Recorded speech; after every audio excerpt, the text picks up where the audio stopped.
in organizing these CEO forums for almost the last 14 years. I think this was a commendation, and I think something that will encourage them to continue. From decoding market trends to dissecting economic shifts, we offer actionable investment ideas and serve as a compass for decision makers navigating complexity. Beyond headlines, Business Day fosters discussions on critical economic issues through impactful conferences and events. These platforms bring industry leaders together to share narratives that drive innovation and spark meaningful dialogues. Our events galvanize connections, bridging the gap between inspiration and achievement. For businesses seeking visibility, our strong digital presence offers unparalleled opportunities, with millions of followers across social media and a dynamic website attracting visitors from within and outside Nigeria. Business Day is the ideal platform to boost visibility for your products and services.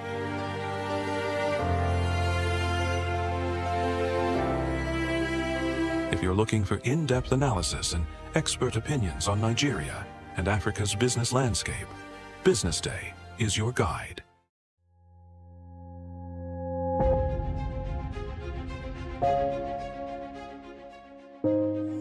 Good morning and welcome to the BDTV Breakfast Show. I am Bethel Ogunjobi. My name is Elizabeth Musa. And this is the social listening segment on the BDTV Breakfast Show. We're talking about the Fly Nigeria Act. Can you give us a background into what this is about?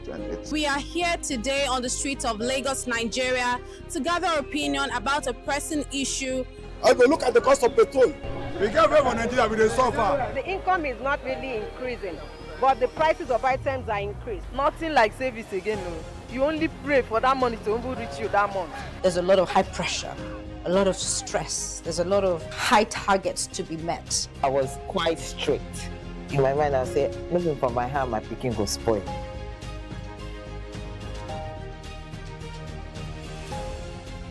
To allow all banks and all the players in the space. 15% inflation target achievable in 2025.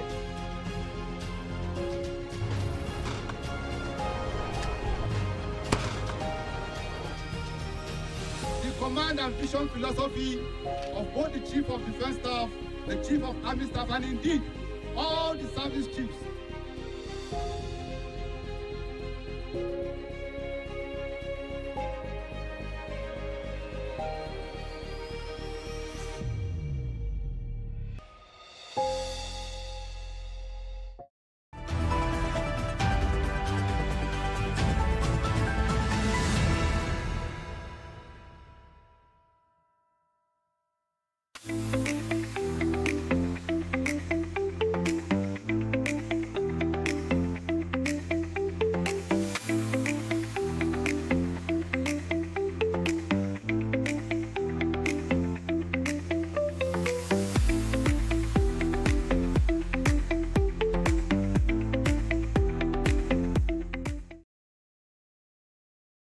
Good morning and welcome to the BDTV News at noon.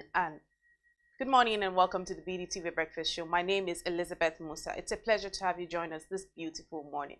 Let's see what's making the headlines this morning.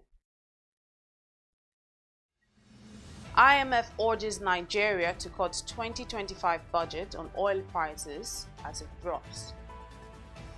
Nigeria's oil sector receives $16 billion commitment in 2 years, says NUPRC.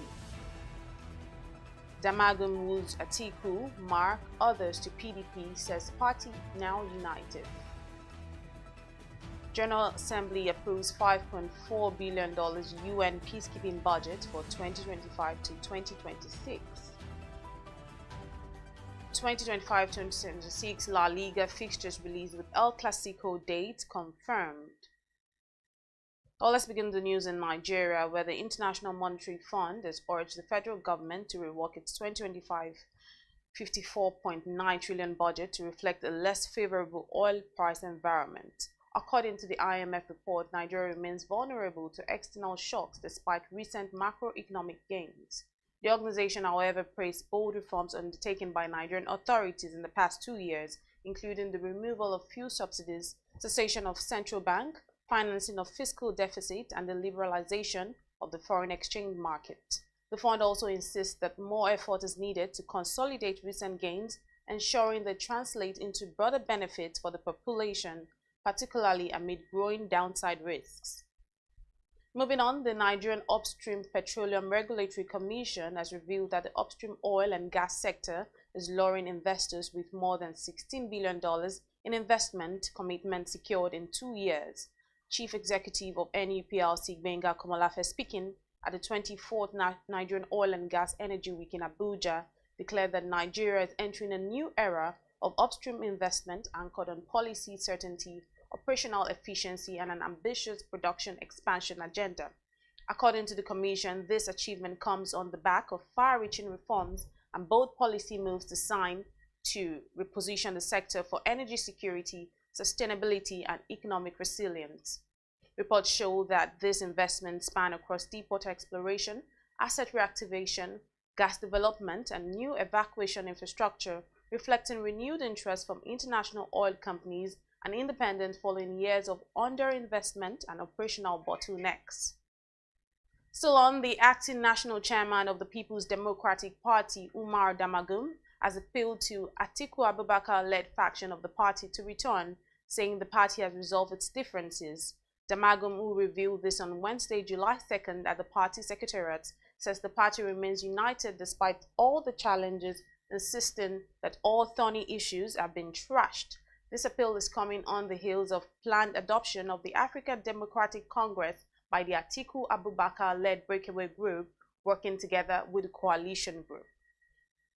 Now to end the local news, the Honorable Commissioner for Lagos State Ministry of Basic and Secondary Education, Jamiu Tolani Ali Balogun, has revealed that there may be need to recreate a space for robotic development in the state.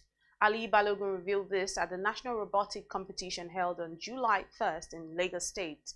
According to the minister, all allocations for robotics development may be achievable if the innovation is properly reviewed. The commissioner tasked relevant stakeholders to participate in boosting innovative ideas while calling on innovative minds to cue in the robotic future for a brighter Nigeria. And on the foreign scene, the UN General Assembly has approved a $5.3 billion budget for peacekeeping operations for the 2025 to 2026 fiscal year. The report shows that the approved budget is down slightly from the 2024 to 2025 year, which stood at $5.5 billion for 14 operations. This approval followed weeks of negotiations by delegates amid warnings about persistent funding challenges. The 2024 to 2025 peacekeeping budget, according to the UN, followed final settlement of former missions in Côte d'Ivoire and Liberia. And also, Kyiv has warned that an interruption of U.S. weapons shipments will encourage Russia to prolong the war in Ukraine, now in its 4th year. The White House on Tuesday, July 1st, revealed that it had cut off some weapons delivering to Ukraine. White House spokesperson Anna Kelly revealed that the decision was reportedly taken to put America's interests first, following a defense military review upon the U.S. military support and assistance to other countries. The Ukrainian President Volodymyr Zelensky, however, announced that 2 countries were clarifying all the details on supplies, while the Foreign Ministry warned that any delays would encourage the aggressor to continue war and terror. And now to sport, La Liga released the fixture list for the 2025 to 2026 season, allowing fans across Spain to circle dates. According to reports, calculations about starts, tricky runs, and run-ins across the leagues will also be highlighted. The opening day fixtures will take place on the weekend of the 17th of August and run until 24th of May, with Barcelona traveling to RCD Mallorca as part of 3 games away from home in a row, while Atletico Madrid face Espanyol away. Real Madrid were also scheduled to host Osasuna despite involvement in the Club World Cup. Now to end the news, João Pedro has become the 18th forward to sign for Chelsea in just over 3 years under their current owners. Pedro joins from Brighton in a deal worth £60 million, taking their total spending on attackers in the period to £560 million. Pedro has signed a long contract of 8 years, as the club can no longer spread the cost of his transfer over the length of the deal after that loophole was closed by the Premier League. The Fluminense youth product scored 30 goals in 70 games for Brighton after joining from Watford in 2023 for £30 million. Well, that does it this morning on the BDTV Breakfast News. My name is Elizabeth Musa. Up next is the newspaper review. Do stay with us.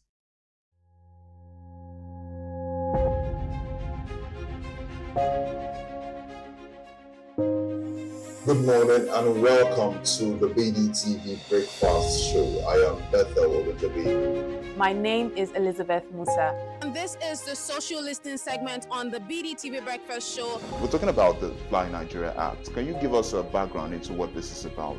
We are here today on the streets of Lagos, Nigeria, to gather opinion about a pressing issue. I will look at the cost of petrol. We get away from Nigeria with the suffer. The income is not really increasing, but the prices of items are increased. Nothing like service again. No. You only pray for that money to reach you that month. There's a lot of high pressure, a lot of stress. There's a lot of high targets to be met. I was quite strict. In my mind, I said, looking for my hand, my picking go spoil.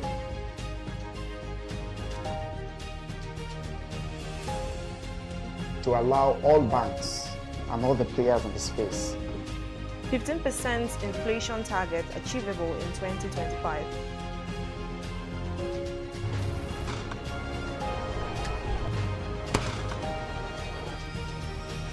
The command and vision philosophy of both the Chief of Defense Staff, the Chief of Army Staff, and indeed all the service chiefs.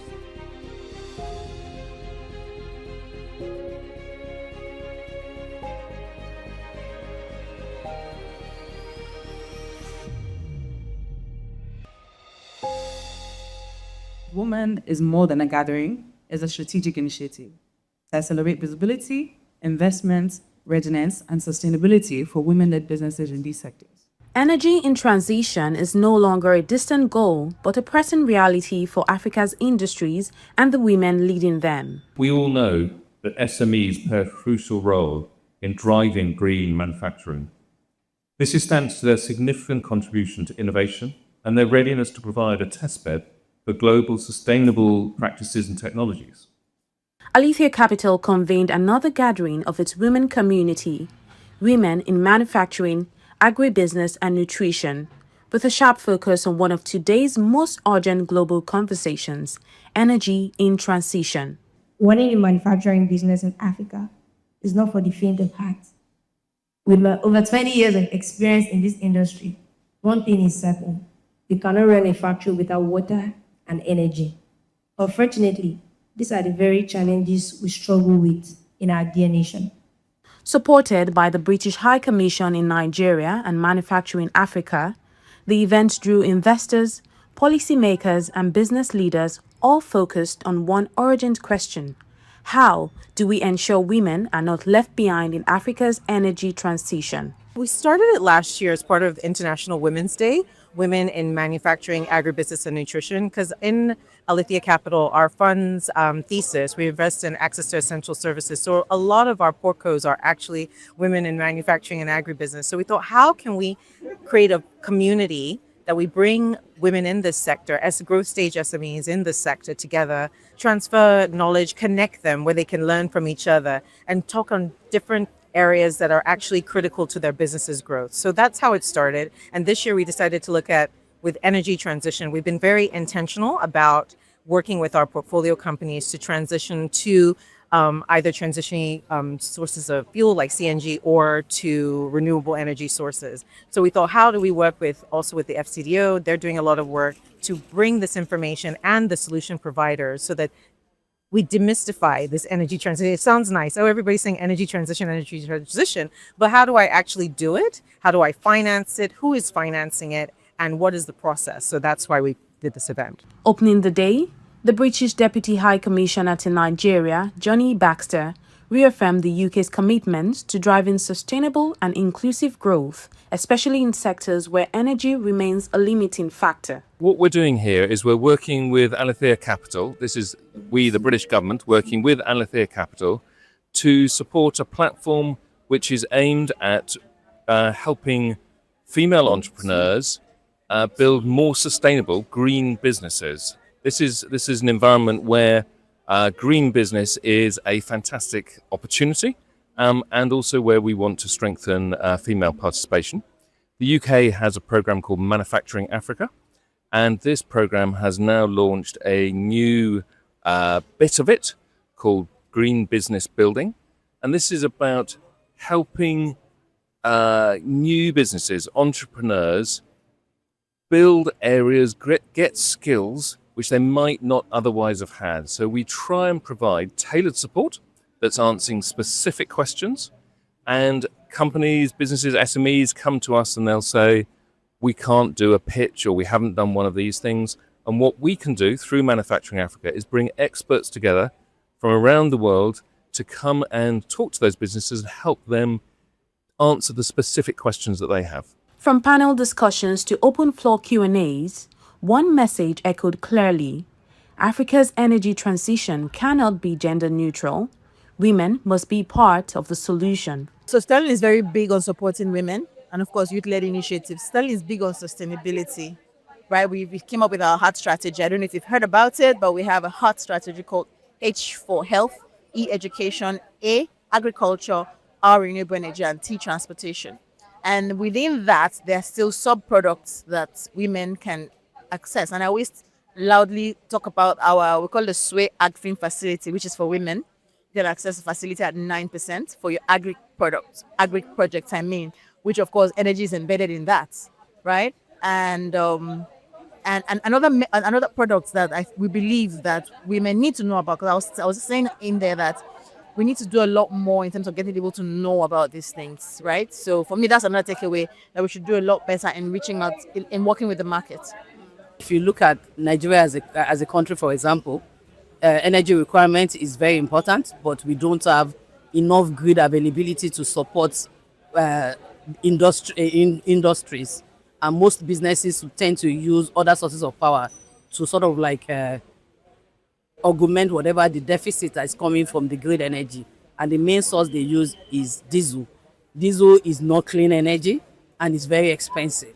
So where we come in is to try, and what energy transitioning means is to look for other sources of energy, cleaner sources of energy, cost-efficient source of energy that women-led SMEs can transition into so that they can help scale their businesses. Because if you look at the cost profile of most of these businesses, energy tends to take a very big chunk of their costs. And if they're able to scale up and reduce those costs, then they can help them scale up in other areas. They can have more money to use to, augment other areas of their businesses where they need to, scale up. And in a time when global development funding is under pressure, the conversation also turned to what truly drives investment support. This event has been so exciting. It's been fantastic to connect with a lot of the beneficiaries that Manufacturing Africa has worked with. These are beneficiary companies that have been able to secure investments, have been able to expand their manufacturing operations in a time where manufacturing has been tough in Nigeria, and businesses that have been able to recruit new people and create jobs. So the biggest takeaway from me from this event is women-led businesses should know that support exists, funding exists, and what they need to do in order to access that is to network, is to research, and to find credible partners. For Alethea Capital and its growing women network, the message is consistent. This isn't just about powering homes and factories, it's about powering women to lead Africa's energy future. Elizabeth Musa, reporting for Business Day Television.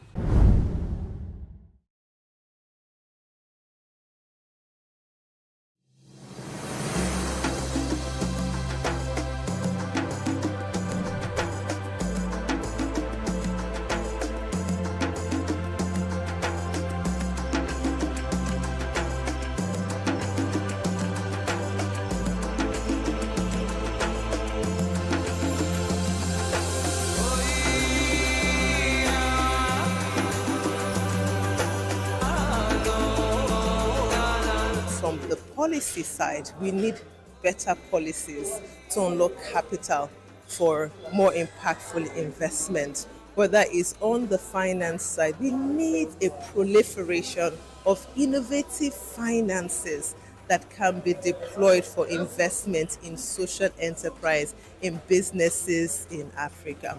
On the intermediary side, we need more intermediaries who have skills, who have capacity and a track record to move money from investors to our market. And in Africa, we have a debt of that. We've seen the growth of private equity in Nigeria. We've seen the growth of impact funds in Nigeria. We need more. But what are those things that we need? We need some kind of fund of funds financing that can help build the market, strengthen the capacity of local fund managers, and to move funds to the market.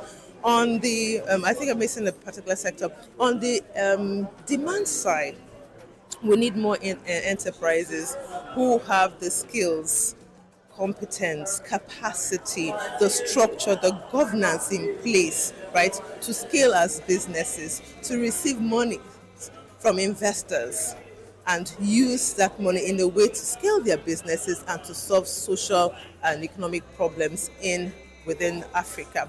So a systems approach helps us look holistically where are the pain points and what can we do to accelerate opportunities, whether it's economic opportunities, access to finance for women, access to finance for MSMEs. So that's more of a systems approach towards addressing and every other things in between, like impact transparency, ensuring that we are measuring our impact, we are reporting our impact with credibility. The fact that access to finance for small business is a huge problem. Report shows that we have about $331 billion gap in financing SMEs. That's a huge problem itself. And we know that SMEs provide about 80% of the jobs for Africa. And same in Nigeria, about close to 90%, right? Now, access to finance, we need to solve it, particularly local finance, which will hedge out foreign exchange risk. And we're seeing what's happening in terms of geopolitics. Every country is looking nationally and regionally. So Africa too needs to take the lead because we have the opportunities here. We need pension funds to invest in the real sector. Pension funds in Africa need to do more apart from investing in government bonds and government financial instruments. We need to put our money where our mouth is in Africa and ramp up local capital from institutional investors to invest in MSME finance. If we get that right, that's great. Secondly, access to finance for women. Gender investment is another huge opportunity. It's a huge gap that our finance is not addressing. That's what we're trying to do on the region of Africa, close the $42 billion gap between SME finance led by men, SMEs led by men, and SMEs led by women. So these are some of the areas where we want to see change. And then again, policy. We want to see policy at a regional level that will support goods, mobility of goods across borders, mobility of finance across borders, reducing the cost of transactions between Nigeria and the next door Niger Republic or Benin Republic. These are some structural changes we want to see in the region. We're still at the early stage in terms of the whole impact story for Africa. In Nigeria, we started the impact journey in Nigeria in 2019. This is only 2025, so it's only about 6 years old. Not much has been done yet. The building blocks are being built, the foundation is being set, the institution, the ecosystem is being improved and increased on, and the multiple layers of players that can add value to the ecosystem are now learning how to collaborate together in order to build the right system to achieve the goal that is necessary. And that's critical. And the components include government, includes private sector, it includes activists, and supporting that is a lot of other international parties, DFIs, development agencies of all sorts, apart from development funds. You have philanthropic funds that come into that part as well. But building an economic impact investing environment which would naturally attract the right financing itself not just waiting for charity or any of that. Making it economically viable to put money to impact investing with promise of profitability and return, albeit with different parameters, creating the right measurements, of all the indices so that you can have data. You can also plan because you have the right data, and you can show results that encourage more people to invest in impact investing. Everybody benefits. Think about all the problems we need to solve: education, agriculture, enterprise development, youth employment and youth engagement, and cutting across gender and all of those areas where we have latent assets that we must activate. Impact investing is a key that can help to unlock a lot of value within there and then help us with economic growth. 50% of our population and global population is female. So it's not rocket science to convince anybody, apart from chairing the Impact Investing Board in Nigeria and being part of the Global Impact Investing Board as vice chair. I serve on the board of 2X Global, which is the largest organization in the world driving gender investing. The reality is, it is smart investment to invest in women. A lot of women are brilliant, they're smart, they're dynamic, they give value, whether they're paid for it or not. So now imagine when you draw that into your economic plan and you rightly train, you rightly empower, and you rightly fund and inspire that other half of your assets, which is human resource. All you can get is phenomenal growth and additional result. And that's really what gender investing is about. It's a business issue. It's not a gender issue. People tend to think what we're talking about is just about women. No, we're talking about you maximizing your economic assets, and women are your economic asset. If they're 50% of your population and you're not investing rightly in them, it means that you're using the other 50%, which is male, to drive the economic investment in 100% of your population. Who does that?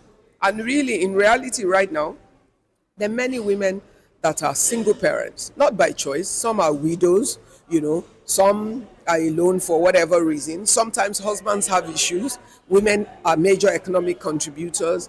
Businesses go wrong, people lose jobs. Sometimes women are the ones carrying the burden of the extended family, their parents, their siblings, and all of that. So you don't even need to convince anybody as to why. You need to make sure that you economically empower and derive value from every member of your community, including your women. So it's not a gender issue, it's an economic issue. So transforming systems is, how do you get impact at the heart of decision making, at the heart of government decision making, so policy levers, at the supply of capital, so that capital is put to work more for impact and for positive social and environmental outcomes, for the intermediaries that need to be put to work, for the demand side of capital. So systems change means building an impact economy and transferring from supply into a much more diversified use of capital so that it really is put to work for positive social and environmental outcomes. I mean, I think we've learned quite a bit today about how important it is to focus on women, women-owned businesses, women-led businesses, women as consumers, women as producers. Essentially, that's sort of the POS. If you can identify an investment strategy that enables gender in some way, shape, or form, your return on investment is almost certain to be higher. I think what's interesting about the summit, the study tour, the event in Accra is that it really is bringing all of the parts, as I mentioned, of the ecosystem together. So you have the fund managers, you have the asset owners, you have the policymakers, you have a number of organizations that are present that are representing that. How do you really support enterprises and build an enabling environment to unlock impact capital?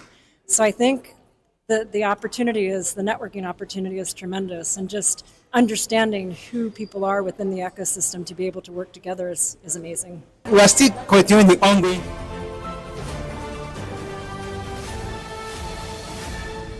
You are watching Business Day Television.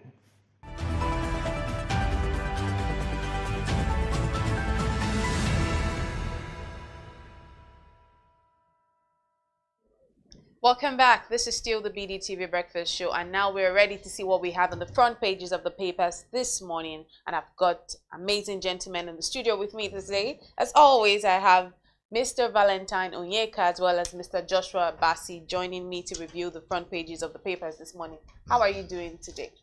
Well, we can't complain. It's a great morning. The week so far, how's it been? You know, the thing is, without the rain, it would have been better. But some people want the rain so they can grow their crops. Yeah. So how has it been? Rainy. Rainy. But again, we have prospects. Right. IMF in the building. Right. Mr. Bassi, how about you? I'm good. Yeah, the rains are here. But again, the rain should do its own job. Exactly. Because it's complementing the dry season. The dry season. And we prayed for the rain. For everything to move fine. We got designed them to be. Yeah. All right, let's see what we have on the front pages of the papers this morning. Starting off with the Business Day paper, as always. Let's see what we have on that spread this morning. IMF apparently flags Nigeria's budget risk over oil price drop. And the writer says, below forecast oil output threatens 2025 budget. Again, it says, IMF urges delay in VAT hike and praises bold reforms. And then there's another story in the energy sector. It says, Canada's LNG exports threaten Nigeria's hold on Asian market. Now, we're seeing threats to budgets here and there. Firstly, we're talking about the oil output threatening 2025 budget. We're seeing this one, LNG export threatening Nigeria hold on Asian market. Should we be worried? Mr. Joshua, let's know your thoughts on these stories. Yeah, I mean, the two stories on the front page of Business Day are somewhat similar, you know, really. Both are threats to the Nigerian economy. You can see the higher IMF warning Nigeria to recalibrate its budget, the 2025 budget. This is basically stemming from the fact that the 2025 budget was benchmarked on the $75 per barrel of oil. That was our projection. But of course, as we speak, prices of oil in the international market have been dropping. I think it's about Brent is about $67 per barrel. And then there's another brand that is trading at 66 naira. Sorry, $66 per barrel. Whereas our projection was 75. That was what we based our 2025 budget, on $75 per barrel. And so you can see that that, of course, becomes a threat to our revenue projection. Of course, we know that oil is actually the major source of foreign earning to be able to actually fund our budget. So with that, it's very clear that we might not be able to implement the budget the way the government plan to implement it, because we cannot really do much if you don't have the needed revenue that you projected. So now that the oil prices are trading below what we projected, for 2025, for the 2025 budget, so it's clearly a threat. And so that is could be a blow on the economy, except that the government is able to, look for financing here and there. And of course, we are heavy on borrowing, and I don't think that I don't think borrowing is still the best, because our debt profile is quite high. Which is why we've always said that perhaps that there's the need for us to go beyond oil, dependence on oil for some of these things, and the need for diversification of our portfolio of our economy, which is the reason why, of course, the current government is doing some great job in the area of solid mineral. Though we are not there yet, but we are seeing what the current Minister of Solid Mineral, Dela Lake, is doing, especially you see before now, and even currently, I think that really fighting, you discover that it is foreigners that are coming into mine our mineral resource illegally, and which was the reason why the Ministry of Solid Mineral did come up with the guards that, I'm trying to remember the name now, that who will now be manning oil, solid mineral site to ensuring that people who are not properly licensed to mine those solid mineral are not there, because over time we've seen that a lot of illegal mining going on. So fine, we Nigeria has a lot of solid mineral which can actually complement oil. So we kind of move away from oil revenue to non-oil revenue, which we also have a lot of potential to do.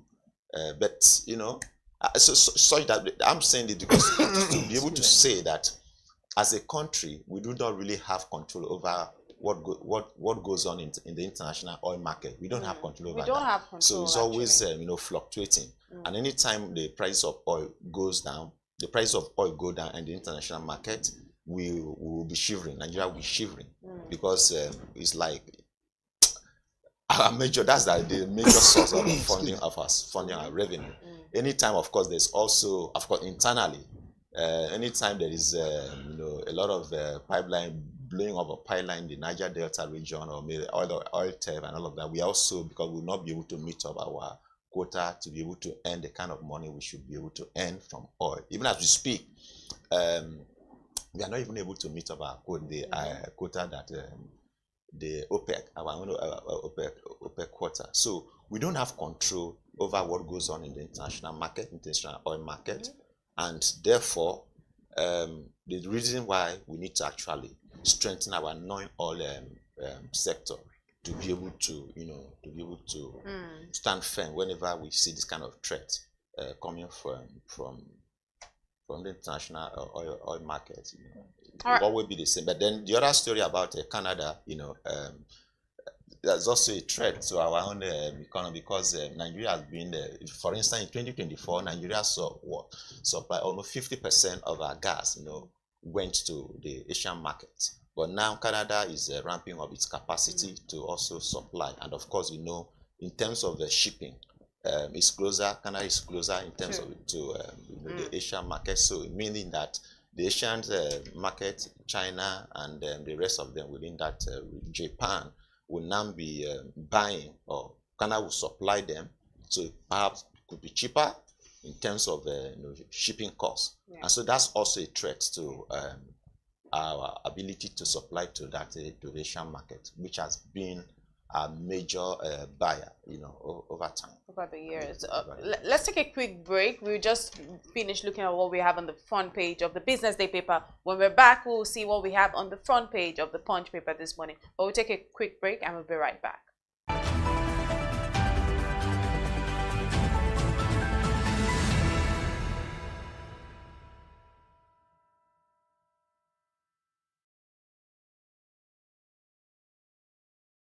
Power, as we know, affects all and sundry. And today we're shifting the spotlight from Abuja, we're shifting the spotlight to the state. We are moving away from one-size-fits-all approach to tailor-made local power solutions. And this isn't just a policy conversation, this is a people conversation. Because when power reaches the state, it reaches the people. And when it reaches the people, it lights up homes, it lights up schools, and it lights up dreams.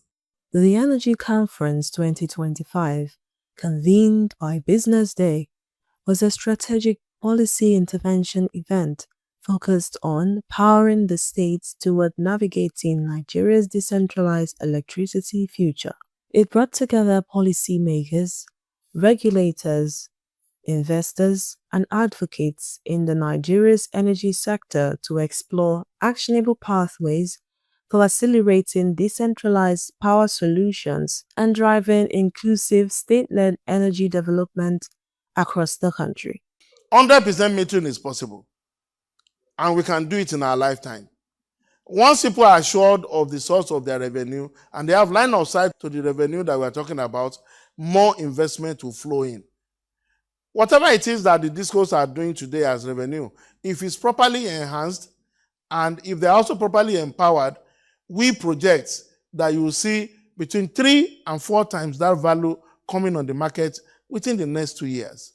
The publisher of Business Day, Mr. Frank Ibogun, delivered a thought-provoking welcome address speaking to the theme of the event. If you ask generator sellers today, what they think. I'm not sure they see the end to their business. If they don't see the end to their business, so what are we talking about? Are we dreaming? More and more generators are being imported. In fact, there are new businesses, there are new people who are setting up businesses today to import and sell generators. And you tell me that they are out of business in a year or two? Not sure.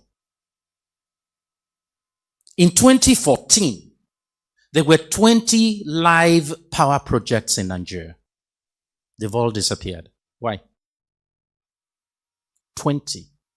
Now, power project is not like buying a bicycle. It takes a lot of courage. And where you find the courage, you have to find some crazy people who are willing to put the money down.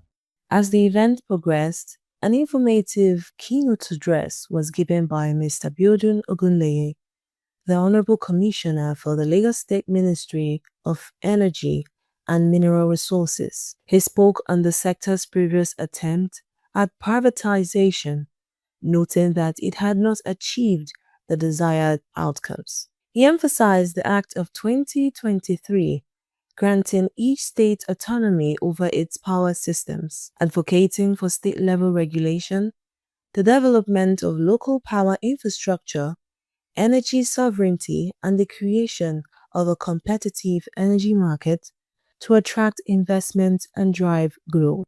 For decades, the Nigerian energy narrative has been dominated by a highly centralized model, a monopolistic national grid, a network and distribution system that is not designed to assure revenue, and business processes that makes privately owned companies look like government departments and without the impetus required for growth. This over-centralization left our state powerless in more ways than one, unable to intervene, unable to innovate, ultimately unable to guarantee reliable electricity for our homes, businesses within our state, and critical infrastructures within our geographic boundaries.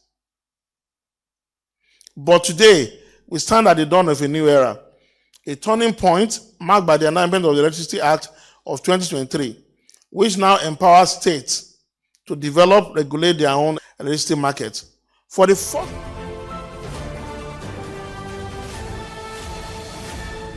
You are watching Business Day Television.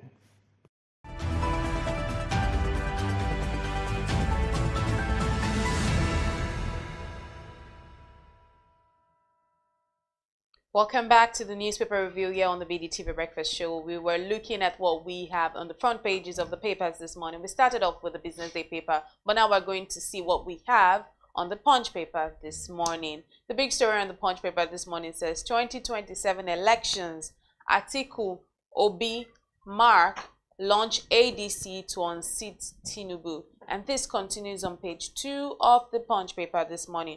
Over 20 ex-governors, ex-APC, PDP bigwigs, Buhari's ministers join coalition. ADC faction rejects takeover. Interesting things happening in the world of politics this morning. And on page 21 of the Punch paper this morning says, MAN, that's the Manufacturers Association of Nigeria, marketers rally for refineries privatization as $3 billion repairs falter. This continues on page 21 of the paper this morning. And on page 5 says U.S. jails France-based Nigerian 41 months for $8 million fraud. And on page 14, reps seek emergency relief for Niger, Kwara flood victims. Let's start off with the 2027 elections. I'll come to you now, Mr. Valentine Onyeka. Let's talk about what we have on the front page this morning on the Punch paper.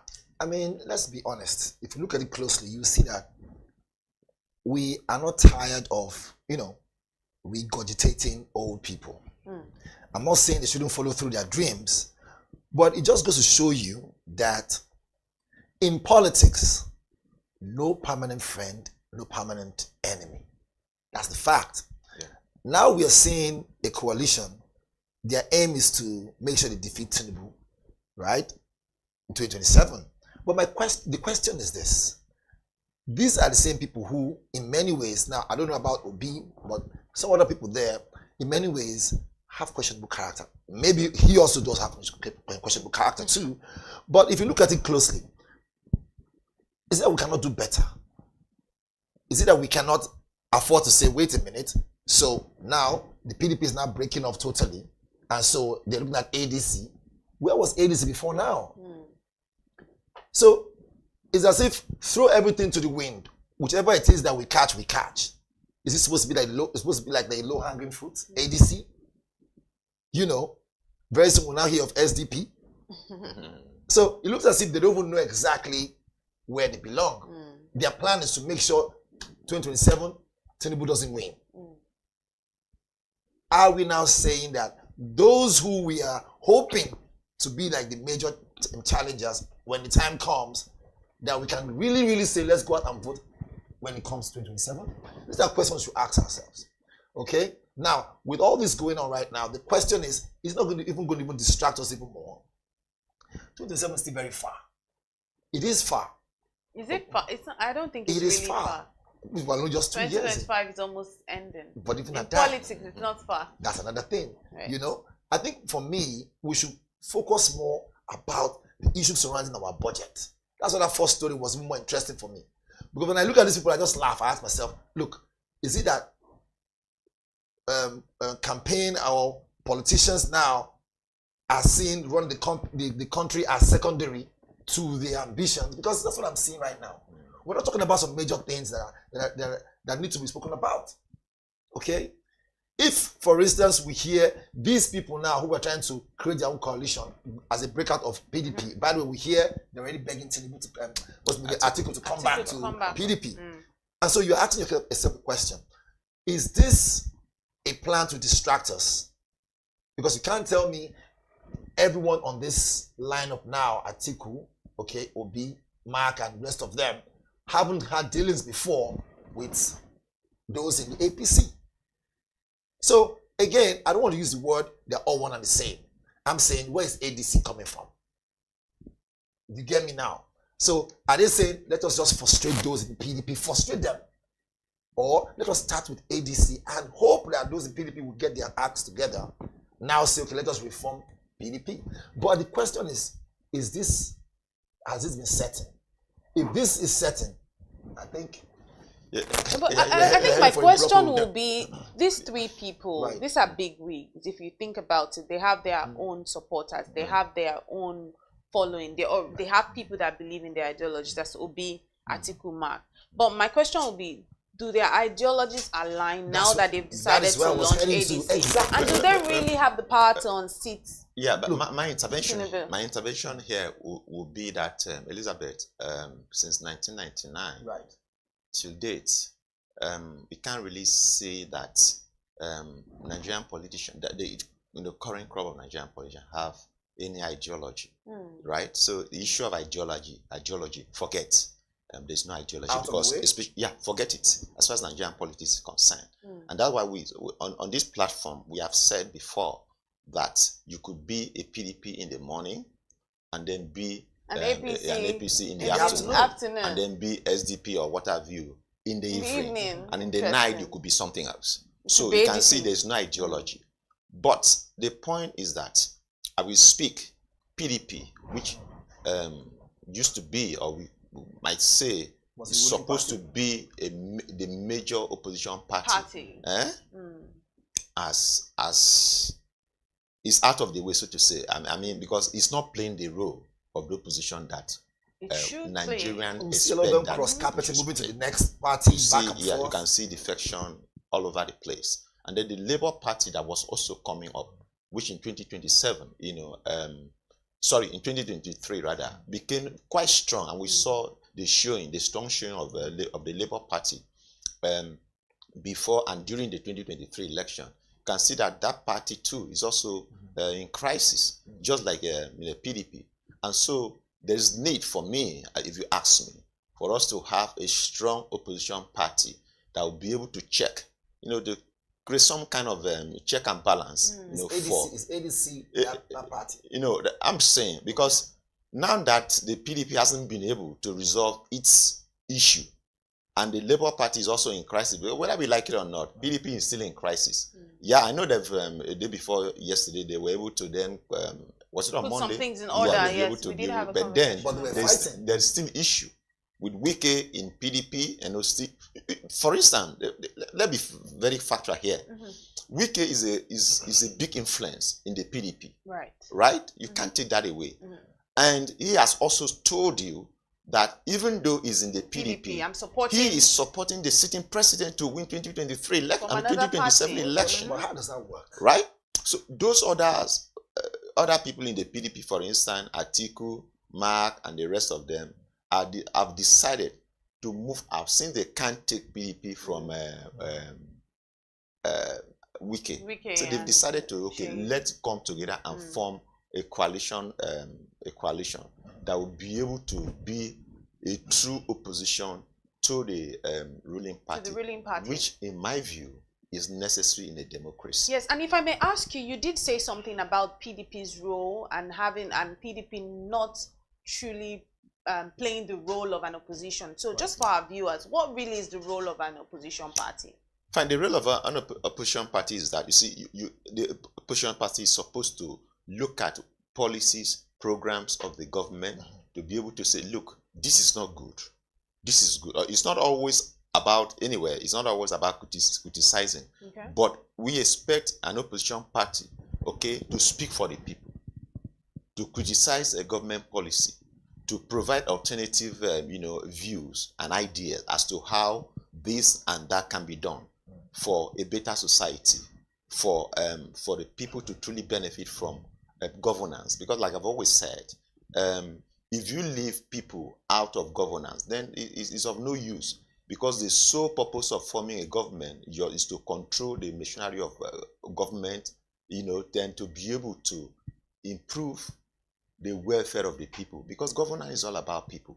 And so if you have policies that are making the people poorer, the opposition should be able to say, look, this your policy is making the people poorer, and then you are therefore not touching the people positively the way it should be. And so that's the role opposition should be playing. We do not expect a situation where we have those in opposition actually moving en masse into the ruling party, and then tending to become with the nation tending to become a one-party state, which is not good for democracy. We're a multi-party system that we run here in Nigeria. But even at that, like you rightly said, at some point, a major opposition party should be seen, because this has always been the norm in this country. A major opposition party should be seen. And I think that's what and that's what ADC is trying to do, because these are three political bigwigs, if you ask me. So I think they have, if they do everything right, they have the capacity to truly be that. So there's something we're not seeing there now. Now we have three names, right? So the question is, from this party, they go beyond the three. There's just, I think that there's so many of them. So even including Malami, former Attorney General under Buhari. So let's just say 20 of them. There's something we're not seeing. What are we not saying? There will be most definitely the play of ego here. Who will accept to speak to say, I'm the main person who's going to run as VP? Think about it. I think that like it's the issue of arriving at who should be the presidential. These are big names, like you said. You have Atiku, you have Obi, right? You have other names there. Who will now say, I will step down, right, for the other person to run with the major person? So far, Atiku there, probably with the high-ranking politician there. So who will now say, let me step down for the next person to stand in as, potential, run as his vice? Yeah, but I think this is for them within to now decide, because this is not the point. This is not the point for them to start to having, decide. When they eventually they will meet, have their convention, and then decide, and who will be their presidential candidate. If I might, so if you ask me, let us project. I will say this will not hold water. At some point, Obi will break out. The ego play here is too much. The ego play here is too much. These are people who are not hungry. I think it will hold. I believe it will hold. I see determination on the part of these people. Yes, I do. If you then see Obi Atiku, David Mark. Mark, former governor of Kaduna State, Rufai. If you see former Minister of Transport, Amechi, if you see former Minister of Attorney General and Minister of Justice, Malami, and the rest of them coming together, I think definitely they will get to a point where they sit down to actually say, look, for the sake, because that of course, and which is the reason why I tell people, for those who are saying, oh, it's all about wanting to take a power. Oh, they are not coming together in the interest of Nigeria. It's just because they want to take power. Again, the question should be asked: what is political party for? Is it not to take power? That's the main objective of forming a political party, is to take power. So for those who are saying, oh, it's just to want to take power from the current minister, the reason for why people form political parties is to take power. So that shouldn't come as a surprise to anybody. It is in that power grab that I'm now saying the underlying issue that will be there will be the ego play. And I'm also saying, because when you then take power, it is then what you do with the power. You have the demand there. You have Amechi. Don't forget, Amechi ran against, what's called Tinubu in the APC there. It didn't work out. They dropped him, and then Tinubu emerged as the major running person for the APC at the time. So don't forget that all these things will come to play. Yeah. Okay. I do see. I see where you're coming from. I see where you're coming from. But I'm really seeing. I'm excited about all of these things happening, because then it's showing that we're bracing up. We're not just relaxed. We can't talk about having opposition parties and we're not even seeing some action going on. Do you get? So when I'm seeing all of these big wigs, I'm looking forward to the drama that will unfold. Let's be hopeful. I call it drama. But we have to go now. Some of the fun stories on the front page, like I said earlier, Manufacturers Associations of Nigeria marketers rally for refineries privatization as $3 billion repairs falter. That's one of the stories that we have on the front page of the Punch this morning, as well as this one from Wale Edun, the organizing minister of the economy, says Nigeria must review 2025 budget to avert crisis, IMF warns. And this is from Wale Edun. And then we see another story on page 14, which talks about reps seeking emergency relief for Niger and Kwara flood victims. Some of these stories and so much more on the Punch paper this morning. Also, we reviewed the Business Day paper as well. You need to grab a copy of the Business Day paper to read more on these stories. And if you cannot grab a hard copy, you can also visit www.businessday.ng for more stories and information that you need to start your day. But let's see what we have on the cartoon of the day this lovely Thursday morning. So I'm truly looking forward to see what we have on the cartoon today. It's always a delight. Yes. I see. What do we have here? Should we just say it as it is? It's not Renault's face I'm seeing. Yeah, I mean that looks like. And so he has two. Renault mockery. Two sharp-looking swords. Yeah. It says ambition and desire. Is that what's he putting on? Is that a kung fu? This is one of those a martial art. Martial art, yeah. So he has the gear, he has the sword in hand, and then we see the title is Nigeria's Road Project and the Economics of Excess. And then with his sword in hand and his martial art attire, it says, I'm not defending policies, I'm defending my plate. And of course you see the plate right there, like bountiful plate with this big chicken lap or something right there. So you see that it's not an empty plate. Neither is it some food for a poor person. It's healthy food. It's defending his plate. It's defending his plate. I mean, we all know Renault. Very, very, very. Sometimes it gets so controversial, if not all the time. Yes. But the big thing for me from that cartoon simply just goes this way. The big question: Renault, where are you actually putting your tent on?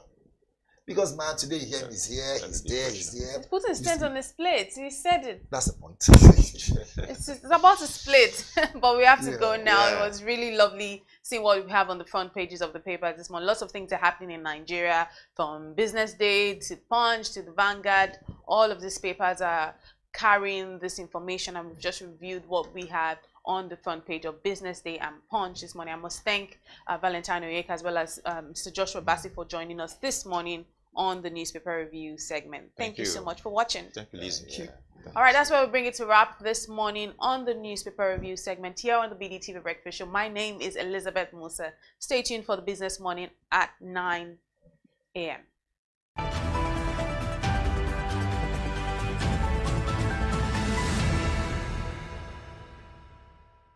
Power, as we know, affects all and sundry. And today we're shifting the spotlight from Abuja, we're shifting the spotlight to the state.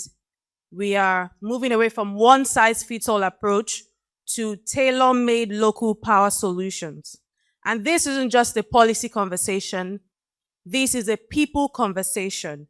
Because when power reaches the state, it reaches the people. And when it reaches the people, it lights up homes, it lights up schools, and it lights up dreams. The Energy Conference 2025, convened by BusinessDay, was a strategic policy intervention event focused on powering the states toward navigating Nigeria's decentralized electricity future. It brought together policymakers, regulators, investors, and advocates in the Nigeria's energy sector to explore actionable pathways for accelerating decentralized power solutions and driving inclusive state-led energy development across the country. 100% metering is possible, and we can do it in our lifetime. Once people are assured of the source of their revenue and they have line of sight to the revenue that we're talking about, more investment will flow in. Whatever it is that the discos are doing today as revenue, if it's properly enhanced and if they're also properly empowered, we project that you will see between 3 and 4 times that value coming on the market within the next 2 years. The publisher of BusinessDay, Mr. Frank Iborun, delivered a thought-provoking welcome address speaking to the theme of the event. If you ask generator sellers today what they think, I'm not sure they see the end to their business. If they don't see the end to their business, so what are we talking about? Are we dreaming? More and more generators are being imported. In fact, there are new businesses, there are new people who are setting up businesses today to import and sell generators. And you tell me that they are out of business in a year or two? Not sure. In 2014, there were 20 live power projects in Nigeria. They've all disappeared. Why? 20. Now, power project is not like buying a bicycle. It takes a lot of courage. And where you find the courage, you have to find some crazy people who are willing to put the money down. As the event progressed, an informative keynote address was given by Mr. Biodun Ogunleye, the Honorable Commissioner for the Lagos State Ministry of Energy and Mineral Resources. He spoke on the sector's previous attempt at privatization, noting that it had not achieved the desired outcomes. He emphasized the Act of 2023, granting each state autonomy over its power systems, advocating for state-level regulation, the development of local power infrastructure, energy sovereignty, and the creation of a competitive energy market to attract investment and drive growth. For decades, the Nigeria energy narrative has been dominated by a highly centralized model, a monopolistic national grid, a network and distribution system that is not designed to assure revenue, and business processes that makes privately owned companies look like government departments and without the impetus required for growth. This over-centralization left our states powerless in more ways than one, unable to intervene, unable to innovate, ultimately unable to guarantee reliable electricity for our homes, businesses within our states, and critical infrastructures within our geographic boundaries. But today, we stand at the dawn of a new era, a turning point marked by the amendment of the Electricity Act of 2023, which now empowers states to develop, regulate their own electricity market. For the first time in Nigeria's history, states are no longer expected to be bystanders We are now expected to be active architects of our own state's energy future. Moving on, an industry presentation was given by Rabbi Jamal, the Group General Manager for JMG Limited. Electricity obviously is the backbone of any modern society. Okay, and Nigeria does have a transmission and distribution problem, and even generation problem. There's lack of access to electricity. 40% of primary healthcare centers, for example, lack access to electricity, undermining the coverage and the quality of basic healthcare. Okay. There are a lot of challenges facing it. Let me, for example, I did my thesis on the challenges of the Nigeria's power sector in 2016. And it's unfortunate that today some of the same challenges still remain. Following the presentation, an interactive Q&A session took place between the Honorable Commissioner, Mr. Biodun Ogunleye, and attendees. Participants raised questions and shared concerns about the regulations currently impacting and those that have previously affected their operations within the sector. The first thing we're trying to do is to engage. We're trying to ensure that the changes we anticipate are not disruptive. And where there are disruptions, those disruptions are handled with care so that at the end of the day, all parties win at the end of the cycle. But the most important part of this winning is ensuring that the citizens of Lagos have the best deal from their electricity consumption. We look forward to the days when the states will truly take charge of the development in their various geographic area, and we expect that when that day comes, the various nucleus of development all over the nation will result into a massive global acceleration in capacity available, energy utilization, energy assets across the nation. An engaging panel session headlined by distinguished thought leaders was a highlight of the conference. The good thing about renewable energy is that it's scalable. So, and it's really an open-ended question what you just asked, because as the country develops and it becomes more urbanized, there'll be more need for power. And there'll be, as more data centers are being established and developed, more high-rise buildings, there'll be more and more need for power. But saying that, I think by the way solar power is progressing in the country and the amount of solar system being deployed, within a few years, I think we will see a major part of the energy mix being produced by solar. But in terms of full dependency on solar and full cutting off the grid, I think this is an open question, and it really depends on the urbanization rate of Nigeria and the development of Nigeria. The first roundtable focused on investment opportunities in the power sector and how to boost the electricity market, highlighting the readiness of various states to welcome investors.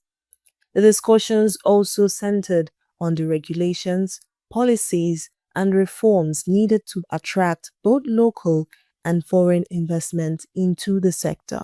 It's always an issue of capital. To get the meters, the wires requires capital. And for the capital to be attracted into the sector, it requires certain level of incentives and so on to be there. So the first thing to do is to create the right environment, the right incentives, and then you have people that will bring in the capital to buy the meters and invest in the wires to make the system or make the sector more viable. So I think that's the first step. I think that what we've had today is a starting point where the discussions, the commissioner was here, and I think everybody gets it. We're having a second wave of investments. The first wave was the acquisition done in 2030 or privatization. The next wave is the follow-up capital, and that follow-up capital has learned the lessons of the previous decade.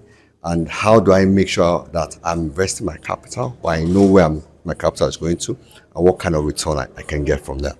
While the second panel session addressed state and federal roles, defining clear boundaries in Nigeria's electricity sector. Discussions centered on the Electricity Act and need for harmonization to ensure effective governance and implementation, and how regulatory frameworks are currently being managed within the states. What we need to look at next is how are we driving adoption? Like the question I put to the Honorable Commissioner was, when we look at the Lagos electricity policy, where are we in implementation? We need to know timelines in all of that, because there are different aspects of that policy that needs to trigger if we need to achieve a proper electricity for Lagos State. So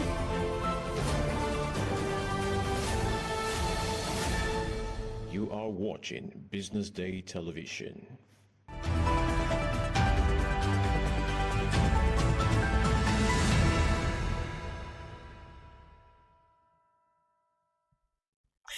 Good morning and welcome to Business Morning here on Business Day TV.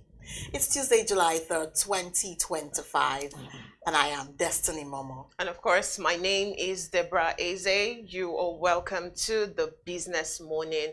We have lots for you, of course, relating to business, latest stories on business, and we're definitely not going to be doing this alone. You know how we do it here, business and a little spice. All right, now let's turn our focus. Let's turn our focus to debt balloons and worsening infrastructure deficits. Nigeria's debt profile has increased by 22.8% from 121.67 trillion naira in the first quarter of 2025, and that's according to the Debt Management Office. And now also the country's external debt rose by 26.1% to 70.63 trillion naira, while domestic borrowing climbed by 20% to 78.76 trillion naira in March of 2025. And the federal government accounted for 74.89 trillion naira of the domestic debt, while subnational governments and the FCT held 3.87 trillion naira. The country's debt to revenue ratio has reached alarming levels, with the government spending 25.12 trillion naira on debt servicing while earning 20.6 trillion naira in revenue. Despite the rising debt profile, there has been little improvement in the country's infrastructure and economy. The Debt Management Office's recent announcement that Nigeria's total public debt has surged to 149.39 trillion naira, and economic analysts have described this as sobering development. Right. Of course, we have our in-house analyst, Mohammed Akonji, is going to be dissecting the topic with us. So, good morning. Good morning. Okay, when you say it like that, I like it. Disgrace. I mean, we have to disgrace in the house. So, thank you very much for having me. You're welcome. All right, let's go straight into it. Now, looking at the current debt profile in Nigeria, so how are you going to analyze the first quarter of 2025? How has it been? Maybe I think I'll be able to take it from where Destiny handled it. Yeah, exactly.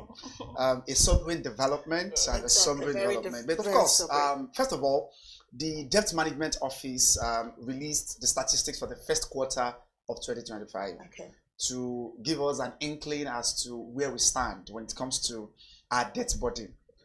Don't forget that debt burden comprises of both the external debt, I mean, our foreign borrowings, and internal borrowings. And then as at 31st of March 2025, our total debt stood at about 149 trillion naira. That is about 22.8% increase from what we had corresponding quarter in 2024. As at this time in 2024, we were talking about 121 trillion. That is the total debt burden of the nation. So it has increased by about 23%, 22.8%. If we disaggregate that particular data, we're able to look at the implication of what it entails.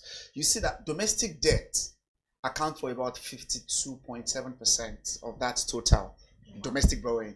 Now, the domestic borrowing comprises of treasury bills, sukuk, green bond that the government borrows locally and from local investors, while about 47% of those actually come from external borrowing. I mean, from the total of this. But just like Destiny read as well, close to about 90% of those loans for the federal, exactly for the external loans, about 70 trillion is actually accounted by the federal government, while the subnationals account for about the remaining 3 trillion of the external borrowing. But the question there has actually been, what is actually responsible for this? But two things. Okay, if I were to talk about what is responsible, is the fact that if you look at external borrowing and internal borrowing in the last 1 year, there is a tilt. As at this time last year, as at that same period last year, corresponding period, the first quarter, the external borrowing was about 54%. It has come down now this year. So just like I said, about 52.7%. So that means that we're now having, the mixture is now tilted more towards domestic borrowing. So 54% was last year, as against 46% for domestic borrowing. But if you look at it, this recent data shows that we have about 52.7, 53% that is external, and we have like about 47.3% that is domestic borrowing. But the question there about what's responsible, just like what she asked, the first of them, of course, is as a result of increased government borrowing. We'll be able to see in this year alone, DMO has actually been able to raise a lot of borrowings, both on the domestic stock exchange market and in the foreign capital market. We've seen dollar bonds, we've seen euro bonds that the government has launched. And most importantly is the exchange rate. The exchange rate has created a whole lot of impact. As at this time last year, the exchange rate, according to the DMO, it was about 1,300 naira. That is actually how the rate was actually quoted. But if you look at it now, even though it has not been released, but we know that the average trading value of naira today is between 1,500 and 1,600. So that could have actually accounted for that ballooning effect that we are seeing, to ensure that even though if you look at the rate of borrowing itself, it's still be able to look a bit marginal, but the exchange rate differential is what is actually ballooning the figure to what it is. And then maybe government infrastructure projects has actually been responsible as well for the increment that we have actually been able to witness. All right, Mr. Konji, by what percentage did Nigeria's debt grow? Like compared to the previous quarter? Maybe that's what I'm actually able to mention. Okay, look at the quarter-on-quarter basis. So on a year-on-year, it's about 23%. As I said, year-on-year. If you look at it, because it's Q1, we've not seen the Q2. Q2 just ended last week. That's at the end of June. So as at Q1, as at Q4 2024, if you look at that, at December 31st, which is the last quarter of 2024, the total debt that we have was about 144.67 trillion as at then. But of course, which has actually been able to increase now by about 5 trillion. We just see 5 trillion increase between December 2024 and March 2025. Please, let's put it in context, because we're talking as at March. The data as at June has not been released yet. So you're approximating it? But no, I'm just saying, I mean, that's what DMO released. DMO released the data as at March. As at between December 2024 and March 2025, our borrowing has just increased by about 5 trillion. Exactly was about 4.72 trillion. And that, if you're able to look at that rate, that's just about 3.3%. So year on year is about 22.7%, just like you've read. I mean, 22.8%. But quarter on quarter, between Q4 2023 and Q1 2025, was just like about 3.3% that we've actually been able to record. I mean, in terms of our debt body. Right. So let's talk on spending and fiscal responsibility. Exactly. I don't think that's that's the implication. That's the consequence. Yes. So, would you support a national dialogue when it comes to the summit on debt? Oh, definitely. I mean, the DMO often, regularly, often come up with discussion about debt. I mean, it's in fact, people, it's a discussion that tends to be able to trigger people. It's a discussion that whatever you heard on the pages of the papers, maybe in BusinessDay or in other national dailies, that Nigerian government is planning to borrow these. I'm sure the next thing people will jump to that discussion. Say, are we not borrowing the future now? Are we not borrowing? Are we not mortgaging the future? I mean, the future generation. Borrowing it now. It's always a very, very contentious discussion that people always be able to go into. So the dialogue is there. I mean, you cannot be able to rule that out. I mean, you cannot be able to rule that out, as I said. But the question is, what do you use the money for? And I think that's what will be. Because, of course, just like I said, the three reasons responsible for that, just three reasons, I just stated it too. The first is exchange rate. The second, exchange rate differentials cause the government. Then two is budget gaps. When the government prepared the budget, the revenue is not as much as the expenditure. Most of the time, we want budget deficit. And the strategy for you to be able to mitigate, to meet the gap between your revenue and your expenditure could actually be, of course, through sales of assets. You can be able to embark in more taxes, but one low-hanging fruit that every government worldwide embark upon is to engage in borrowing, to be able to meet the gap between your revenue and your expenditure differential. So those shortfalls that you have there is usually true borrowing. But what do you use it for? That's the question. Is it for productive purposes, or is it to be able to settle recurrent expenditure, maybe paying salaries, meeting consumptions? If it's that we are using it for, then it's not productive. So sometimes economists will tend people to classify debt into productive loans. You know, that's reproducible loans. So if you invest it in a capital project that is likely going to be able to repay itself, maybe you build roads and you have toll facilities there that people are able to pay in, and the government recoup those investments, then that can actually be able to pay back the life span or the maturity plan of that particular loan. All right, very quickly, Mr. Konji, what do you think Nigeria's external debt is like right now? Like, how much is Nigeria's external debt, and what percentage, what increase does this represent? Okay, so of the 144 trillion that we're talking about, almost 50% of it anyway, 70.71 trillion is part of external.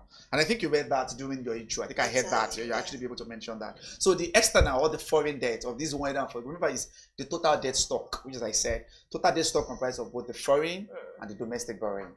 So the domestic borrowing, we're going to talk about that. Maybe you have questions on that. But for the external borrowing, so the 144 trillion, 70.6 trillion is attributed to the external, which are those loans that we take from, it can be from IMF, but I think we looked at IMF recently. We have multilateral creditors, you know, that give loans. So it can be some from China, some from, sorry about that, some from Asian Development Bank, some from Afrexim that you get from external. So 70 trillion, which is like about $95 billion in terms of dollars, if you want to look at it. But of course, DMO will not be able to release it in dollars, they release it towards in naira. So that accounted for it. But if you remember that very well, that as at this same time, as at that period in Q4 2024, let me put it that way, our external debt was about 56 trillion naira, which is about $42 billion. Yes, that was what it was as at then. But now it is about 70 trillion. Like I said, sorry, about $45 billion is what it is now. From $42 billion it was in December as at then that we'll be able to have. So if you look at it on a year-on-year increase, if you look at it between first quarter of 2024 and first quarter of 2025, if you look at it on that particular basis, our external debt has grown by 26.1% on a year-on-year. And then if you be able to look at it on a quarter-on-quarter basis, the growth was just like about 244 billion from what we have then in December and what we have in March. So external debt as well, of course, comes from Euro bonds that government launched. You know, you can talk about bonds that are we are talking about bonds that are borrowing. So government want to borrow from Destiny, for example. We need money from you. So you raise a document. That document that you raise to show, to certify indebtedness on the part of government that I'm collecting $1 billion from you, for example, is that bond, which you can actually be able to take to London Stock Exchange or New York Stock Exchange to be able to carry out other activities. Now, the government launched those Euro bonds. Some are domesticated in euros. Some are dollar-denominated bonds that we've seen the government embarking on. And then you have some other, other instrument as well that the government tend to raise to be able to meet, just like I said, budgetary gaps. And then exchange rate, the currency devaluation, the depreciation of the currency, I'm talking about Naira now, has actually been able to move the Nigerian government to be able to borrow more, to be able to meet some of their program obligations. Quickly, in 2 minutes, what do you think is the solution to Nigeria debt crisis? I think it's a crisis. I think because you can dump the burden. Okay. You know, when something's a burden, you can dump it. It looks like a crisis is just... What I'm saying there is, when DMO released this, if you look at the report that they released last week, I mean, to be able to show this, we are still saying that we're still within the threshold. The international benchmark. So if you look at the debt to the GDP ratio for Nigeria, it's still, the standard wise is, once your debt to GDP is above 45%, then you are in the red zone. Okay. But ours is far below that. So maybe we may not call it far a crisis. Below. Yes, I think we're still at about 28%. In terms of our debt to GDP. All right. If you look at that debt profile, I mean the debt burden of the nation as a proportion of the GDP of the nation on an annual basis, it's still a bit below. And that is what is actually fine. Debt to debt revenue ratio is very high. If you look at our revenue, what we pay, especially servicing those debts that we hold before now.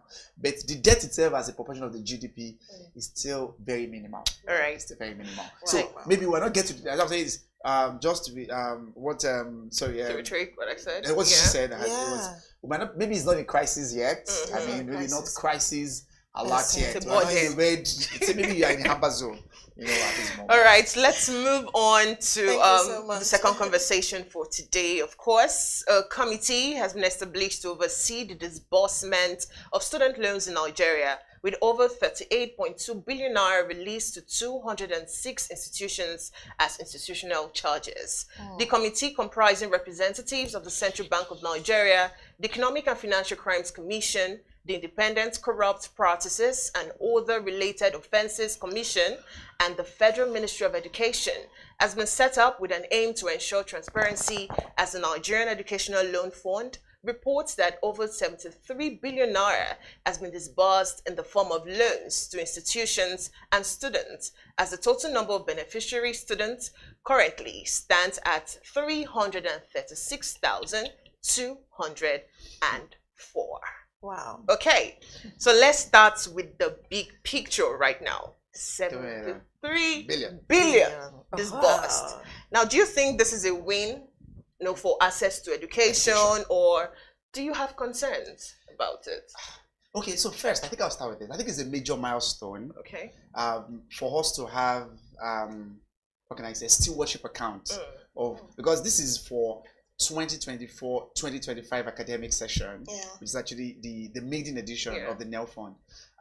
So I think it's, to me, of course, they are concerned, just like you said. It's a major milestone for them to have actually been able to disburse that. The first question we'll ask is, how much have actually been earmarked? We know that EFCC gave 50 billion, part of Lajes, I mean, that was actually forfeited back to the EFCC, was donated to the NEL Fund.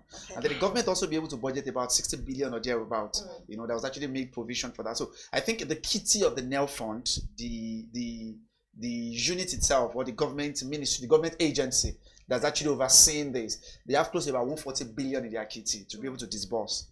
I mean, for the next 2-3 academic sessions. But just like I said, so the first time they did that was for last year, which is the 2024-2025, and they are giving us all this. So just like you mentioned, the 73.1 billion, very good. I mean, I think it's divided, just like you mentioned, part of it for institutional charges, and the other one was for stipends that was actually given to students. Maybe we're going to talk about that. So the report there shows that as at 28th of June, when they released the statistics, which is that shows, maybe I think it's like still giving us an undeniable a leap forward towards undeniable access to education.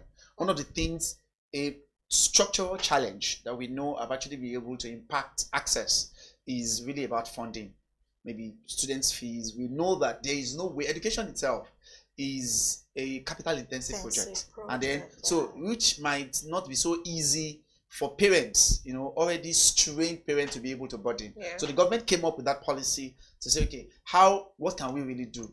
We will actually be able to, come at a form of intervention to ensure that school fees and a certain stipend to be able to sustain the student while they are in school is actually provided. So I believe in that regard. So just like when I got the story yesterday, I also be able to go through into their access system. I'm talking about NEL Fund. So they call it the Student Loan Access System. And they are actually boasting the fact that they've been able to streamline and digitize their processes. So that allowed them to, even apart from those 300,000, actually 360,000 that you mentioned, I think in fact the record shows that about 600,000 students actually applied for that particular loan. Yes, I think the report I saw there shows about 611,000 applicants completed application. It was after sieving, verification and the likes. I mean, people that are qualified, because of course, Nigerians, even those that are not in school, still be able to jump, taking advantage that maybe this is actually be the usual government national cake to be able to benefit from. So they have like about 611,000 applicants, completed application before it was streamlined down to about 366,247.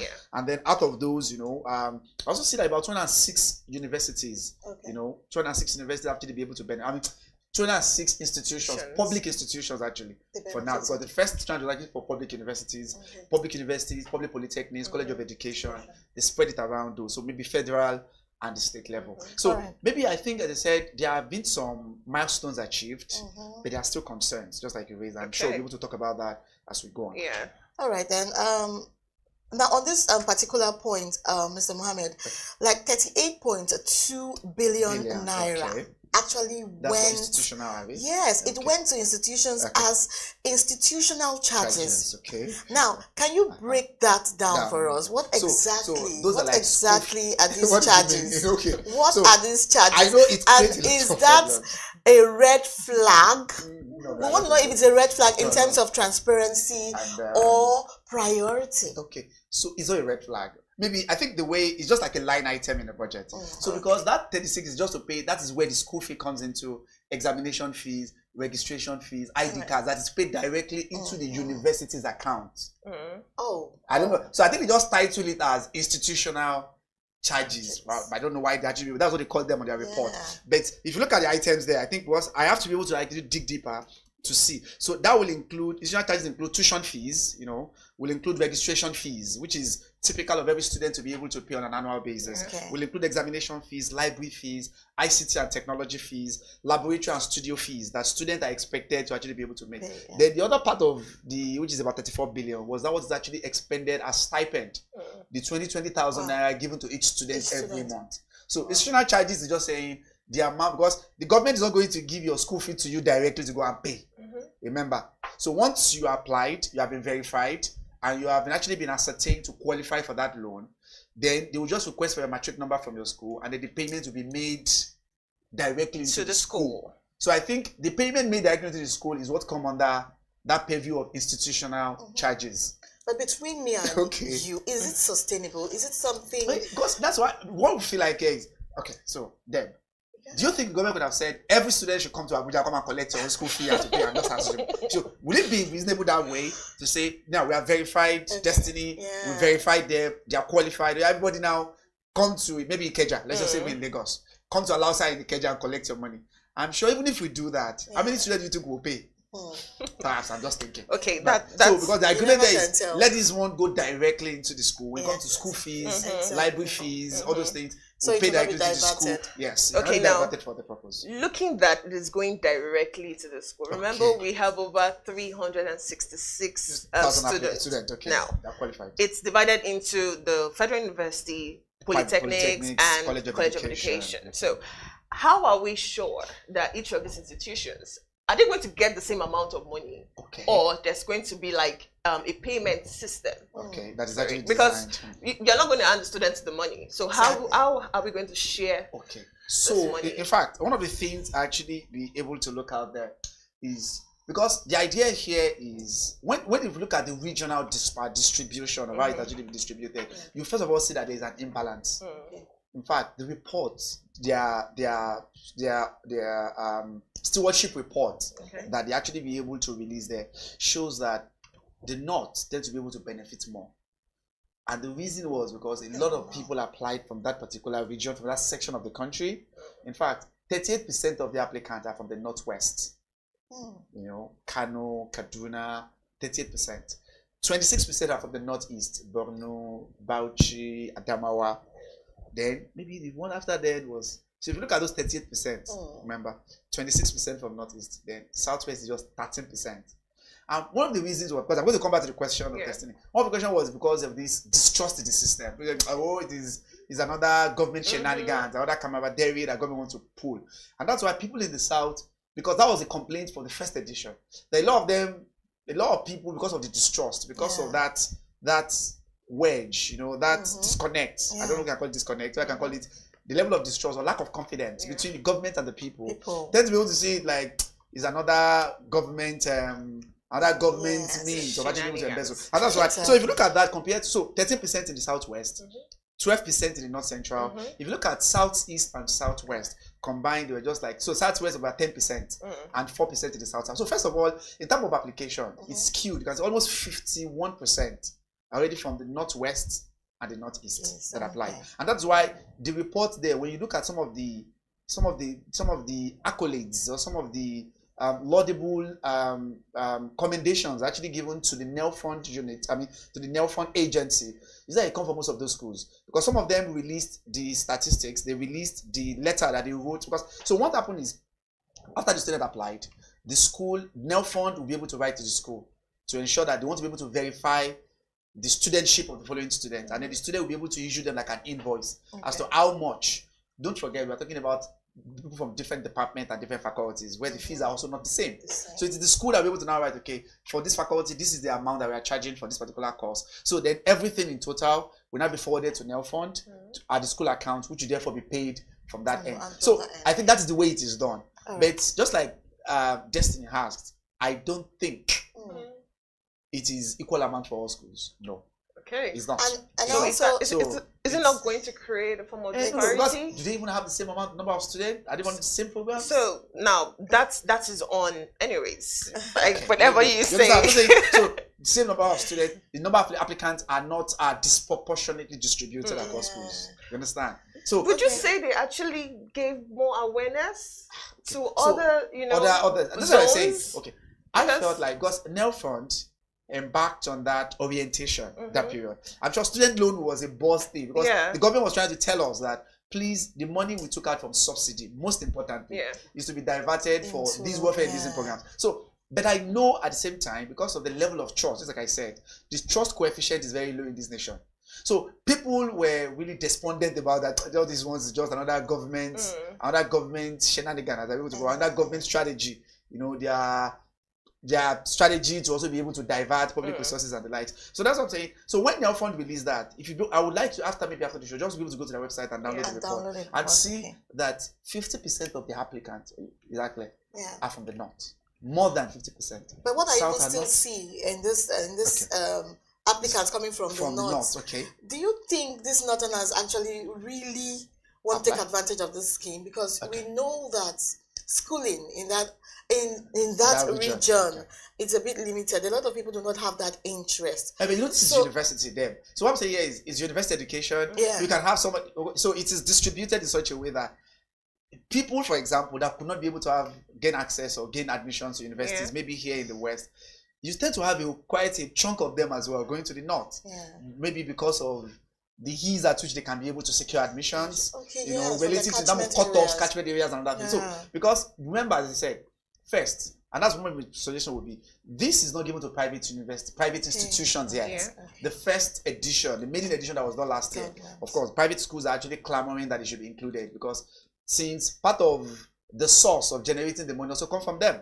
The source of the money, apart from what EFCC donated, apart from federal government allocation, about 1% or 2% is also coming from taxes that the government education tax fund, that's ETF, with private institutions to also pay into, was actually used to actually be able to set up the NEL Fund. But that was there. So for now, we're still talking about government-owned institutions, federal and state. Federal and state. So maybe it would still be the case, but the application there, because that's what they said, that they receive more application from some section of the country as against another. Maybe we'll still need to cut them some slacks. I know we could be able to have our doubts, as to what's done, but NEL Fund is still saying we roll out the application. We ask students to apply. Maybe there was not enough orientation. Okay, that could be another. Maybe the North had more orientation about the program. But anyways, let's move on. Let's move on because it's a thing to actually hand out loans to students, but it's another thing to repay. So let's look at the repayment side. So how do you think that's going to be feasible? Of course, they cannot start that now, remember. So according to the policy of NEL Fund, repayment will start 2 years after your NYSC. Okay. Don't forget, it just started last year. So the first tranche was just paid. So even the first set of students that got the loan just got their own. So because, just like I said, don't forget, this is the report for 2024-2025 academic session. That's what they are trying to give us. So they are trying to reopen the new set of those that are coming in September to ensure that students can now apply again for another batch, another round of distribution. So, but the way it has actually been structured And that's where it's such that your payment will start. Don't forget, after you graduate. All right. So it's not like as if you collect the money. Do you? this year you'll be But do paying. you think that is realistic? Because now, 2 years after NYSC, how many Nigerian youth actually get jobs 2 That's years where after that's it. The NYSC? government That's needs what to I'm come asking. in. Is it feasible? Because if you listen to Akintunde Sawyer, who is actually the chairman of this now fund, that was what he's saying, that repayment is not going to, it's not like as if you collect the loan today and you start payment tomorrow. Okay. And it's at zero interest anyway. So the feasibility there is what I'm not saying here is, and that's what he mentioned, and I'm going to quote him, that then it became a burden on the government to ensure that either by hook or by crook, sorry for using that word, you're able to do for a job for them so they can repay. Because it is too. Exactly. So if they don't get job after 2 years, you get How another would they moratorium. pay? Okay. That's what is actually in the provision of that act, Nelfon Act. If after 2 years they couldn't get job, what's going to happen? They said you keep on postponing it. Okay. So All right, what do you think? If you don't want to go into a bad debt that cannot recover, it is better you look for maybe a matching system that can be able to provide job for them. And ensure they are gainfully employed, and you can actually be able to take back the loan that they've collected. All right, now in conclusion, if you had to recommend just one reform, you see, to strengthen this program moving forward, now the program has to be strengthened. It has to be, so it has to be sustained. Okay, so definitely. what would you advise? That's what. So I think maybe she hasn't been able to put that word out of my mouth. So I put two things here. One is that provision of jobs, because for sustainers of this project, sustainers of this policy, those that have access and have benefited must at least be able to pay back. That is where it can actually be made available to those that are coming behind them. If this third edition of students or third round of students got their own, and this is 73 billion, imagine we spend 73 billion in 3 years like that. That would be like about 210, or even in 5 years. Exactly. And none of them could be able to pay back. Before you know it, that system would definitely crash. So first of all, the government needs to be able to provide that matching system that will be able to provide job for these people when they graduate. Two, I think it has to be extended as well. The limitation to public institutions, yeah. Private schools also knowing that private as well. school actually pay tax. Also the government as well used to be able to fund the NEL fund. So I think it is important. Then I think there are other vocational centers as well. Now we're talking about STEM, we're talking about vocational centers, that are not included here. These are people that can be able to do things with their hands and that can actually be able to do technical things that have also not been included. I think there is a need for government to also be able to consider. So vocational training centers, technical colleges, also informal skill hubs. There are also informal sector in Nigeria. We know how important it is. Those skill hubs as well. I think the government needed to also be able to look into them because they constitute another important fulcrum in the system. I think maybe. So I think that's only the minister for education, right? To be able to infuse this policy and make it stand. Yes, because the NEL fund is domiciled at the Ministry of Education, definitely. So it is through them. So maybe one in terms of post-graduation employment matching and tracking is very important. That's the first one. Ensure you provide that employment and they'll be able to track them. Of course, when you start job, the rule says that 10% of your salary of your gross is all will be taken out. 10%. Okay. So but it's only when you can track them. Because the question is, they have the database already. They've told us 600,000 applied, 366,000 benefited. How are they monitoring their performance and their progress? So that by the time now be able to even graduate from school, get into the job, do we still maintain them? This country where there's always problem with data challenge, missing data, because it's only by the time you track them, they say, okay, they've gotten job, they're now working, and then how can you actually be able to now ensure that the 10% can actually be deducted from their pay? Because that's where it's to be deducted to be able to pick up how much you actually be able to give to each of them. So I think that matching is important, and they may be extending it to private, universities, to vocational centers, technical colleges. I think it's very important as well. It's been a very revealing session with you, Mr. Mohammed. But before we let him go, from a scale of 1 to 10, how positive are you about this policy? Because you're like, you have been really training under the boss now. Yes, maybe I'm still. I would say I'm indifferent. Let me say 5. Okay. 5, because despite all these that we've mentioned, ICPC recently, because there have been a lot of cloudy things that is surrounding NEL fund in terms of people that benefited are not students. There have been cases of disbursing to programs that are not existent in schools. There have been some controversies around this. In fact, ICPC, the serious controversies have actually surrounded around March about 3 months ago as to the honesty as to the truism that actually be able to apply to this. So, and we've seen that people that have benefited, people that have applied that supposed to benefit did not benefit. You know, there have been politicization of it as well, and then think that have actually been another issue where it tends to be able to give you a cause for concern, you know, serious cause for concern. But 5 is a good number. Maybe 5. Yeah, maybe it's still average. positive. And I feel like if this thing is able to be sustained, it's really going to be profitable to a lot of young minds. Of course, and that's the essence, is to ensure that people are educated. But a lot of people will be afraid that it might not be doable. Okay, well, in terms of doable, like the first batch. Yes, because they might be feeling like, you know, the normal Nigerian factor. Okay, that's what wrapped around these things that they might not have the connection. They need a connection. Yeah, and that's what they're not starting to say. Thank you, them. So the question that we're saying is, because people felt like, oh, I need this will be politicized, politician will hijack it. Because that was what Patrick Sawyer, Akintunde Sawyer, who is actually saying that despondency, that thinking was what threw a lot of people up to say, oh, these politicians will hijack it, don't let me apply. Exactly. But by the time people now started saying that, oh, northern schools were the one that got a larger chunk of the 73 billion, it goes more to the northwest, as I said, and the northeast. So maybe it will be able to send some signals to people to show that, okay, please, this is real, and let's just be able to go into it, of course, because it's true of taxes, my taxes, and some other, you know, money raised from the public that's actually going into that fund. Yeah, so and let's be able to look into it. The first set has actually been rolled out. So the second batch is about to come up now. That's what we are waiting for. So maybe it should be an inspiring thing to people. So now go into it and apply. It's quite encouraging. All right, it's been an interesting conversation today on Business Morning with Mohammed Akonji, and we're not done, of course. After this, it's going to be Business Morning.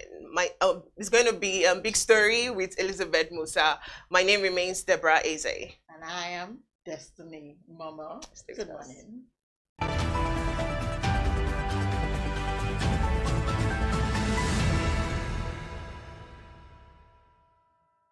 On the 25th of June 2025, Women in Successful Careers, WISCA, launched its Women in Law Mentorship Program, WIL MP, at the Lagos Chamber of Commerce Industry, Commerce House, Victoria Island, Lagos. The inaugural ceremony, which was centered on advancing women's leadership in the law, had eminent members of Lagos State Judiciary, acclaimed legal experts, executives of WISCA, mentors and mentees present. The founder and chairperson of WISCA, Amina Oyagbola, was on hand to open the ceremony with a welcome address that emphasized the importance of mentorship in legal sector and the gaps that the Women in Law Mentorship Program, WIL MP, will mitigate. As the event progressed, a goodwill message from the Commissioner of Women Affairs and Poverty Alleviation in Lagos State, Cecilia Bolaji Dada, was delivered by Amina Oyagbola on her behalf. This was followed by a keynote address from the Chairperson Board of Trustees of Gori Institute, Ayo Ogunshola Obe, who reflected on the importance of mentorship. Perhaps my career underscores why this mentoring program can make a real difference to women in law. Of course, I had a mentor.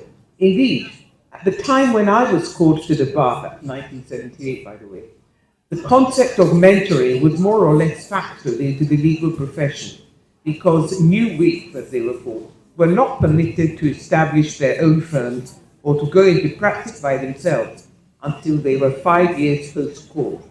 The idea was that they would learn from their seniors and then go ye and do likewise. The Deputy Vice Chancellor, University of Lagos, Ayodele Ashenua, followed with an address highlighting that structured mentoring is a strategic tool that will cover the gaps in legal academia and leadership. A needs assessment report was presented by Habiba Balogun, founder and director, Habiba Balogun Consulting, represented by Oyindamola Bamboshe, human resource consultant at Habiba Balogun Consulting. I would like to start by extending our profound gratitude to WISCA and FIDA Nigeria, our research partners on this project. We would also like to extend our gratitude to Gates Foundation for their incredible support in making this possible. This report also uncovered the persistent imbalance of key legal leadership roles and how the Women in Law Mentorship Program will dismantle the issues and build a bridge for women who are ready to rise.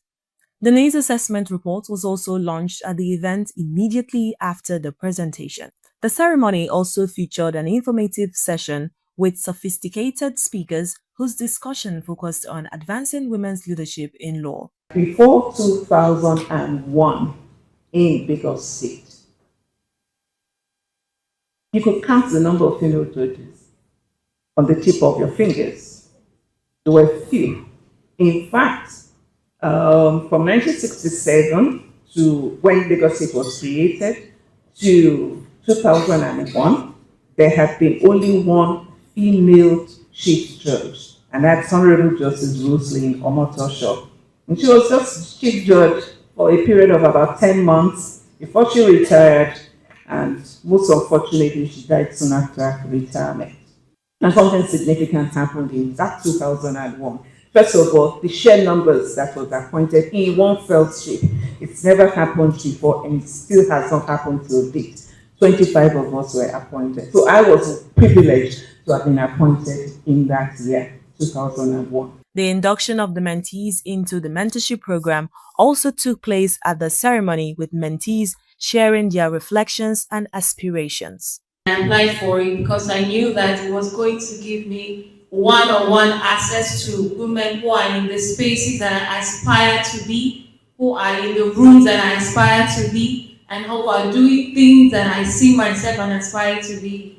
Some of the speakers and organizers also shared their thoughts and expectations about the mentorship program. WISCA is all about gender equality, about women empowerment, and the law is very important. You know, gender justice, human rights, the rule of law is very important in any society.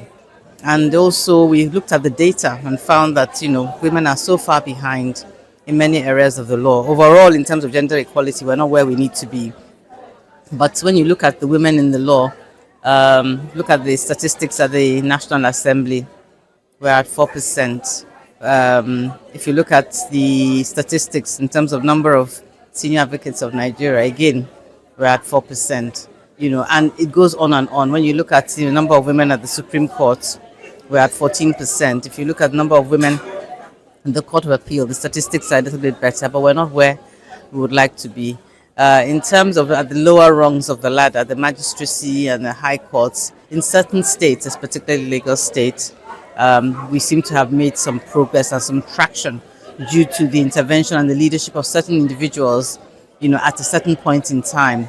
But we haven't seen that replicated across all the other 36 states, and we would like to see that happen. Mentoring in Nigeria is mostly informal, but at WISCA we take it a notch higher. We make it structured, and we put in a lot of work to do that, because we have to get mentors, you know, to agree to sign up, because they are really the heart and soul in terms of giving back. Because if there are no mentors, there will be no mentoring. So it's really nerve-wracking, but also very, very crucial was the fact that we had to, you know, rigorously select the mentees that will sign up, because it's not just that when people apply, they have to sign up. We have to be sure they have what it takes. They're willing to devote the time. They're willing to go through the rigor of the program, which is really, really going to be rigorous over a 6-month period. They want to dedicate the hours it takes to do that.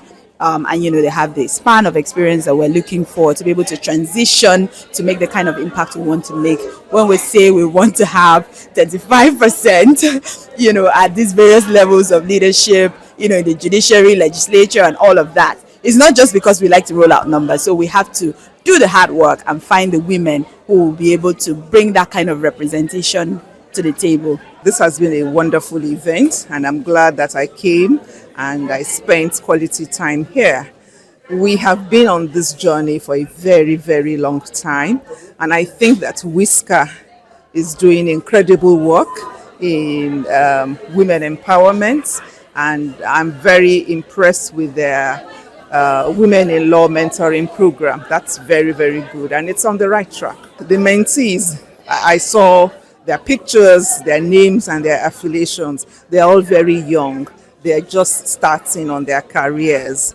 And so they would need like an experienced big sister, quote and unquote, to guide them on their own professional journey as well. So I expect that the mentees would grab this opportunity of the mentoring program for women in law, will grab it with both hands. It's a unique opportunity, and I'm sure it's going to be a very good partnership between the mentee and the mentor. The main thing that I've seen from the program is that there is a focus. You know, many of us, like people, we meander through life.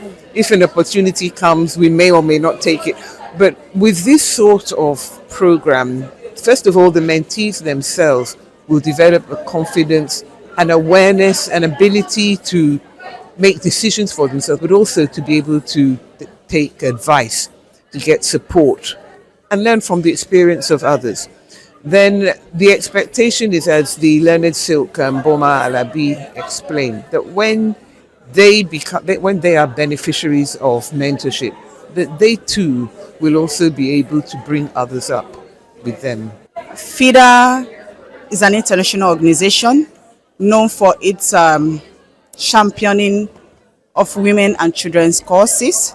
So we are here today to discuss about women in particular, to discuss the way forward on how to get women to be more involved in leadership, because who best represents the ideas or the philosophy of one, if not someone who is in that particular situation or within that particular context. So there's what we call descriptive representation.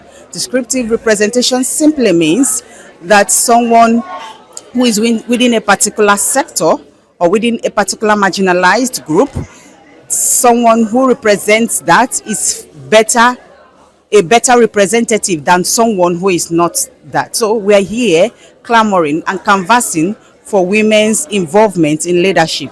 The leadership starts from home, yes, from the home front to the boardrooms, to becoming directors, to becoming financially included in the things that matters, not just to them, but the society at large. Remember, statistics have it that about 50% of our population in Nigeria are women. And I will also end with the quote of Michelle Obama, who says that denying women the right to be involved in the matters of the country is like denying half of the population of that particular country. So in essence, women are key members of the society. Women have the initiatives, they drive the home. Why not allow them to also drive the economy?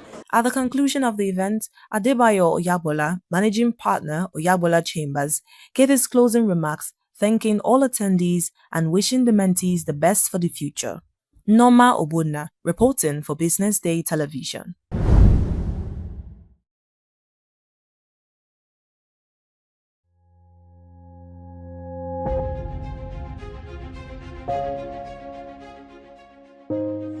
Good morning and welcome to the BDTV Breakfast Show. I am Bethel Ogunjobi. My name is Elizabeth Musa. And this is the social listening segment on the BDTV Breakfast Show. We're talking about the Fly Nigeria Act. Can you give us a background into what this is about? We are here today on the streets of Lagos, Nigeria, to gather opinion about a pressing issue. I go look at the cost of petrol. We get away from Nigeria with the suffer. The income is not really increasing, but the prices of items are increased. Nothing like service again, no. You only pray for that money to reach you that month. There's a lot of high pressure, a lot of stress. There's a lot of high targets to be met. I was quite strict. In my mind, I said, looking for my hand, my picking go spoil.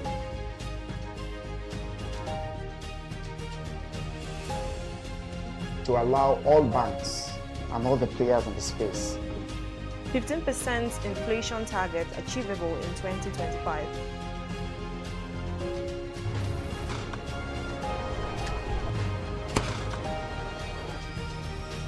The command and vision philosophy of both the Chief of Defense Staff, the Chief of Army Staff, and indeed all the service chiefs.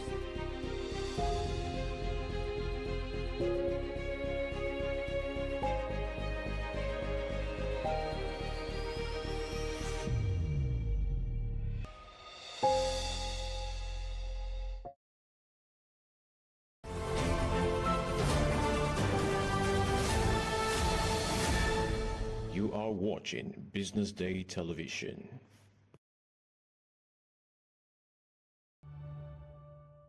Today, I have the privilege of speaking with the current president of the Nigerian Economic Society, Professor Adeola Adenikiju, and he's also the chairman of the Governing Council of the NES. And today, we're talking all about the newly signed tax laws and what it could mean for Nigerians. Welcome to the show, Professor. Thank you so very much. Thank you for having me. It's lovely to be speaking with you today. Thank you for coming to our studios. Thank you very much. Well, let me start by asking you what is your overview of the 4 tax laws which were signed by President Bola Tinubu last week?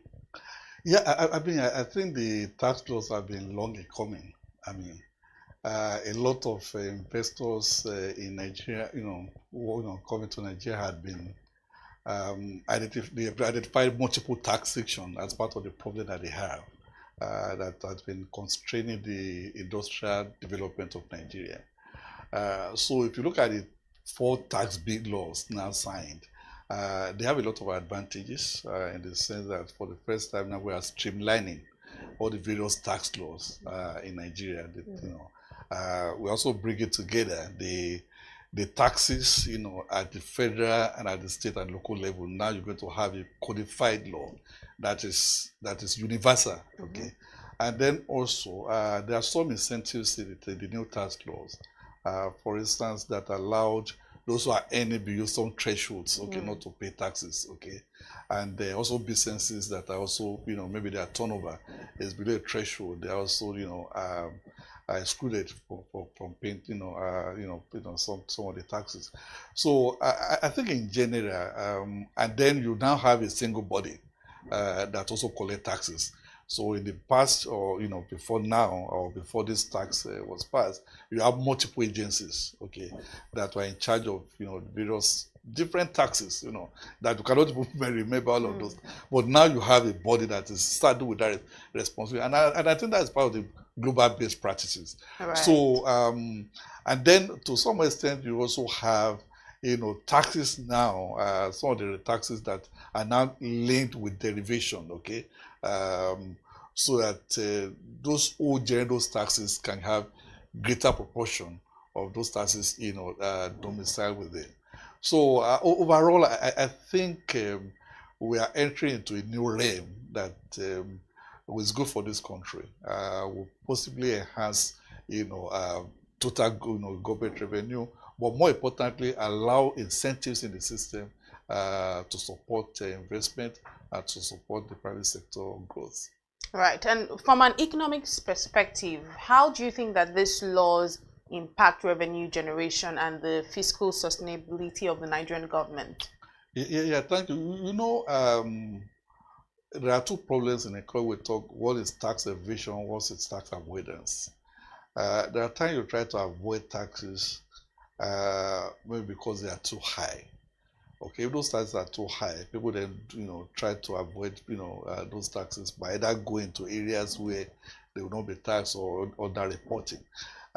So what government is trying to do now,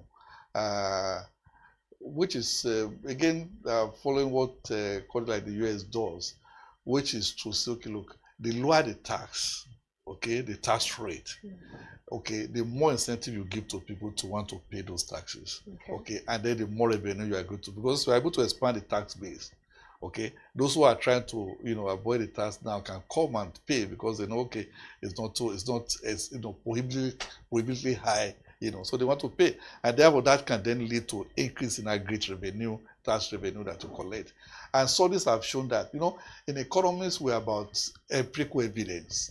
Okay, there are studies that have shown that the lower the tax rate, the more incentive you create for people to want to pay the tax, and therefore the more revenue you are able to collect. So some of the former actors now, okay, we want to formalize, because you are saying, okay, if your revenue is below, I forget the exact amount now, we're not going to tax you. So why then are you running away from documentation and being visible to the to government? That incentives will be reduced. So so essentially, we think this would encourage more revenue, and the more revenue government has, the less some of the challenges in terms of deficit and having to borrow because now you can generate a whole lot of revenue internally without having to go and borrow. So we think, it's going to be a net plus benefit for the economy. So you're seeing the positive side of it. So do you foresee any direct or perhaps indirect impact of these laws on inflation, on investment or consumer spending in the short term? In the short term, well, I mean, on inflation, I mean, if at the end of the day what you are doing is we are reducing the rate, okay? And again, that's why I want to put challenge to some of my colleagues that people now should just go and model these taxes now, okay?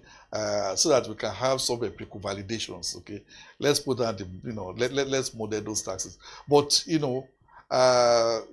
one would hypothetically assume that if you lower the tax rates, okay, that will reduce cost. And if it reduces cost, that's going to reduce prices, okay? I mean, at least the price rate of price growth.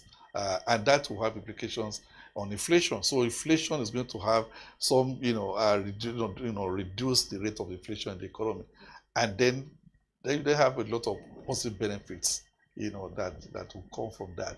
So essentially, and I think a lot of my colleagues, professionals they support this, okay, because for a very long time, like I mentioned earlier, you have all these multiple taxes, overlay of taxes, so many taxes, and some of them, they are not generating that significant amount, but the burden is high.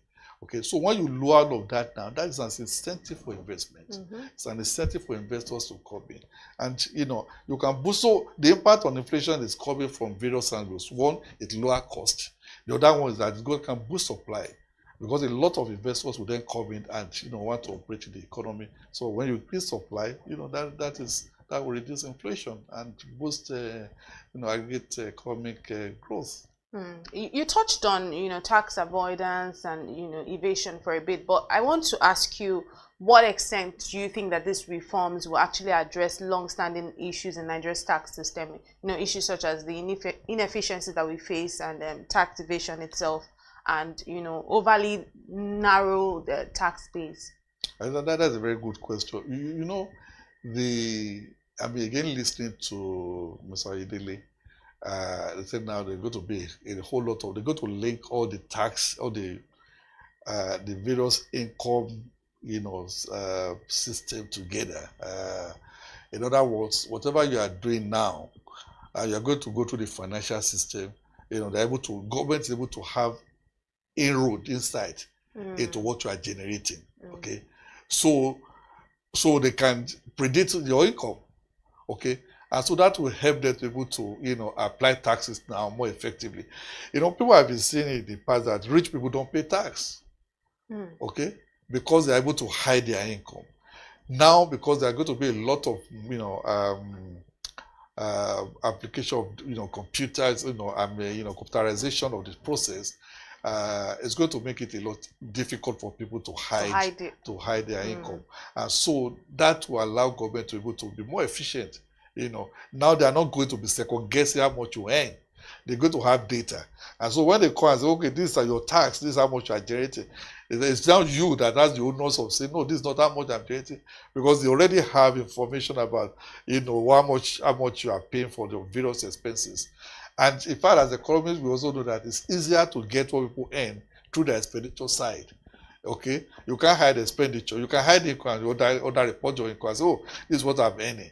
Okay, but your expenditure will be there, and so they'll be able to find out how much you are spending on groceries, how much you are spending on energy, how much you are spending. So they're able to collect all of those taxes and build up, your income base, which they are going to tax. So it's going to be a lot more difficult, and then the efficiency will also improve because now you have a single agency. So you don't have the customs, you don't have various local government or those agencies. Now it's all a single agency that will be responsible. So that will also enhance tax administration and collection.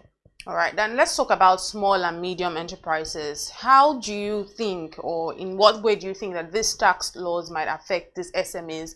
And what are some of the safeguards or incentives that actually could be considered to prevent stifling their business growth? Yeah, you know, for every economy, the SMEs is the engine of growth. You know, the SMEs are very, very important. More than 90% of enterprise Nigeria are in the SMEs categories. Again, everybody wants predictability. Okay, you want some certainty, you know, about what you are doing. You also want to be able to know how you can pay your tax without all the complications that you have now, like I said, the multiple layers. In some sense, I also operate, I have a small business, you know. Okay. And, you know, when we bought a small, vehicle to help to transport some of our goods, you know, the number of fees that we needed to pay for that vehicle, small vehicle to operate, was over 40, well over 40. Okay, bills, taxes, that. Now that creates a whole lot of burden on us again, and you have to go to various agencies to collect all of that. Now that time spent looking for those things, that will reduce. Now you can, as it were, be able to pay your taxes. You don't have to even visit the tax office. You know. So the simplification, I think, is good. And moreover, I mean, the that minimum amount threshold, I think that is also very good. What would they need to do really is to then see, whether that rate below which taxes are not paid, whether that is really sufficient or not. Because if you look at individuals, they talk about 800,000 per annum. Now, not many people are in that category. In my view, I mean, you have a whole lot of people. I mean, given the level of inflation now, that threshold could have been, a little bit higher. So I also think for the private, for the SMEs too, maybe there should be also some, more incentives really to ensure that, because when they thrive, then they're able to grow, they're able to employ more people, and the effect will be more beneficial in the system. But what we have now, I think still the positive, is better than where we are presently. Right. Just before you go, let's talk about the role that institutions like your own institution, the Nigerian Economic Society, is playing to actually monitor the implementation of the outcomes of these tax reforms as we move forward. Yeah, I mentioned something about, evidence-based analysis. Our members are we have a lot of professors, we have a lot of people in academia, we have a lot of people in the private sector. Their daily work really is also, some of them are experts in this area. So I expect now that people will be collecting data. Students will be working on projects that are related to this area. Some people will be publishing paper in this area. So there's going to be a lot of analysis. So in the next few years, you're going to see a lot of reports. You're going to see a lot of studies, a lot of papers that are written. Okay, that will measure the impact, the quantitative impact of all of these taxes. So I won't be surprised in the next conference that we are having, okay, that some of the papers that will come to those conferences will be looking at, the effectiveness of this current tax laws, and to look at their impact on the economy. So we are well ready we are well prepared to do that, and we will also then not just stop at, doing those studies, but to then see how we can then move those studies to policymakers so that they can see, based on evidence, that the impacts of those policies and where changes have to be made, then those changes can be made. All right, thank you very much, Professor Adeola Adenikiju, for joining us today on the Business Day exclusive. It was really a delight speaking with you today. Thank you for having me. It's a pleasure to be here. Thank you. My name is Elizabeth Musa. Keep watching BDTV.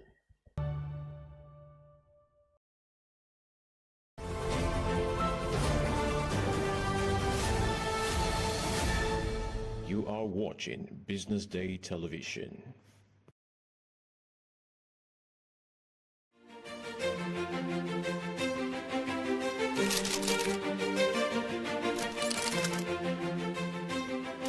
I am, of course, a great admirer of the impeccable credibility, professionalism, and business savviness of BusinessDay. If you really mean business in Nigeria, start your day with BusinessDay.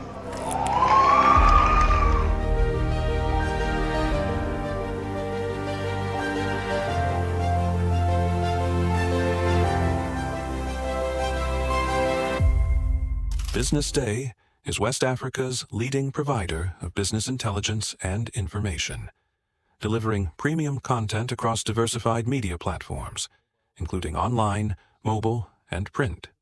Since its inception in 2001 with a weekly newspaper production, BusinessDay has expanded its reach to provide exclusive content accessible through print, mobile, and online channels. Our premium offerings are further enriched with syndicated content from esteemed sources like the Financial Times, The Economist, and the Harvard Business Review. At BusinessDay, our mission is clear: to be the foremost provider of business and financial content, empowering readers to make informed decisions in Nigeria and Africa.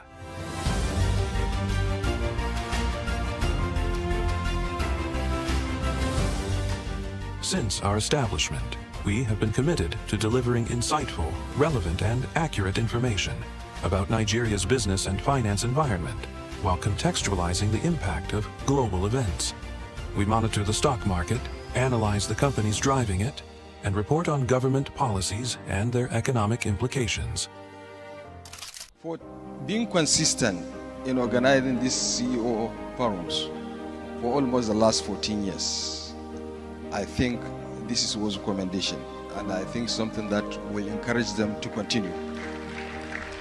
From decoding market trends to dissecting economic shifts, we offer actionable investment ideas and serve as a compass for decision makers navigating complexity. Beyond headlines, BusinessDay fosters discussions on critical economic issues through impactful conferences and events. These platforms bring industry leaders together to share narratives that drive innovation and spark meaningful dialogues. Our events galvanize connections, bridging the gap between inspiration and achievement. For businesses seeking visibility, our strong digital presence offers unparalleled opportunities, with millions of followers across social media and a dynamic website attracting visitors from within and outside Nigeria. BusinessDay is the ideal platform to boost visibility for your products and services.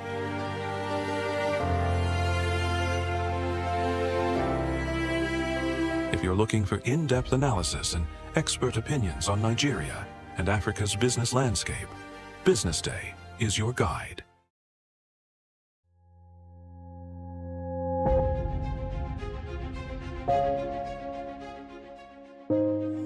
Good morning and welcome to the BDTV Breakfast Show. I am Bethel Ogunjobi. My name is Elizabeth Musa. And this is the social listening segment on the BDTV Breakfast Show. We're talking about the Fly Nigeria Act. Can you give us a background into what this is about? We are here today on the streets of Lagos, Nigeria, to gather opinion about a pressing issue. I will look at the cost of petrol. We get very Nigeria with the suffer. The income is not really increasing, but the prices of items are increased. Nothing like service again, no.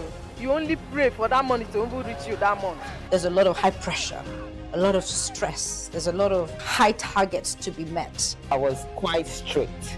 In my mind, I said, looking for my hand, my picking go spoil.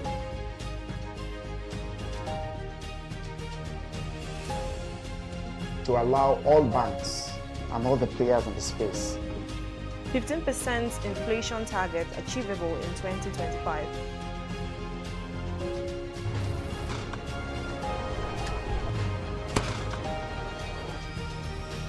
The command and vision philosophy of both the Chief of Defense Staff, the Chief of Army Staff, and indeed all the service chiefs.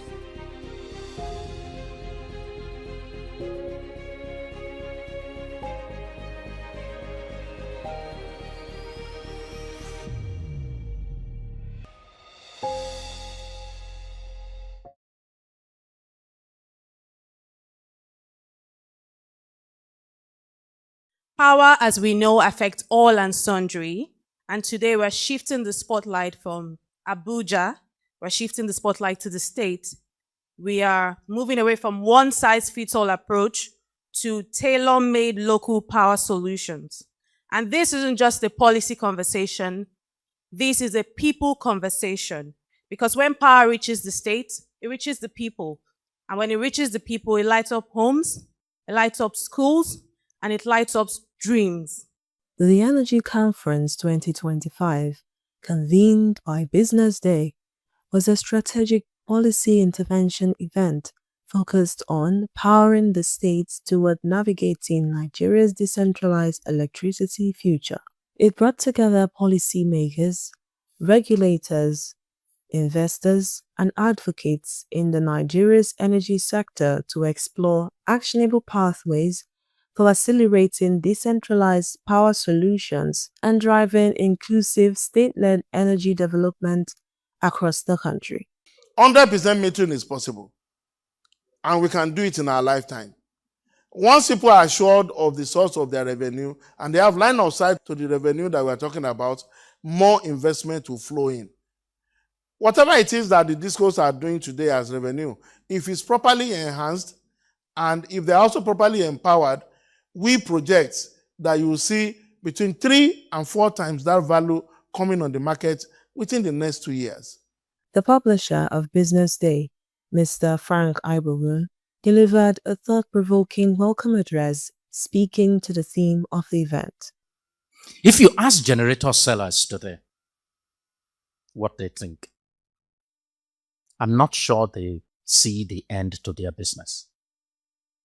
If they don't see the end to their business, so what are we talking about?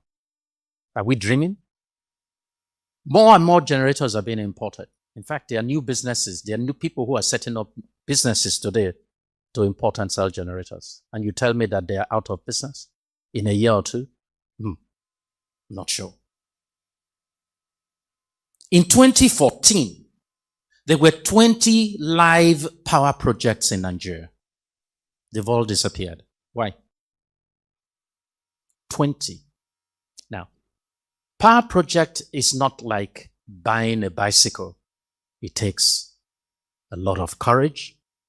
And where you find the courage, you have to find some crazy people who are willing to put the money down.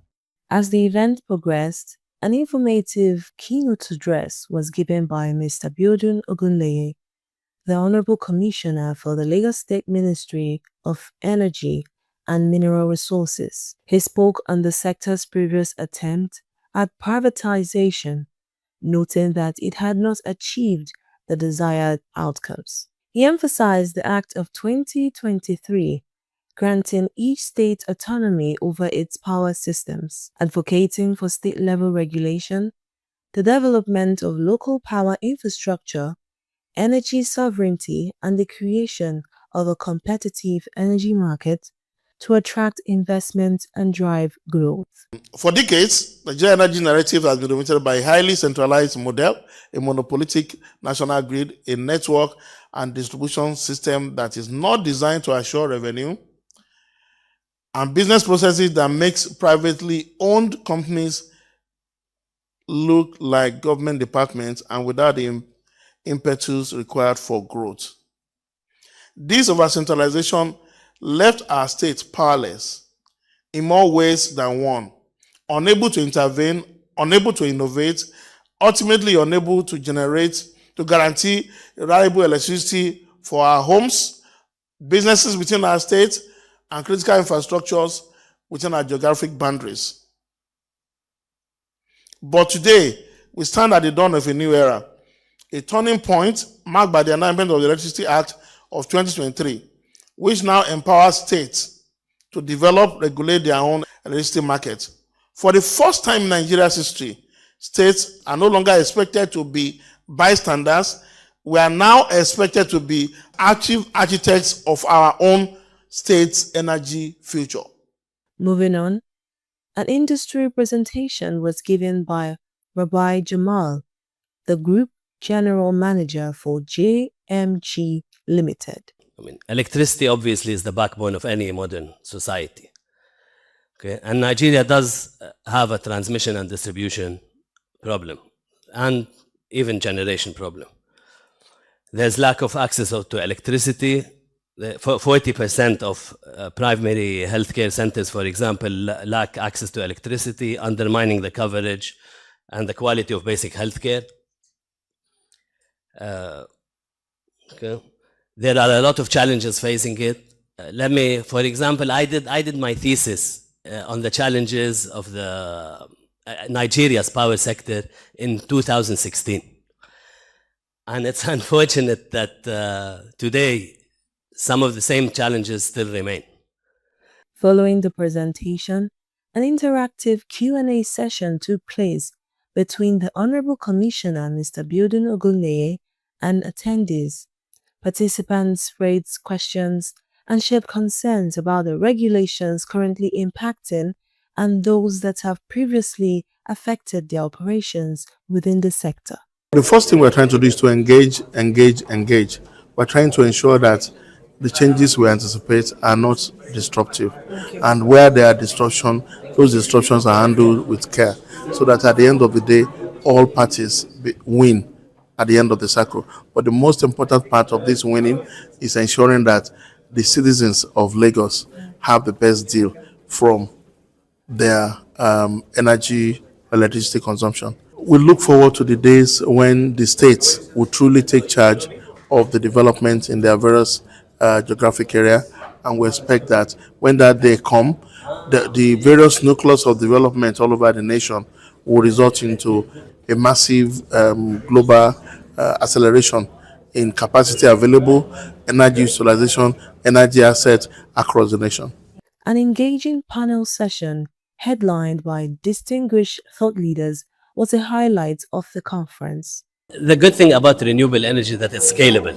So and it's really an open-ended question what you just asked, because as the country develops and it becomes more urbanized, there'll be more need for power, and there'll be, as more data centers are being established and developed, more high-rise buildings, there'll be more and more need for power. But saying that, I think by the way solar power is progressing in the country and the amount of solar system being deployed, within a few years, I think we will see a major part of the energy mix being produced by solar.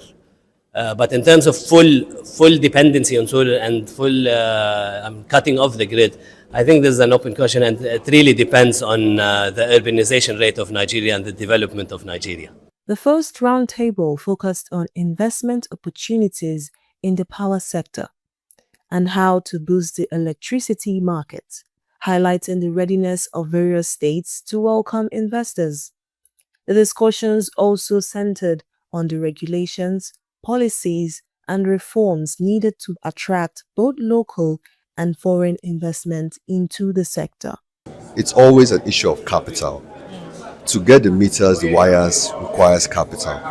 And for the capital to be attracted into the sector, it requires a certain level of incentives and so on to be there.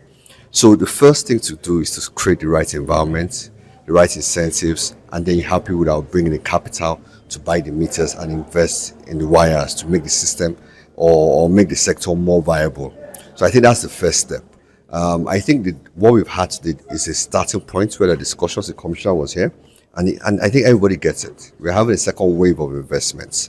The first wave was the acquisition done in 2030 of privatization. The next wave is the follow-up capital, and that follow-up capital has learned the lessons of the previous decade. And how do I make sure that I'm investing my capital, but I know where my capital is going to, and what kind of return I can get from that. While the second panel session addressed state and federal roles, defining clear boundaries in Nigeria's electricity sector. Discussions centered on the Electricity Act and need for harmonization to ensure effective governance and implementation, and how regulatory frameworks are currently being managed within the states. What we need to look at next is how are we driving adoption? Like the question I put to the Honorable Commissioner was, when we look at the Lagos electricity policy, where are we in implementation? We need to know timelines in all of that, because there are different aspects of that policy that needs to trigger if we need to achieve a proper electricity for Lagos State. So where are we in the implementation? And also, most importantly, how are we using AI? Because artificial intelligence can help us achieve much more. But where are we on that? How are we leveraging it? He mentioned, we need data first. But I think it's more than that. Because with artificial intelligence, we can do a lot of things like, predicting ahead. There are a lot of intelligence. But is the sector AI ready in Lagos State? So all of those kind of areas, I think, we need to begin to look at. But it was a good event. I like that the commissioner was realistic in his response. He was trying to paint a factual reality and not some fiction, which I.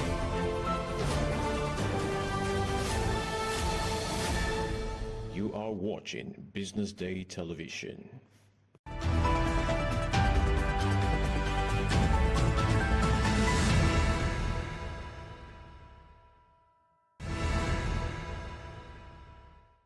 Welcome back. This is still Social Listening here on the BDTV Breakfast Show. My name is Elizabeth Musa and I'm joined today by Valentine Onyeka. Right here. Let's do this and let them hear. Let's get straight in the conversation today. Nigerians are talking about a lot of things, but we will be streamlining it to this one. First up, we have a fresh land scandal involving the Wike family. And then we have a report that shows that the People's Gazette says that Jordan Wike, the 25-year-old son of FCT Minister Nyesom Wike, was allocated over 1,700 hectares of Abuja land worth about $2.85 billion through a shell company called Jordan Farms. It has also been said that some of the land reportedly came from people who lost their plots for not meeting unclear conditions. Now, a similar deal was exposed earlier involving Wike's younger son Joaquin, who got land worth, quote, $3.6 billion, not naira, dollars, not millions, $billion.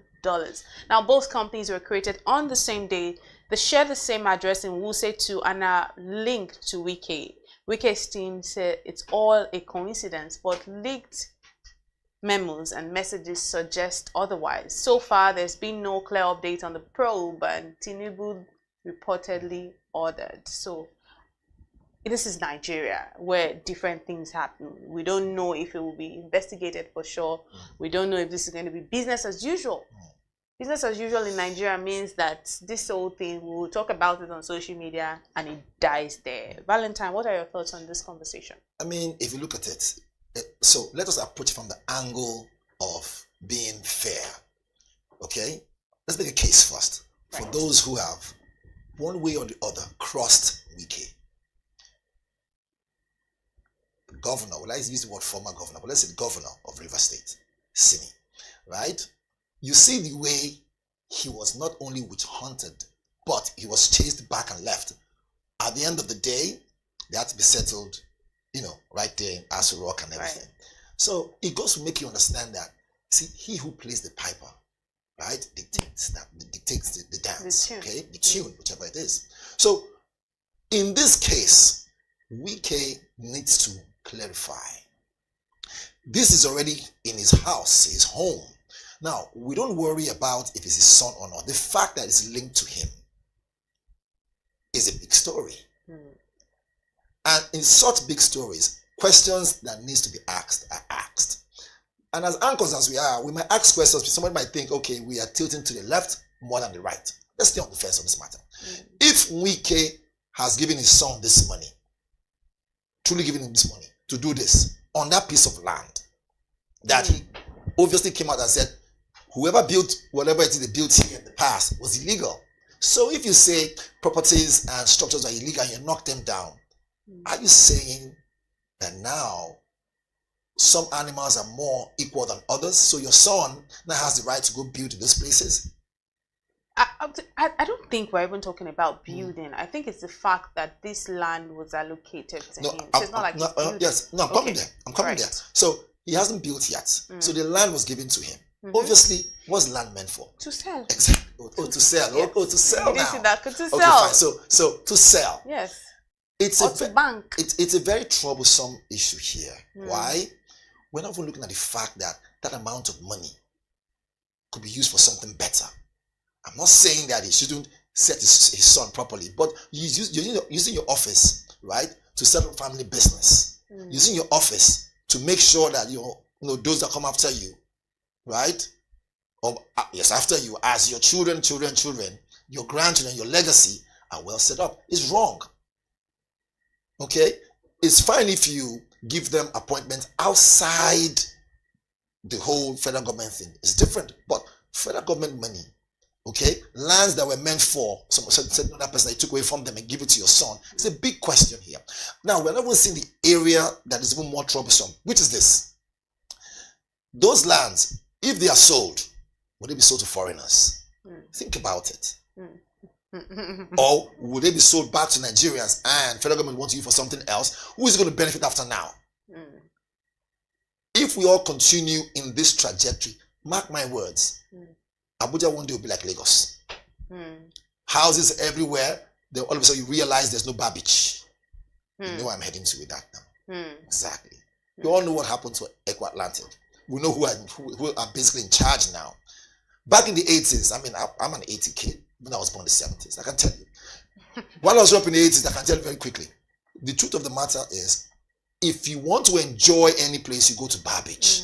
Now we don't have Barbage. But I remember, exactly. Remember my childhood. Some people, yes, sold it to, well, their own family friends who now sold it to people who are not even Nigerians. But let's not even go there. Back to this matter is this: EFCC, do your job. That's one. Would they really do their jobs? That's another question. You know what, let's see the reactions on social media, how Nigerians are reacting to this story, because I know that stories like this, I know Nigerians will not hold back. Of course, they wouldn't, knowing that it's coming from Wike, and there's some level of, what we call, anyway, let's look at the story first. But you know something about Nyesom Wike, he always knows how to be in the news. Now, there's a reaction from Nwafresh. Nwafresh says, Joak children will grow up someday. That's his child. That's Wike's son, who is Joaquin. Says Joak's children will grow up someday and their age mates will start shouting generational wealth without knowing that their grandfather was a hardened criminal. Well, I mean, that is his own opinion. He has not been convicted by any court of law to say he's a hardened criminal. So I might disagree with that message. All right, let's see more reactions in that case. See if you Joaquin, this one is from Blaze. Blaze says Joaquin is not even on Twitter making noise like other antelopes. Wow, that's serious. Says he's cashing out low key and minding his business, while the ones that can't afford Maggie are all over Twitter, insulting a demography that wants better for them. There's something we're not seeing. Is it that, because I'm seeing that now, and I'm asking a question, is it that they hope to use that piece of land to better the lives of Nigerians? You said piece of land. We're talking about hectares of land. Okay, sorry. Acres of land. What am I saying? Piece of land. Acres. Yes. To benefit the lives of normal Nigerians. If that be the case, is it going to create jobs in some way? Will factories be built on it? I'm making a case for him now. Okay? So it's on the flip side. But even at that, there is still room to look at this conflict of interest, because it's conflict of interest now. Let's assume what's the conflict of interest here? Making sure that your son is getting these properties. Are we seeing like proper, documentation? Are we seeing, him going through all that legal way through, all those parastatals, the way you go around to get that amount or size of land? Due process. Are we seeing it? Okay, so I think for you, if I hear you correctly, if they're going through all the due processes, you don't have a problem. I don't have a problem with it. Why? Because it is whoever it is that is termed, okay to get such, we'll go for it. But if it's just taking money or taking the land and saying, forget due process, give it to my son.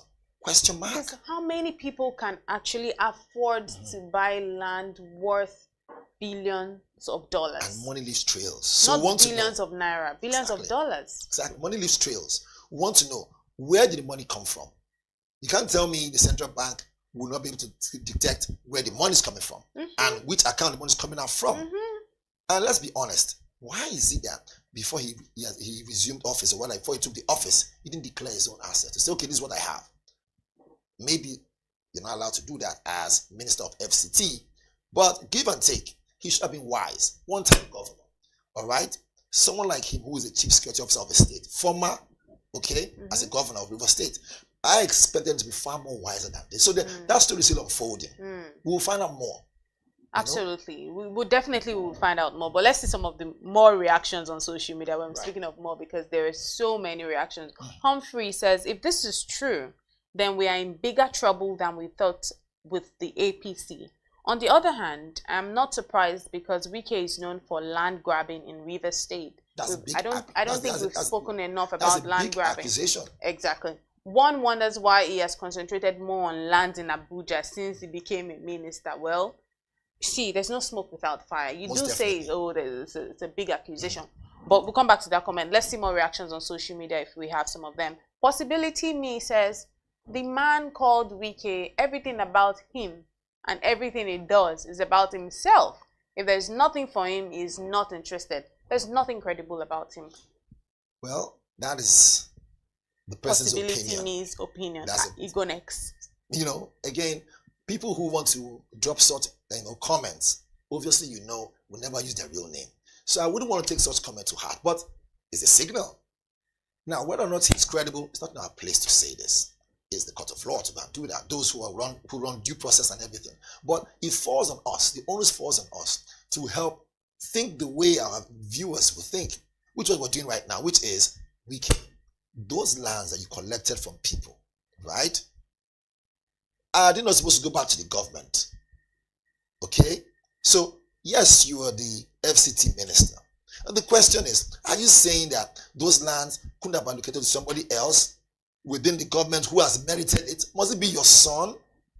So I don't think if he truly did that, that's a very unwise decision, knowing that he's always in the center of controversy. Always at the center of controversy. So to do this now, so to do this now will simply mean he's trying to poke old wounds.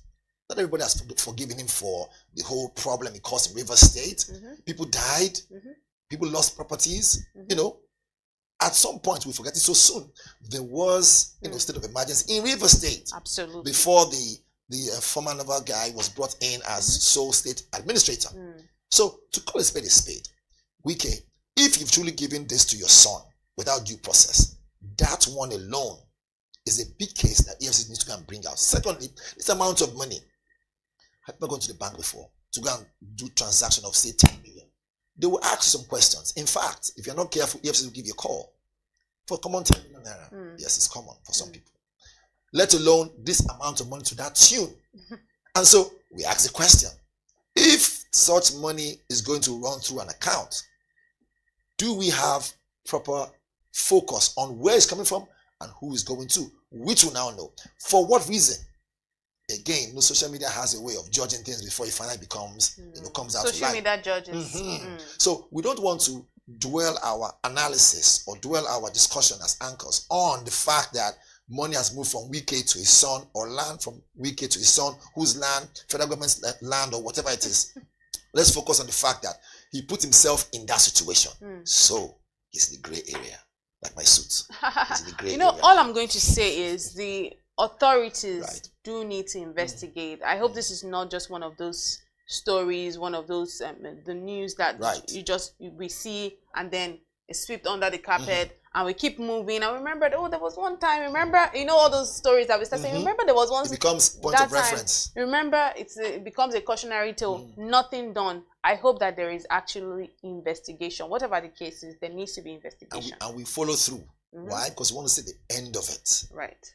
Yes, we'll see the end of it. Absolutely. The end of that story. Let's move now to Lagos. From Abuja, we come to Lagos, where a group of chiefs just lost their titles. Now, the Ojora of Ijora and Igomu, Oba Abdul Fatai Oyegbemi, has removed 6 chiefs. But you know what? Before we continue this conversation, let's take a quick break and be right back. Before we went on the break, we were talking all about the controversy surrounding the land allocated. Should we say allocated? Well, given to the son of the FCT minister. Until a different part of the story comes out. Let's just say it is given, rather it was given to his son. Can you imagine that? You give federal government property to your son. To a tune of billions of dollars. And we're talking all about that story, but let's move on let's come to Lagos, because that's where we are, where a group of chiefs just lost their titles. Now, the Ojora of Ijora and Igomu, Oba Abdul Fatai Oyegbemi, has removed 6 chiefs from their positions for attending a Labour Party campaign in Apapa without his approval. According to the palace, the chiefs went as if they were representing the king, which is a major breach of protocol. Okay, understood. Now, the Oba said no one should act in his name without permission. He made it clear that the palace must stay neutral and organized, especially in political matters. And while praising government efforts in the community, he reminded other chiefs to know their limit. Well, this is a conversation that stirred some sort of controversy, some sort of mixed reactions online. But let's see the reactions, then we'll come back to the studio and get your own reaction on it. Victor Odo says the name of the said monarch should be mentioned. If that monarch hasn't attended a political meeting, then he'll be vindicated. But if he has attended any political meeting, then he should wait for nemesis, because it will come. More reactions to this story on social media. Osage Yoa says some people still ignorantly believe Nigeria is practicing democracy. Democracy ended with Goodluck Jonathan's tenure. We don't know about that. We don't know about that. I have no reactions. More reactions to this story. Crypto lover Faith Aderonke says Yoruba, mostly leaders, are so many. You know, I always have a problem with the way people write their tenses on social media, because if you're not careful, you'll be making blunders when you're presenting. That's why it's called social media. It's crazy. Like, are these people going to school? This one says Yoruba, mostly leaders, are so many corrections and adjustments to make to restore sanity back into the Yoruba land. And this is one of them. Right. Just one. By 2031, nobody will call Lagos a no man's land again. The entire Yoruba land must be protected at all costs. It's a must. It's not debatable. Faith is speaking in what capacity? Anyway, let's see this other reaction. Emmanuel Isijola says, this is another reason Tinubu and APC shouldn't be allowed to continue beyond 2027. Nigeria is sinking in their hands. What's all this errands? Do we have more reactions to this story, just in case we don't have any more? Look, the reactions are clearly tilting to, you know, just before we came on air, you had mentioned if this was really about protecting tradition, or if the Oba was being political. But if you see from the reasons why he did whatever he did, according to him, firstly, it's a major breach of protocol. Let's establish that. Secondly, he said no one should act or use his name without his permission. It's understood. You should understand the jurisdiction of where you work. Dynamics in which they Thirdly, operate. he also made it clear that the palace is a neutral place and it should stay neutral. Underline that word. Neutral. We'll come to it. And he said it should stay neutral in political matters. And he praised the government's effort in the community, but he reminded the chiefs to know their limits. So 3 things here. Stay neutral. We should stay neutral. Secondly, it's a breach of protocol. Right. Thirdly, no one should act without my name without my permission. Okay. Now let us spell it out. Okay. From these 3 angles. Before we do that, again, like the other message that we saw that says that was clear, in the past or maybe present, has this traditional ruler ever attended any political function? That's a question on one end. Now, let's look at this. No one should act without his permission. The idea of monarchy, the idea of traditional setting, obviously comes with a high level of respect. And high level of respect must come with culture. So, if the culture says that a low or rather third-class chief, okay, must seek consent from the paramount ruler of an area, right, in the Yoruba land or any other part in Nigeria, you must first and foremost ask for permission before you move ahead to make such visits, or rather, honor such visits. Then they have faltered one way or the other. But if not, I am seeing, a signal of what we call being a dictator, not a leader. Remember, you think so? I will explain. Now, leaders will say, hey, let us go. Let us achieve this. Rulers will say, no, it is me that has final say. You must do what I say. Ego comes in. You have more ego-driven rulers in our midst than sensible, rational kind of leaders. Again, leaders and rulers, 2 different things. Now, we don't know what are played on the back of this whole story. There's always a backstory to it. Maybe before now, they've been having some issues where these people do things on their own without consulting the person in charge. So maybe we would have just been, okay, it's an opportunity, okay, to have them caught up in that situation. That's one.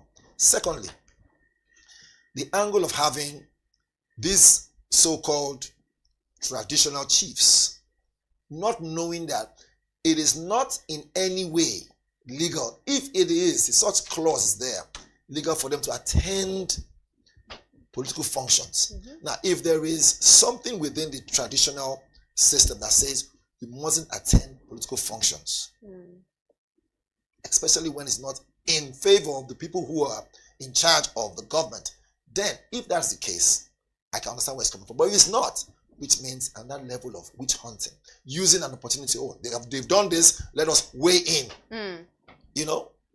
Now the third part, before I leave, third part is this. Is it because it's Labour Party? Is it because Labour Party won Lagos? Is it because APC are the ruling party? Or are we seeing an angle of it's an opportunity to frustrate Labour Party? Because if prominent people don't come to attend the event, you don't have records. And remember, it's all about media. The media takes shots of all these things and then they're used to create some form of publicity in the near future. So if no prominent person goes to attend your function, you're more or less gone or buried. You know, and this is the funny part. Remember, not too long ago,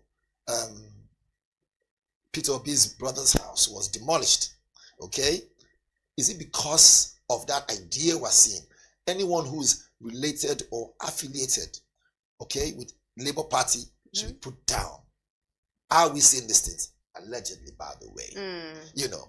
That was the word of the year at the start of this year, thanks to Two-Face. All that hook and put all those things to it. So seeing all this, we ask the questions that our viewers want to ask. In these three areas, is it because we're seeing these things? Are these signals that could point, one, this guy is a dictator or ego-driven person, or the fact that it's not APC? Because if it was APC gathering, maybe we'll not be hearing the story. Because it could actually be that it's really a thing. I mean, because he clearly stated it that it's against the, it's a major breach of protocol. So I think the chiefs needed to have known what the protocols are, what their limits are. The money change hands. I don't know about that. I mean, the chief just needed to have known what their limits are, and what they shouldn't be doing. And if he's saying that, they need to be neutral, you did say something that's very key right here. If it was not Labour Party, will the penalties have been less steeper than this?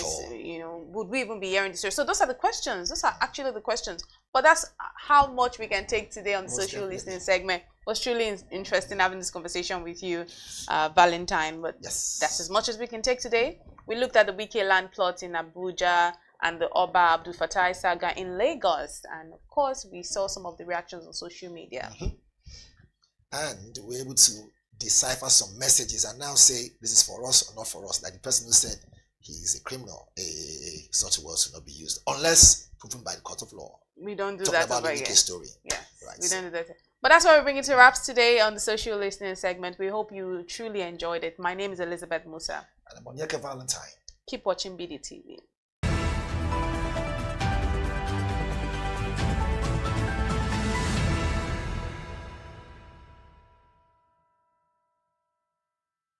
On the 25th of June 2025, Women in Successful Careers, Whisker, launched its Women in Law Mentorship Program, WIL MP, at the Lagos Chamber of Commerce Industry, Commerce House, Victoria Island, Lagos.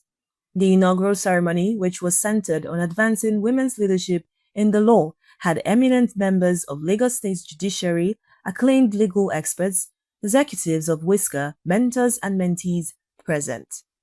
The founder and chairperson of Whisker, Amena Oyabola, was on hand to open the ceremony with a welcome address that emphasized the importance of mentorship in legal sector and the gaps that the Women in Law Mentorship Program, WIL MP, will mitigate.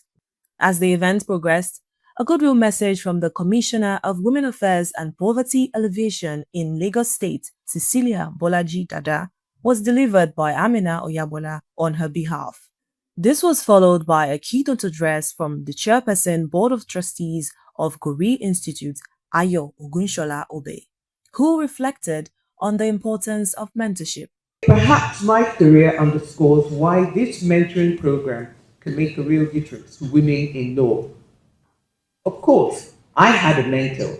Indeed, at the time when I was called to the bar, that's 1978 by the way, the concept of mentoring was more or less factored into the legal profession because new wigs, as they were called, were not permitted to establish their own firms or to go into practice by themselves until they were 5 years post-court. The idea was that they would learn from their seniors and then go ye and do likewise.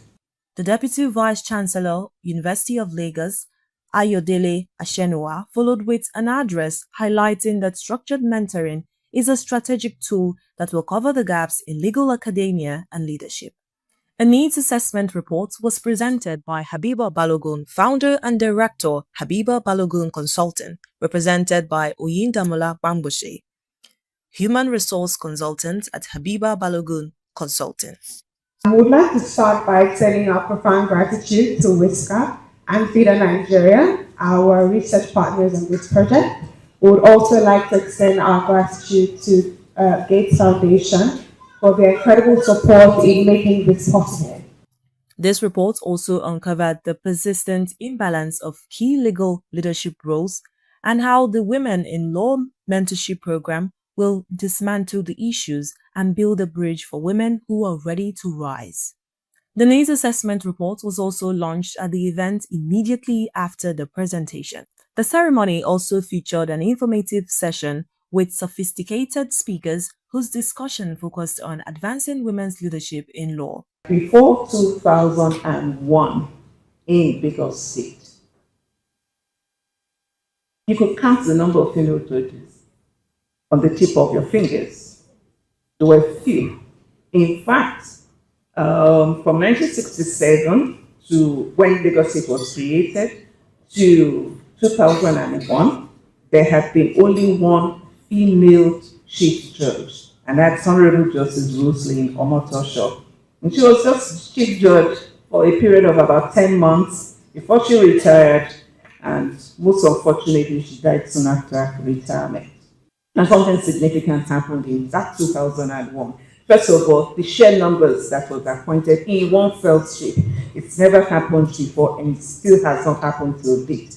25 of us were appointed. So I was privileged to have been appointed in that year, 2001. The induction of the mentees into the mentorship program also took place at the ceremony, with mentees sharing their reflections and aspirations. I applied for it because I knew that it was going to give me one-on-one access to women who are in the spaces that I aspire to be, who are in the rooms that I aspire to be, and who are doing things that I see myself and aspire to be. Some of the speakers and organizers also shared their thoughts and expectations about the mentorship program. WISCA is all about gender equality, about women empowerment, and the law is very important. You know, gender justice, human rights, the rule of law is very important in any society. And also we looked at the data and found that, you know, women are so far behind in many areas of the law. Overall, in terms of gender equality, we're not where we need to be. But when you look at the women in the law, look at the statistics at the National Assembly, we're at 4%. If you look at the statistics in terms of number of senior advocates of Nigeria, again, we're at 4%. You know, and it goes on and on. When you look at the number of women at the Supreme Court, we're at 14%. If you look at the number of women in the Court of Appeal, the statistics are a little bit better, but we're not where we would like to be. In terms of at the lower rungs of the ladder, the magistracy and the high courts, in certain states, particularly Lagos State, we seem to have made some progress and some traction due to the intervention and the leadership of certain individuals, you know, at a certain point in time. But we haven't seen that replicated across all the other 36 states, and we would like to see that happen. Mentoring in Nigeria is mostly informal, But at Whisker, we take it a notch higher. We make it structured, and we put in a lot of work to do that, because we have to get mentors, to agree to sign up, because they are really the heart and soul in terms of giving back. Because if there are no mentors, there will be no mentoring.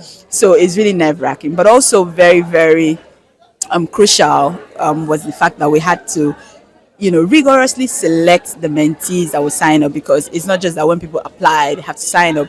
We have to be sure they have what it takes. They're willing to devote the time. They're willing to go through the rigor of the program, which is really, really going to be rigorous over a 6-month period. They want to dedicate the hours it takes to do that. And they have the span of experience that we're looking for to be able to transition to make the kind of impact we want to make.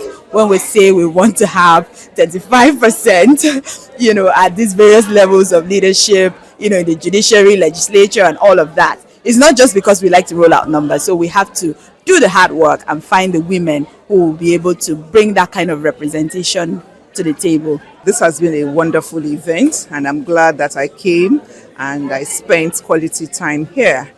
We have been on this journey for a very, very long time, and I think that Whisker is doing incredible work in women empowerment, and I'm very impressed with their Women in Law mentoring program. That's very, very good, and it's on the right track. The mentees, I saw their pictures, their names, and their affiliations. They're all very young.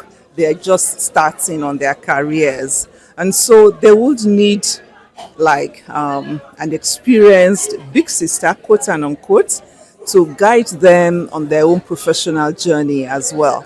So I expect that the mentees would grab this opportunity of the mentoring program for women in law, will grab it with both hands. It's a unique opportunity, and I'm sure it's going to be a very good partnership between the mentee and the mentor. The main thing that I've seen from the program is that there is a focus. Many of us, like people, we meander through life. If an opportunity comes, we may or may not take it. But with this sort of program, first of all, the mentees themselves will develop a confidence, an awareness, an ability to make decisions for themselves, but also to be able to take advice, to get support, and learn from the experience of others. Then the expectation is, as the learned silk Boma Alabi explained, that when they are beneficiaries of mentorship, that they too will also be able to bring others up with them. FIDA is an international organization known for its championing of women and children's causes. So we are here today to discuss about women in particular, to discuss the way forward on how to get women to be more involved in leadership, because who best represents the ideas or the philosophy of one, if not someone who is in that particular situation or within that particular context. So there's what we call descriptive representation. Descriptive representation simply means that someone who is within a particular sector or within a particular marginalized group, someone who represents that is a better representative than someone who is not that. So we're here clamoring and canvassing for women's involvement in leadership. The leadership starts from home, yes, from the home front to the boardrooms, to becoming directors, to becoming financially included in the things that matters, not just to them, but the society at large. Remember, statistics have it that about 50% of our population in Nigeria are women. And I will also end with the quote of Michelle Obama, who says that denying women the right to be involved in the matters of the country is like denying half of the population of that particular country. So in essence, women are key members of the society. Women have the initiatives, they drive the home. Why not allow them to also drive the economy? At the conclusion of the event, Adebayo Oyabola, managing partner, Oyabola Chambers, gave his closing remarks, thanking all attendees and wishing the mentees the best for the future. Norma Obuna, reporting for Business Day Television.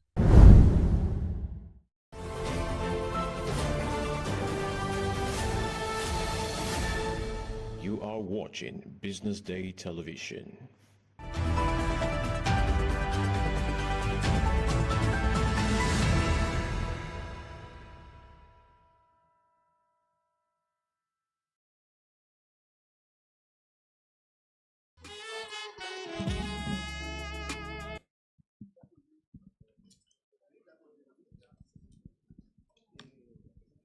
Good morning, everyone. Good morning, everyone. Firstly, let me thank you and welcome you all here today. Can you look to the person closest to you and just give them a warm smile and tell them you're welcome to Business Day's Sustainable Financing Conference.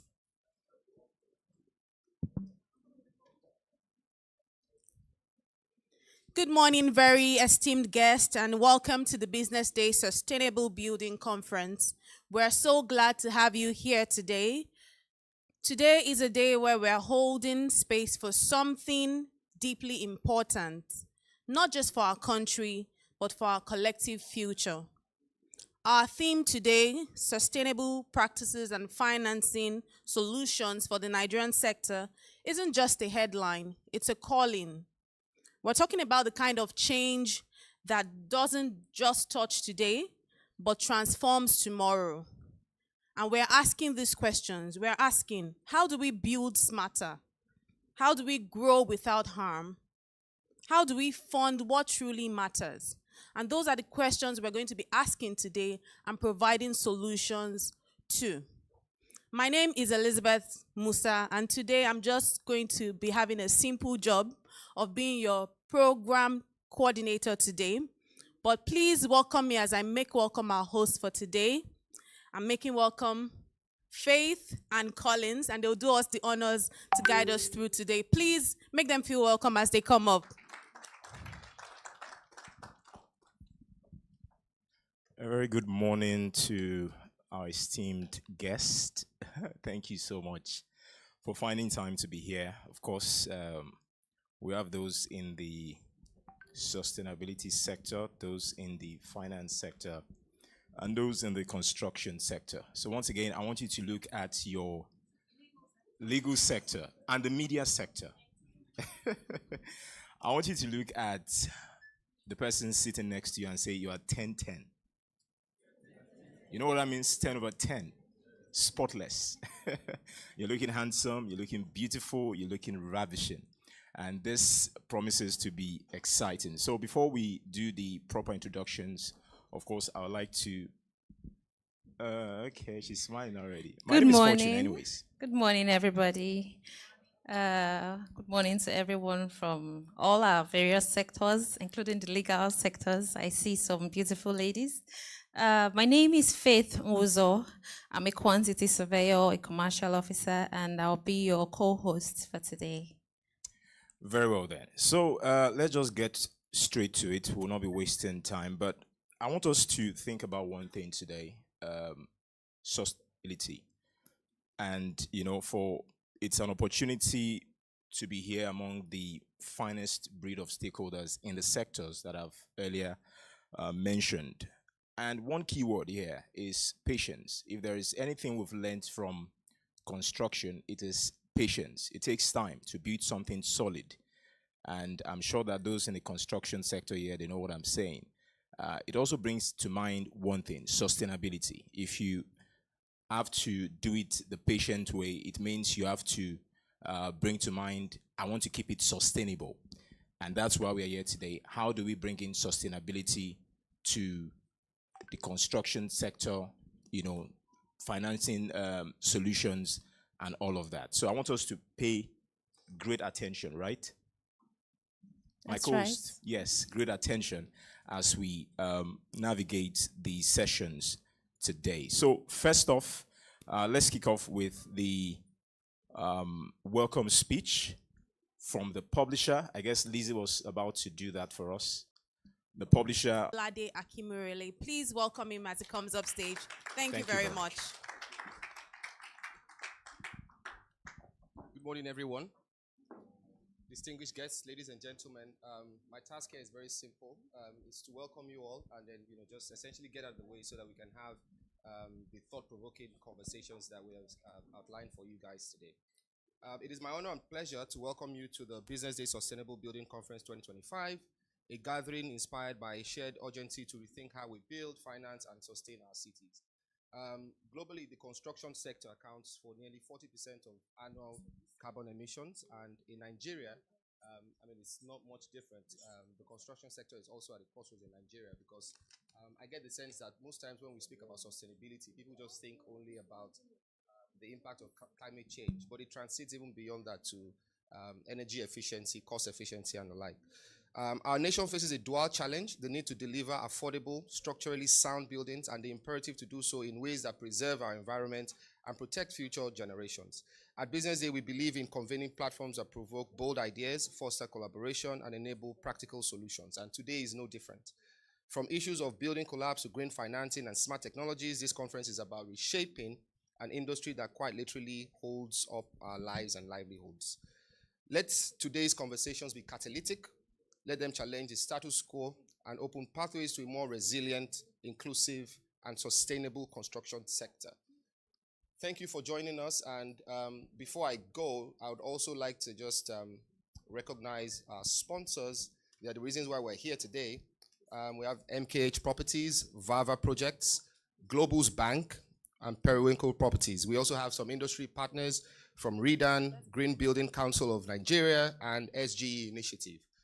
So allow me to say once more that you're all welcome to this conference, and please, I hope that you enjoy it as much as I will. I already had some conversations with Dr. Oyelake. Is he here right now? There he is.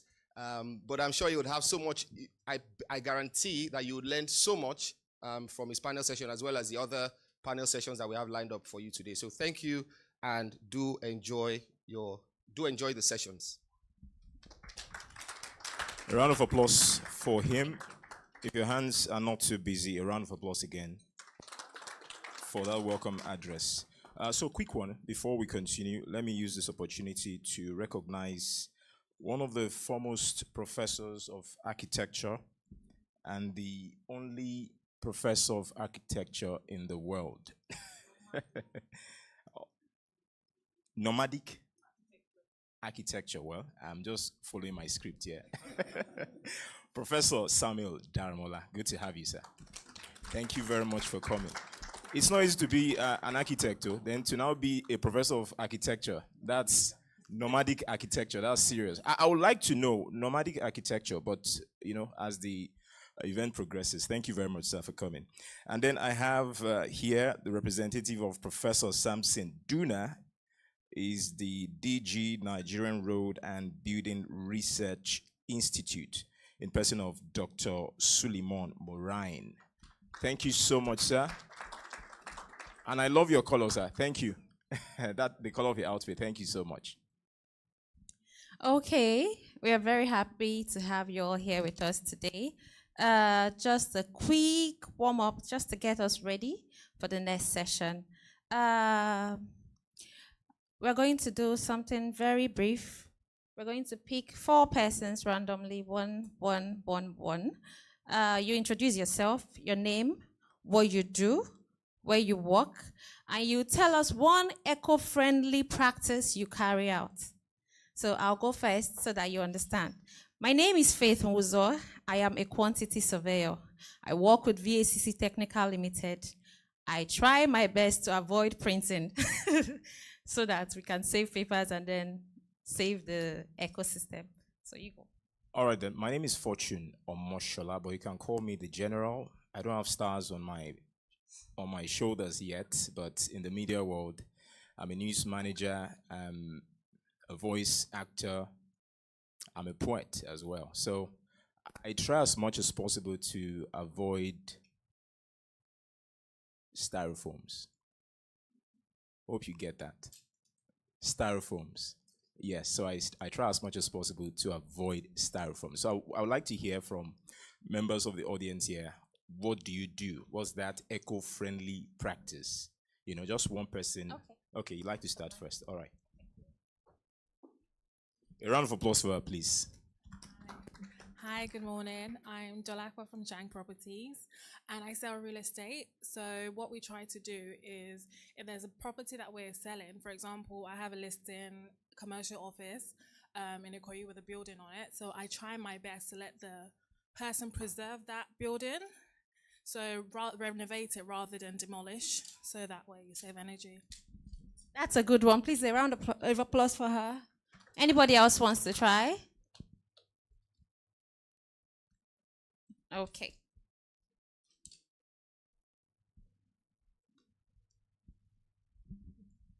Good morning, everyone. My name is Thomas Omishore. I'm a transport planner, and I write to preserve the environment. Interesting. Round of applause, Thank you, please. sir. Interesting. Okay. So nobody from this angle? Okay. Oh, good. Good morning, everyone. My name is Johnson Olamiposi. I'm a tourism journalist and enthusiast. I am a tourism writer. I write good destination about Nigeria. I don't give any impression of how Nigeria looks like. So I beautify Nigeria when my write-up page. Your write-up. Thank you so much, sir. Thank you so much. All right, then, without wasting any more time, we'll just do this little engagement so that we can, break the ice when necessary. So the environment is so serious. I'm like, what's going on? It's not that deep. All right, then. For the keynote address, we have the president of Redan, who would be having a keynote address right about now, is Mr. Kintoi Felix, but is ably represented by the vice president of Redan Southwest Zone, Dr. Kunle Adeyemi. If our hands are not too busy, please let's welcome him to the podium. Thank you, sir.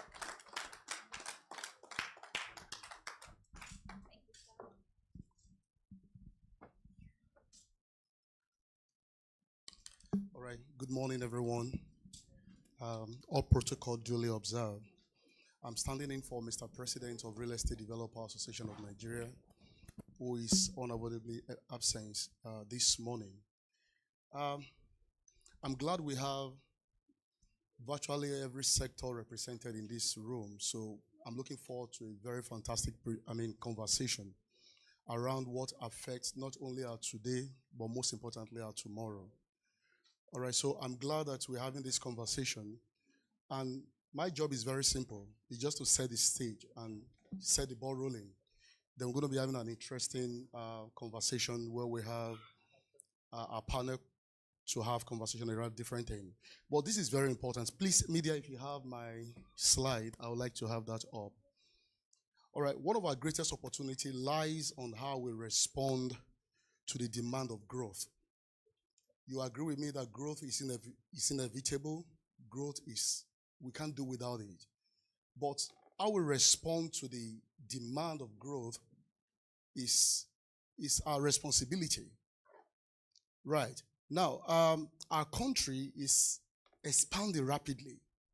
As a matter of fact, it's purported that in the next few years, Nigeria is going to be the third largest population in the whole world. Right. So, by the virtue of this growth and expansion, if we do not build right today, if we not start doing embracing the right thing today, particularly as related to construction, the industry I stand to represent, or real estate rather, if we not build right today, we may spend years correcting the damage, the avoidable damage or mistakes of tomorrow. So it's important that we look at sustainability as something that will not only influence, like I said, our today, most especially our tomorrow.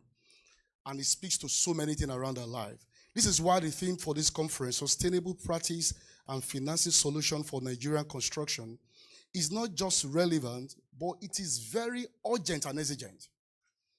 So having this conversation is not just relevant. We've got to have this conversation real quick to preserve our tomorrow. All right, next slide, please. Why sustainability? Why do we need to prioritize it? It's not just a slogan.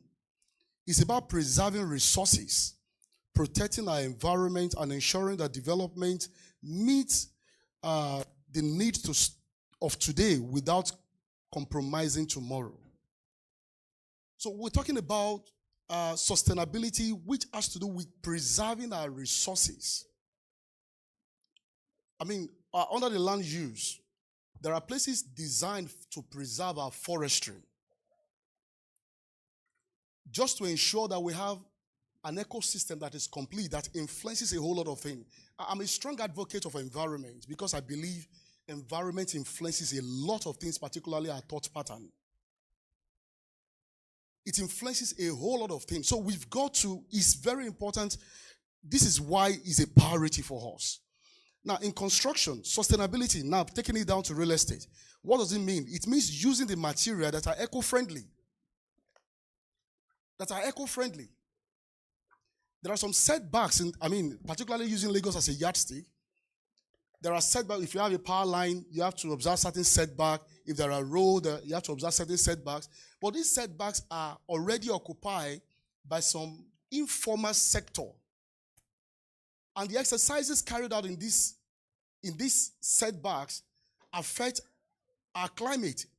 This is why we have the vulcanizers. The last statistics revealed that we have over 65,000 vulcanizers in Lagos. So imagine each time you go to pump your tire, imagine the emission that pollutes the air, and there are people living close to this environment. It affects their health. As a matter of fact, when you go to an hospital like Igbobi, and you have about 10 people having problem with chronic back pain, about 4 of them are usually vulcanizers. So it even affects, it impacts on their health directly. And there are other technology that could be embraced that is almost zero carbon emitted technology to pump our tires. Within the same sector where we have the setbacks, there are so many other industries. We have kiosks built by wood from our forest. And to maintain these kiosks, about 40% of wood also have to be acquired to maintain the kiosk on an annual basis. Those kiosks also can be substituted for sustainable materials that are locally, we can find this locally. So now let's move. We are very passionate about sustainability at Radan, and I will tell you why. All right, so now using materials that are eco-friendly and locally sourced.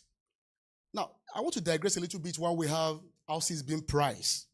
As a matter of fact, there's a school of thought that housing in Nigeria is overpriced. Because about 60 to 70% of construction materials are imported. And you agree with me that the import rate, the duty, the custom duty, all of that have a direct impact on the cost of a building until we embrace local materials, particularly the ones that are eco-friendly. It can bring down the cost of building, and it can also help us to achieve our aim of sustainability. Now, this is very important. Why sustainability and the meaning of sustainability to us in construction? Designing buildings that consume less energy and managing waste responsibly.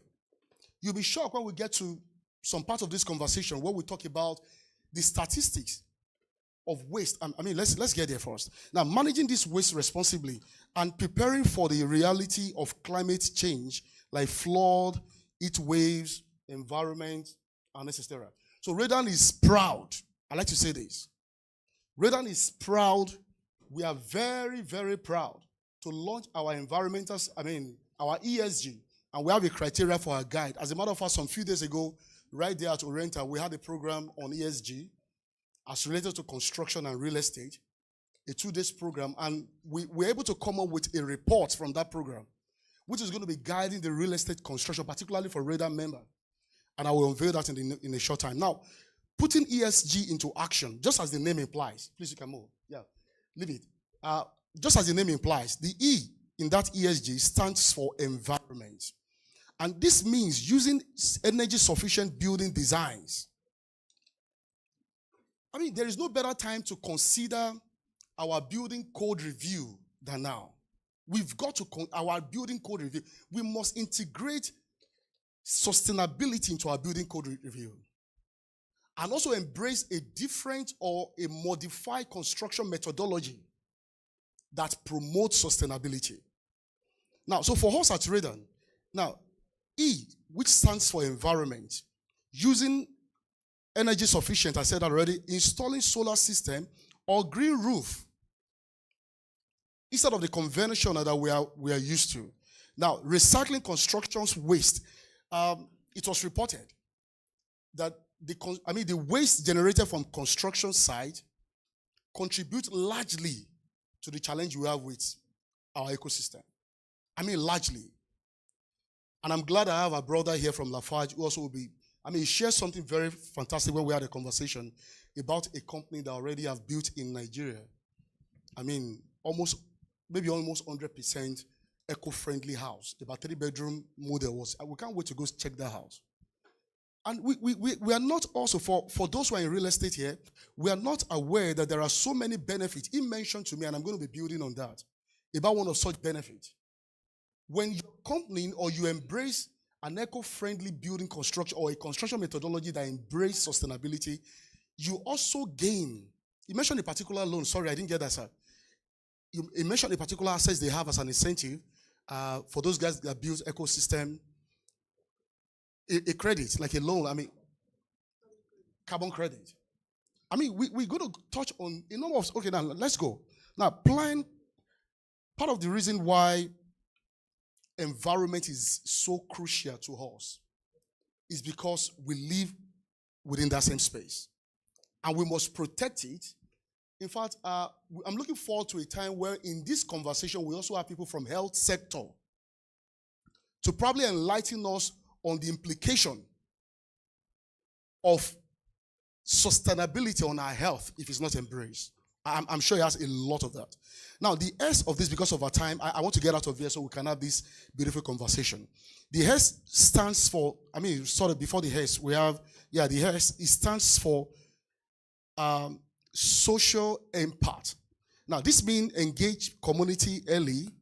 Let's have a conversation with them. It will interest you that Lagos alone, right, generate on daily basis, estimated, about 15,000 metric tons of waste on daily basis.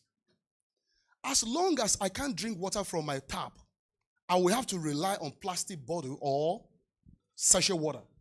And this have impact on the waste. So you can imagine Lagos alone as a city generate almost 15,000 metric tons of waste daily, of which 60% of them are organic and 40% are inorganic. So our proposal is that until we embrace an incentive-driven circular economy, we may not be able to resolve the issue of sustainability or achieve our sustainability goals. 60% is a whole lot organic waste generated on daily basis, and 40%. And Lagos spent over 30 billion naira on waste management on monthly basis. So you can imagine we can save our planet, save a whole lot when every one of us in construction embrace building houses that are sustainable. Now, still talking about the HES, which suggests social impact, ensure safe working condition and support inclusion, fair labor, and local jobs. Let's make development accessible and affordable. Now, this leads me to the next one, which is G, the governance. We've got to be transparent. We need to be transparent with all stakeholders. Yesterday, I was in a meeting where we talked about data in real estate. Most of our data in Nigeria are estimated. So that it makes it a lot difficult to make informed decision. And this is rooted in transparency. We should have an accurate data of what is expected. So our governance should be transparent. That's what we're seeing in a nutshell. And of course, we cannot overemphasize the need to embrace ethical business practice, standard practice. There's a need for us to embrace that. In this age and time, we have a paper by Radan that all our members going forward, and we are driving that for the first 5 years as a template, when you are building, your construction will have minimum 30% sustainability integrated into your construction. so that we can, because construction or real estate is said to have contributed largely to the present menace we have. And we want to be part of that solution in Redan. All right, as I make an attempt to conclude this morning, I'd like to also talk about the role. So we have set up an ESG oversight for structure in Redan. Now, we need to talk about the role of finance. You can't talk about sustainability without talking about finance. It's non-negotiable. Sustainability building often costs. It costs more upfront, but it delivers on savings, durability, and social value.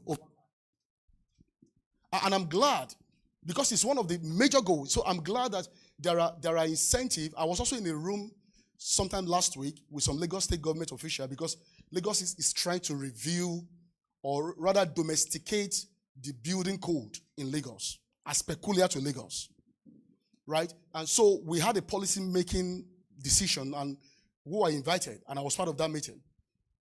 And I'm aware that Lagos also is trying to put up an incentive for anyone building embracing sustainability. Anyone who is building embracing an eco-friendly kind of structure. They are considering a whole lot of incentives. Like I said, until we embrace an incentive-driven circular economy, we may not be able to achieve our sustainability goal.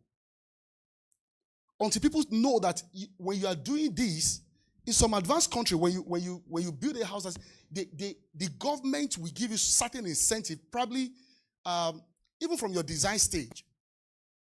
Your permission, you want to get permit for your building stuff. In fact, there's a proposal that was made to Lagos State government that you can even be given an extra floor. A whole lot of proposal is on the table. And I'm glad Lagos State government is considering all of this. So finance is very, very important. Unfortunately, long-term financing for construction in Nigeria is hard. And to assess it is very difficult because of the high interest rate. Underdeveloped mortgage is one of our challenges too. Our mortgage system in Nigeria is drastically, and this also speaks to data. There is no way we can have an active mortgage system which speaks to the supply, the entire value chain, particularly to the consumer. And mind you, if you look at the socioeconomic strata, where we have the apex, the high income earner, the middle income earner, which exists, and the low income earner, the majority is the base of the pyramid. And that's where we have the majority. It constitutes almost 60 or over 60% of our total population. And it's growing every day. So there will be a need to finance this. Both the public and the private sector, we need to embrace this and to finance it. Now, encourage the use of green. Why we must do better, if I must ask. We must encourage the use of green bond and climate finance to support sustainable housing development. Very essential. Support affordable mortgage financing through a single-digit interest. Cost of money in Nigeria is expensive. A single-digit interest, which as a matter of fact is practiced in most developed countries. A single-digit simple interest with reducing balance. That's the only way we can achieve this. Now, we've got to also recapitalize Federal Mortgage Bank. They are doing a bit because it has to enhance this bank capacity to give out National Housing Fund. Having a home is not reserved for exclusive, it's not an exclusive right of few. It's a right. It's a right for everyone to have a home. But that can only be driven when we have stuff like National Housing Fund. So we've got to recapitalize, as it were, so that we can enhance their capacity to do more, to deliver more. I'm talking about the Federal Mortgage Bank. And of course, we have to promote the rent-to-own housing scheme. I love what Lagos State is doing about the review of tenancy. We've got to review, we've got to promote, rather, the rent-to-own housing scheme as an accessible pathway to home ownership. And we have to collaborate with commercial banks to develop housing-friendly loan structure that are inclusive, accessible, and a long term. Our responsibility as developer, I'm winding up in a few minutes. We are not just builders of houses. We are builders of futures. I'm glad we have some developers also in the room, and you agree with me that we are not just building houses. We are building futures. So because at Redan, we are committed to training our members on green building practices. I just mentioned we just concluded a training like about a few days ago, and we have others coming in pretty soon because we want to keep empowering our members to embrace best practice as related to green building, advocating for policy that support ESG and promoting responsible development nationwide. We must take the lead in shaping the sector, and that is profitable but only sustainable, inclusive, and resilient. My closing thought. In closing, let me say this. We have a duty to get it right. If we build carelessly, we will suffer. But if we build with intention, with vision, and with future in mind, we will win together. So let us rise to this occasion. Let this conference be more than just a talk. Let it be the beginning of lasting action. Let us build Nigeria where every structure is safe, every development is inclusive, and every home is a promise fulfilled. Thank you for your audience. Have a beautiful day. A round of applause again. That was a thought-provoking keynote address by Dr. Kunle Adeyemi, of course, who is the VP, Redan, representing the interest of Akintoye Felix Adeoye. I mean, let's give him his flowers once again. A round of applause for him. Faith, I'm sure you learned some things from what he said. My notes is actually full. So this is my industry, and I'm not just here to be your host. I'm also a participant. Please join us up. I'll be mentioning some organizations like sponsors and others. VAVA Projects, Mr. Abubakar Sheriff. Please join us upstage. We want to have a... Yes, sir, please. We want to have a very brief photo session. MKH Properties Limited. Dr. Muibi Kende Ahmed, please up here. Periwinkle Properties Limited, Dr. Chinedu Nweke. Globus Bank, Deputy Editor, BD Lolade. Architect Bolahon Oyelake. Dr. Kunle Adeyemi, the Vice President. Redan Southwest Zone. Please, if you're here, okay. Very well. So let's make it really snappy. I mean, the photo session. Thank you.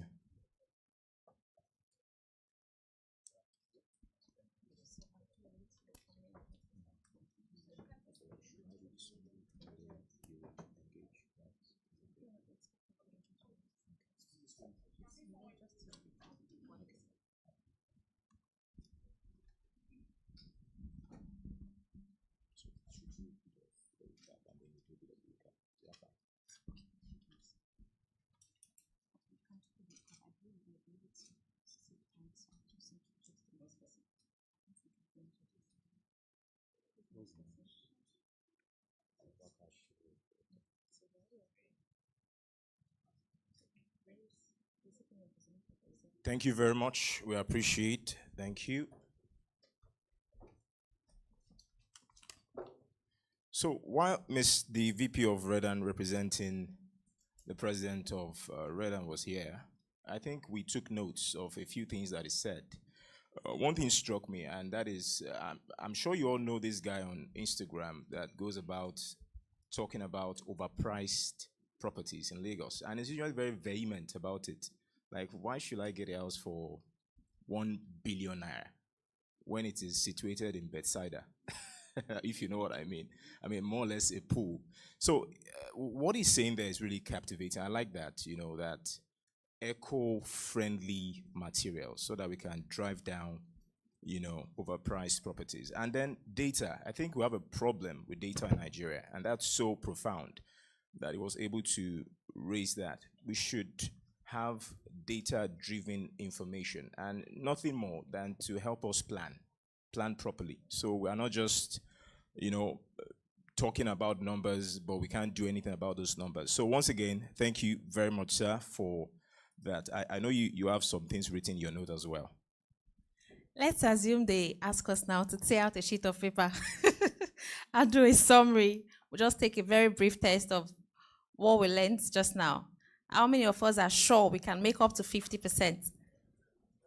Oh my God. Just a quick summary from 1 or 2. What was your take home from that keynote address? Can anyone? Just one person. It won't take any time. Thank you very much, sir.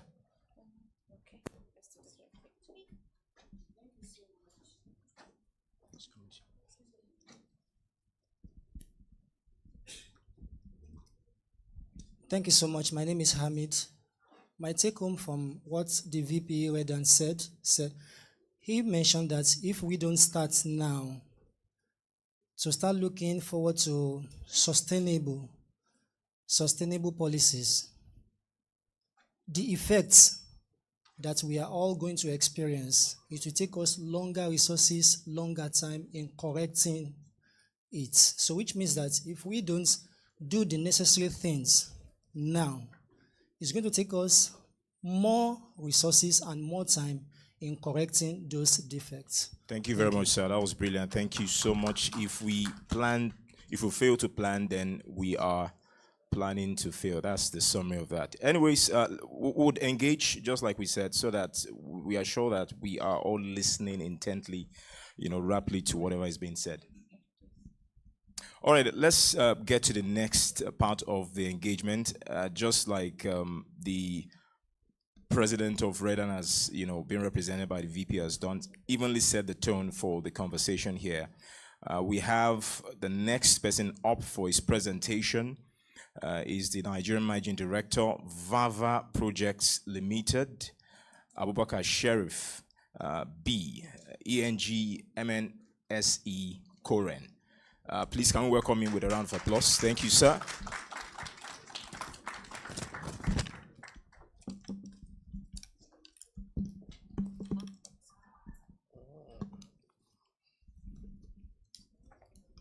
Good morning, ladies and gentlemen.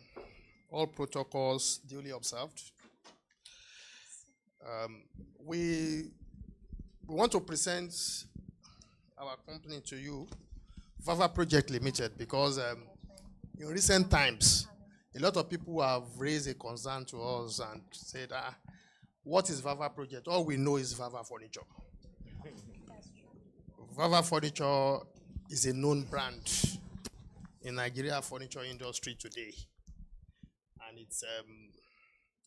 it's one of the biggest furniture companies in Nigeria. It has created a name because it provides the most affordable and the most quality furniture. So some years back, about 4 years ago, we decided to go into real estate. And because of the name we've established in the furniture industry, we knew that if we are going into real estate, we have to do it in a proper manner. That means we have to do it big.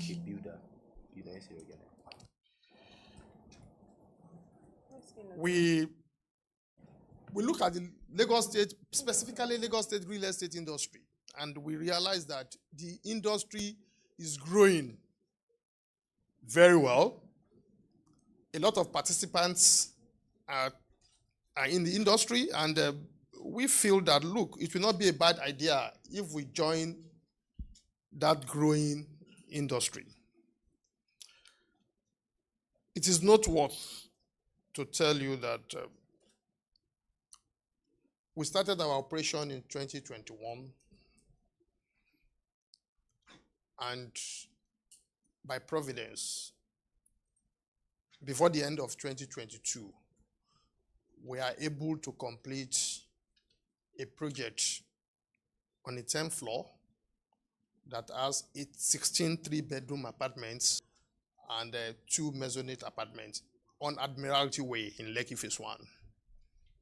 The project is there for everybody to see. That's the tallest building on Admiralty today.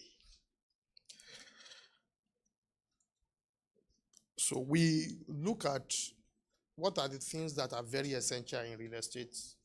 And most of the things we observed was that timely completion of project, timely movement to site, and also quality of what we are selling to our clients. Today, we have grown from a very moderate company to a company that has over 150 direct and indirect staff. We have increased our spheres of operation, and we have notable projects in Lekki Phase 1, Victoria Island, and Ikoyi.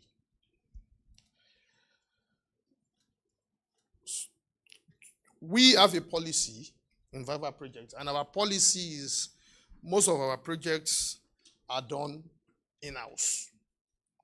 So the way we establish the real estate, we equally establish a construction arm that services our real estate. And it has worked for us because it allows us to determine our price. Our prices are very competitive and moderate.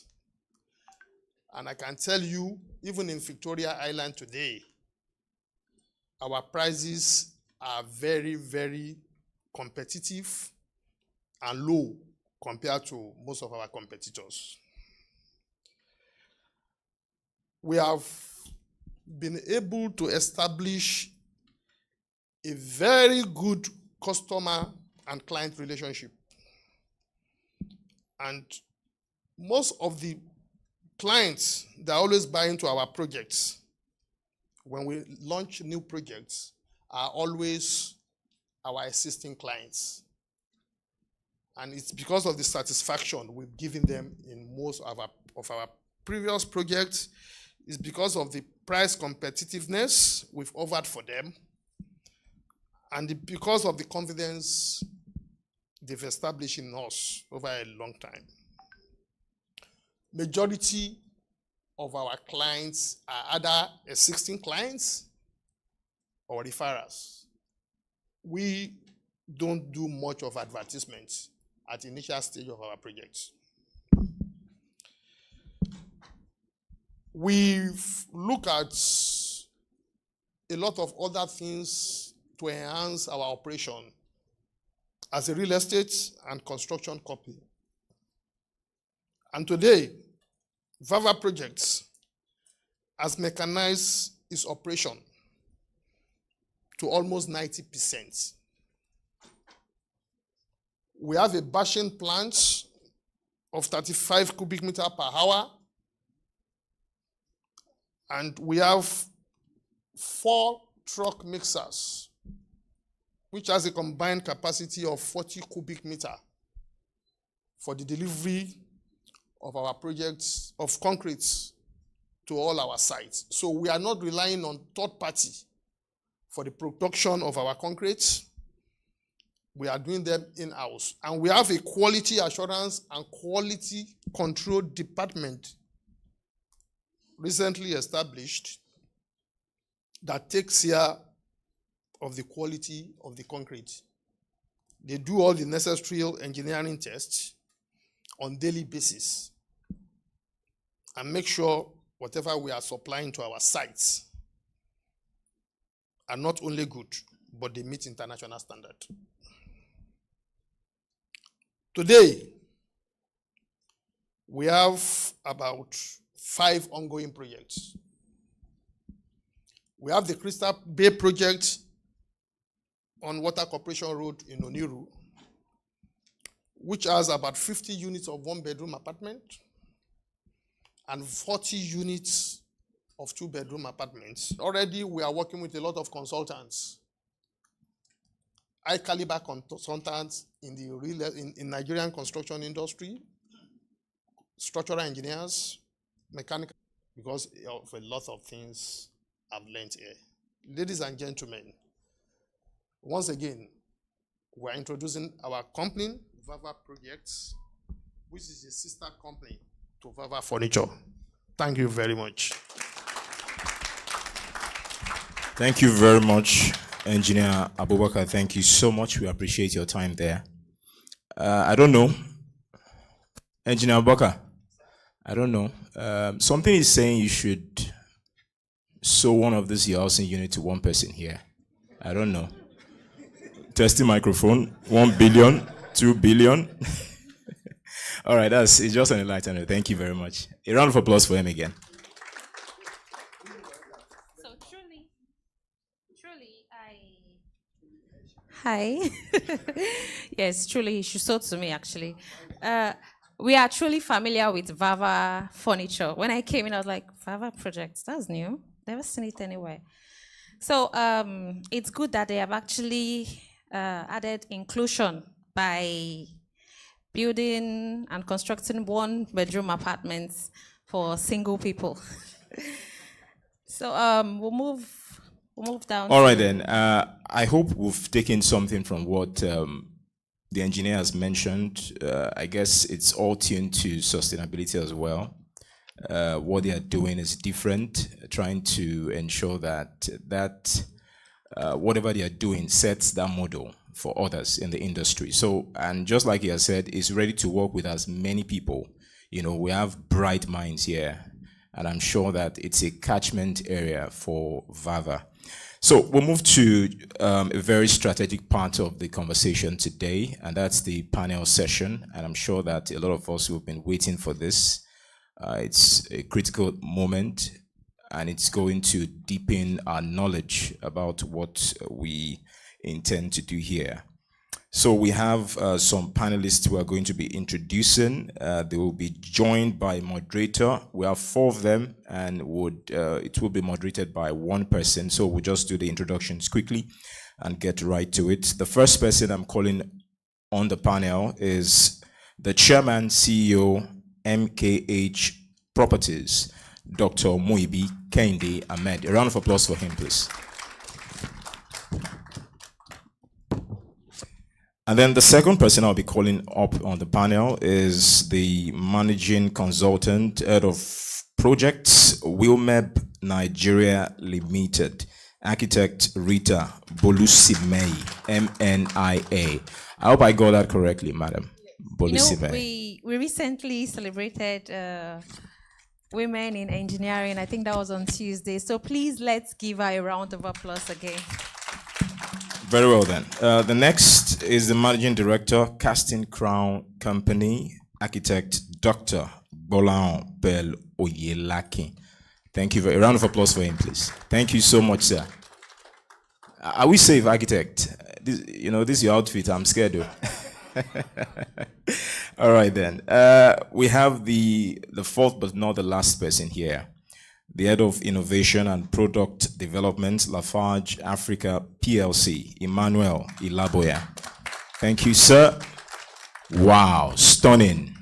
There was a time this was not permitted, though. Nigeria. There was a time if you are on native or, stuff like this, you wear a shoe or something. Now we are wearing, sneakers and all that. Innovation. Okay, we are in for innovation. All right, then. I get faith you will introduce the moderator for today. That would be the moderator for this panel. Our moderator for today is the Director of Communications, Bay Projects, Owolabi Charles. Is our moderator missing in action? Okay, he's here. Please, Mr. Owolabi, a round of applause for our please. moderator. So while we await Mr. Owolabi, let me just give a run through of some of the panelists, and then it will take charge. Dr. Muibi Kehinde Ahmed is the CEO of MKH Properties, is a visionary real estate development firm transforming Nigeria's urban landscape. He's a man of many colors. A round of applause for him, please. And of course, the second person, architect Mrs. Rita Moron KG. She's a seasoned architect and a green building advocate with over a decade experience in sustainable design and project delivery. Round of applause for her, please.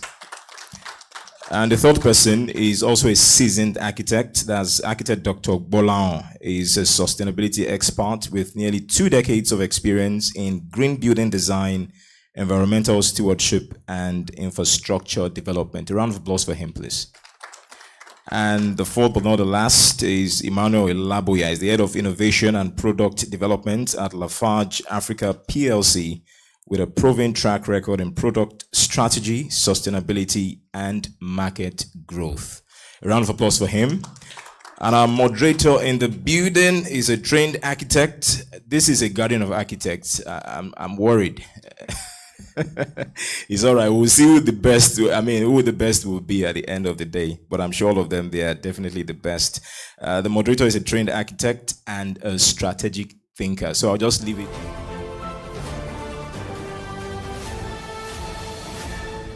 You are watching Business Day Television.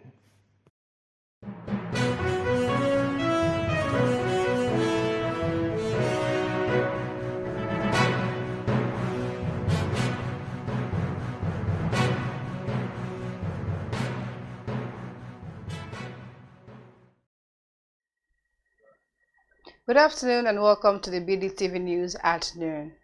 I am Glory Brown Odibo. Good to have you join us this afternoon. Now, let's see what's making headlines. Oil producers get boost as NNPC clears legacy debts. Ex-AGF Malami dumps APC joins ADC. A moment of quality and a moment Rotimi of class. Amechi dumps Unlocks the Everton door APC. on Derby Day. It's the Former elbow President jotter, Buhari and it is ill all and receiving personal treatment goal count. in London. Microsoft plans to cut 9,000 jobs in latest round of layoffs. Liverpool star Diogo Jota dies in car crash 2 weeks after wedding. Let's begin the news in Nigeria, where the Chief Executive Officer of Seplant Energy PLC, Rugablan, has revealed that the Nigerian National Petroleum Company Limited has cleared its legacy debts, now operating with improved financial alignment and discipline. Brown, speaking at the 2025 Nigeria Oil and Gas Conference on Wednesday, 2nd of July in Abuja, described this development as a game changer for indigenous oil producers, praising NNPCL for its renewed focus on operational efficiency and partnership.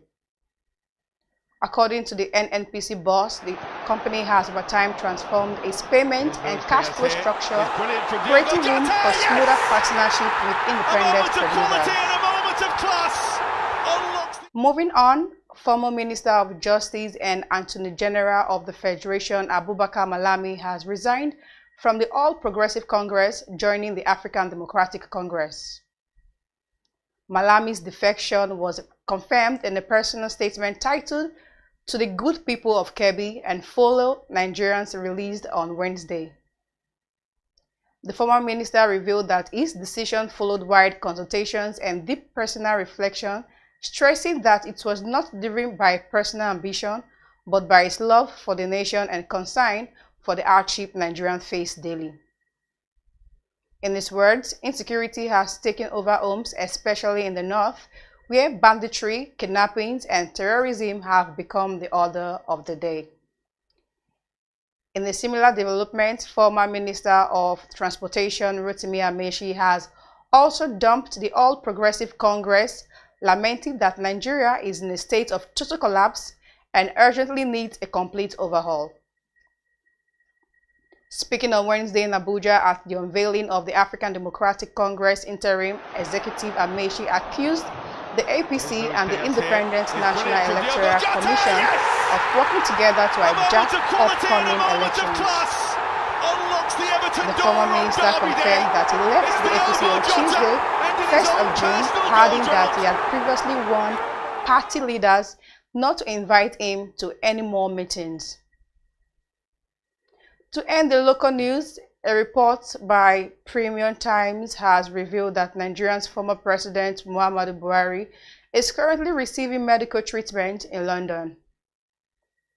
According to the report, the 82-year-old former leader who left office on 29 May 2023 after serving 2 terms has been abroad since April this year.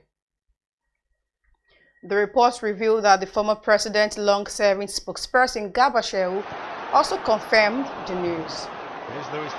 Sources close to his family say he initially traveled to the United Kingdom for what was supposed to be a routine medical checkup, but fell ill during the process. Now, on the foreign scene, global technology giant Microsoft has revealed plans to lay off around 9,000 staff members in another wave of job losses. According to reports, the tech giant will cut jobs in departments across the company, from top management down to entry-level positions in offices around the world. The report shows that the job losses will affect less than 4% of everyone who works for Microsoft globally, 18 multiple departments, levels, and geographies. The company, however, says the redundancies are needed for better competition in today's fast-moving business world. To end the news, Liverpool and Portugal striker Diogo Jota has died in a car crash in northern Spain at the age of 28 years, 2 weeks after his wedding. According to reports, the horrific crash occurred on the A52 motorway in Zamora province, a major route connecting northern Portugal and Spain. The striker was reportedly traveling with his younger brother Andre, 26, who is also said to have died in the incident. Emergency services in the region confirmed the accident, revealed that the vehicle had caught fire following the crash.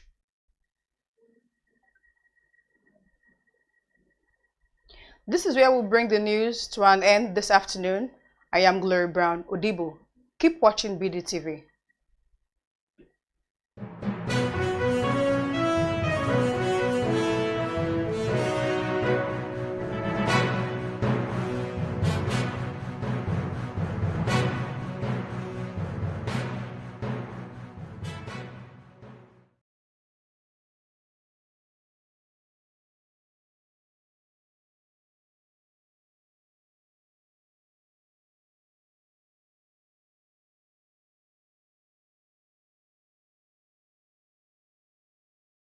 On the 25th of June 2025, Women in Successful Careers, WISCA, launched its Women in Law Mentorship Program, WIL MP, at the Lagos Chamber of Commerce Industry, Commerce House, Victoria Island, Lagos. The inaugural ceremony, which was centered on advancing women's leadership in the law, had eminent members of Lagos State Judiciary, acclaimed legal experts, executives of WISCA, mentors and mentees present. The founder and chairperson of WISCA, Amina Oyagbola, was on hand to open the ceremony with a welcome address that emphasized the importance of mentorship in legal sector and the gaps that the Women in Law Mentorship Program, WIL MP, will mitigate. As the event progressed, a goodwill message from the Commissioner of Women Affairs and Poverty Alleviation in Lagos State, Cecilia Bolaji Dada, was delivered by Amina Oyagbola on her behalf. This was followed by a keynote address from the Chairperson Board of Trustees of Gori Institute, Ayo Ogunshola Obe, who reflected on the importance of mentorship. Perhaps my career underscores why this mentoring program can make a real difference to women in law. Of course, I had a mentor. Indeed, at the time when I was called to the bar, that's 1978 by the way, the concept of mentoring was more or less factored into the legal profession because new wigs, as they were called, were not permitted to establish their own firms or to go into practice by themselves until they were 5 years post-court. The idea was that they would learn from their seniors and then go ye and do likewise. The Deputy Vice Chancellor, University of Lagos, Ayodele Ashenua, followed with an address highlighting that structured mentoring is a strategic tool that will cover the gaps in legal academia and leadership. A needs assessment report was presented by Habiba Balogun, founder and director, Habiba Balogun Consulting, represented by Oyindamola Bamboshe, human resource consultant at Habiba Balogun Consulting. I would like to start by extending our profound gratitude to Whisker and Feeder Nigeria, our research partners on this project. We would also like to extend our gratitude to Gates Foundation for their incredible support in making this possible. This report also uncovered the persistent imbalance of key legal leadership roles and how the Women in Law Mentorship Program will dismantle the issues and build a bridge for women who are ready to rise. The needs assessment report was also launched at the event immediately after the presentation. The ceremony also featured an informative session with sophisticated speakers whose discussion focused on advancing women's leadership in law. Before 2001 in Lagos State, you could count the number of female judges on the tip of your fingers. There were few. In fact, from 1967 to when Lagos State was created to 2001, there had been only one female chief judge, and that's Honorable Justice Roselyn Omotosho. And she was just chief judge for a period of about 10 months before she retired, and most unfortunately, she died soon after retirement. And something significant happened in that 2001. First of all, the sheer numbers that was appointed in one fell swoop. It's never happened before, and it still has not happened till date. 25 of us were appointed. So I was privileged to have been appointed in that year, 2001. The induction of the mentees into the mentorship program also took place at the ceremony, with mentees sharing their reflections and aspirations. I applied for it because I knew that it was going to give me one-on-one access to women who are in the spaces that I aspire to be, who are in the rooms that I aspire to be, and who are doing things that I see myself and aspire to be. Some of the speakers and organizers also shared their thoughts and expectations about the mentorship program. Whisker is all about gender equality, about women empowerment, and the law is very important. You know, gender justice, human rights, the rule of law is very important in any society. And also we looked at the data and found that, you know, women are so far behind in many areas of the law. Overall, in terms of gender equality, we're not where we need to be. But when you look at the women in the law, look at the statistics at the National Assembly, we're at 4%. If you look at the statistics in terms of number of senior advocates of Nigeria, again, we're at 4%. You know, and it goes on and on. When you look at the number of women at the Supreme Court, we're at 14%. If you look at the number of women in the Court of Appeal, the statistics are a little bit better, but we're not where we would like to be. In terms of at the lower rungs of the ladder, the magistracy and the high courts, in certain states, as particularly Lagos State, we seem to have made some progress and some traction due to the intervention and the leadership of certain individuals, you know, at a certain point in time. But we haven't seen that replicated across all the other 36 states, and we would like to see that happen. Mentoring in Nigeria is mostly informal, but at Whisker we take it a notch higher. We make it structured, and we put in a lot of work to do that, because we have to get mentors, you know, to agree to sign up, because they are really the heart and soul in terms of giving back. Because if there are no mentors, there will be no mentoring. So it's really nerve-wracking, but also very, very crucial was the fact that we had to, you know, rigorously select the mentees that will sign up, because it's not just that when people apply, they have to sign up. We have to be sure they have what it takes. They're willing to devote the time.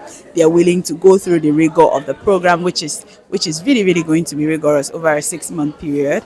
They want to dedicate the hours it takes to do that. And you know, they have the span of experience that we're looking for to be able to transition to make the kind of impact we want to make. When we say we want to have 35%, you know, at these various levels of leadership, you know, the judiciary, legislature, and all of that, it's not just because we like to roll out numbers. So we have to do the hard work and find the women who will be able to bring that kind of representation to the table. This has been a wonderful event, and I'm glad that I came and I spent quality time here.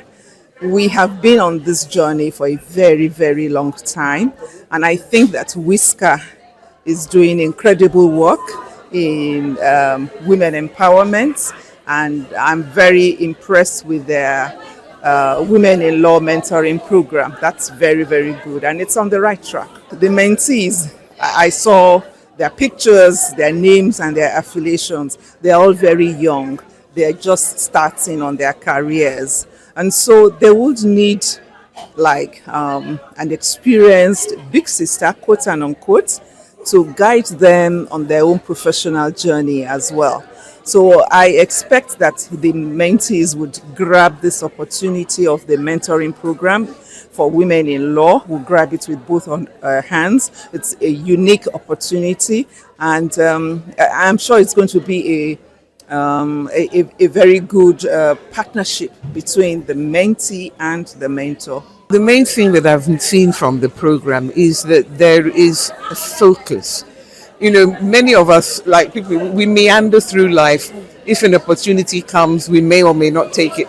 But with this sort of program, first of all, the mentees themselves will develop a confidence, an awareness, an ability to make decisions for themselves, but also to be able to take advice, to get support, and learn from the experience of others. Then the expectation is, as the learned Silk Boma Alabi explained, that when they are beneficiaries of mentorship, that they too will also be able to bring others up with them.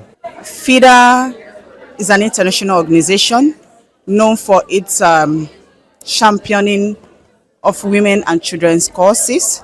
So we are here today to discuss about women in particular, to discuss the way forward on how to get women to be more involved in leadership, because who best represents the ideas or the philosophy of one, if not someone who is in that particular situation or within that particular context. So there's what we call descriptive representation.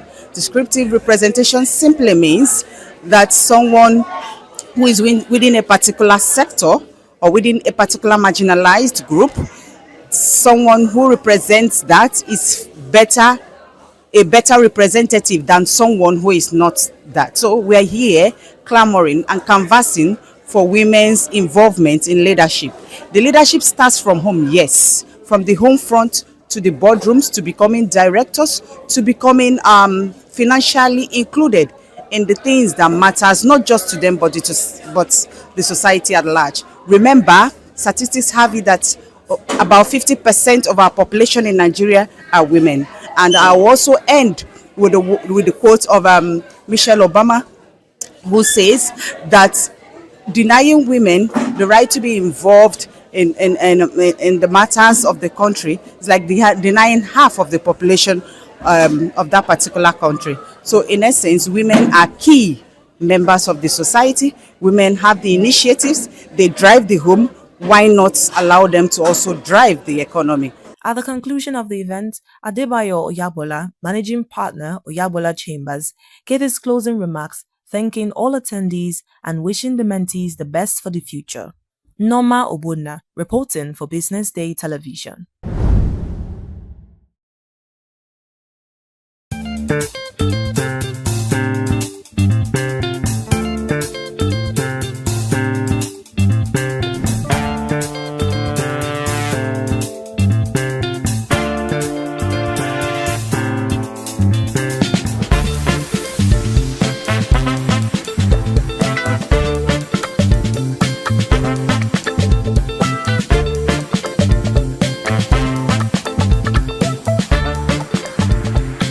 In a rare and remarkable milestone, Volvis Mazars, one of Nigeria's most enduring and respected consulting firms, marked its 50th anniversary on Friday, June 27th, with a celebration that blended culture, excellence, and a vision for the future.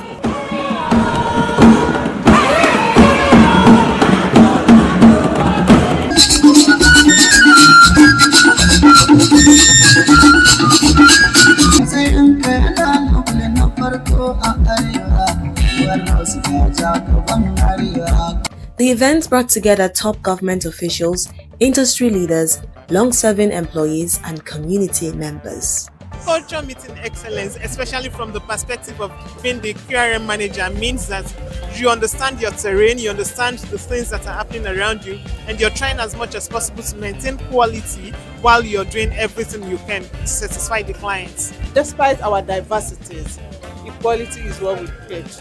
It doesn't matter where you come from, it doesn't matter how diverse we are, equality is what we preach. 50 years anniversary, wow. It's not a day journey, man. It has been around for a while. So we are here to have fun, enjoy ourselves, meet new people, have a connection, and enjoy ourselves. Originally founded as Ojike Okechukwu & Co. in June 1975, the company has grown from a modest accounting firm in Lagos into a powerhouse for audit and assurance, tax and advisory services, with a footprint that spans across Nigeria and beyond. In 5 decades, it has weathered economic downturns, political transitions, and technological disruption, emerging each time with renewed relevance. At the anniversary event held at the landmark event center, Victoria Island, Lagos, the ceremony kicked off with the display of a mini documentary which reflected on the company's humble beginnings and its transformational journey. It highlighted the hard work, resilience, and the courage the founding fathers took to ensure they passed down a sustainable legacy to the next generation. Beyond its strong impact in the business world, Fovis Mazars has partnered with Street Kid Africa in 2022 to fulfill its mission of making a tangible and lasting difference in the lives of Nigerian children by providing them with financial sponsorship throughout their academic journey. This 50th anniversary just makes us pause a bit, look back on the firm we were, look at the firm we are, and of course, think about the firm that we all want to be. So yes, it's a time for reflection of how we have evolved. In his keynote address, the country leader, Ohabia Ojike, reflected on the changes, challenges, and sacrifices Fovis Mazars Nigeria took to achieve success over the decades, especially after he came into the picture in 2011. He also spoke about the company's shift towards sustainability and digital innovation as it eyes the next decades. I had one vision or mission, and it was to grow and expand internationally. I did not know how. I did not know how long it was going to take us, but I knew we would get there. So we started to modernize the firm. We had a name change. We started investing in people. We started investing in technology. We started investing in branding. Name change happened in 2016. And we got lucky. There was an oil and gas prospect that we're looking for new auditors. Somehow we were in the short list. We were up against a big four firm, and we were up against another mid-tier firm. But somehow we were chosen. And they were the ones that called us one Sunday evening to say that Mazars in France wanted to have a few words with us. And that's how it started. As the event proceeded, goodwill messages from members and executives of the company were delivered. It's a great event to mark a really important milestone. I mean, we're a long-standing firm, and to achieve 50 years in Nigeria is fantastic. The event was started with colorful performances that represented several Nigerian tribes showcasing culture, beauty, and excellence.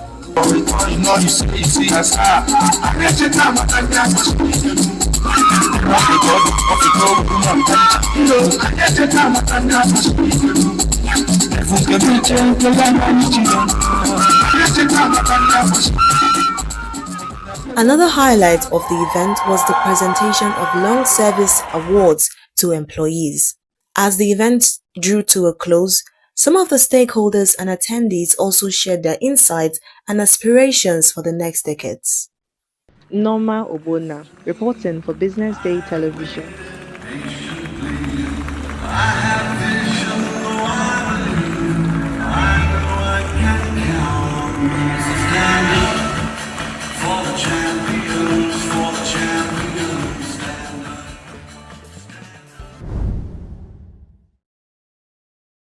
As sporting activities across the world continue to retain their popularity, there seems to be one sport which happens to be even an exception, and that is golf.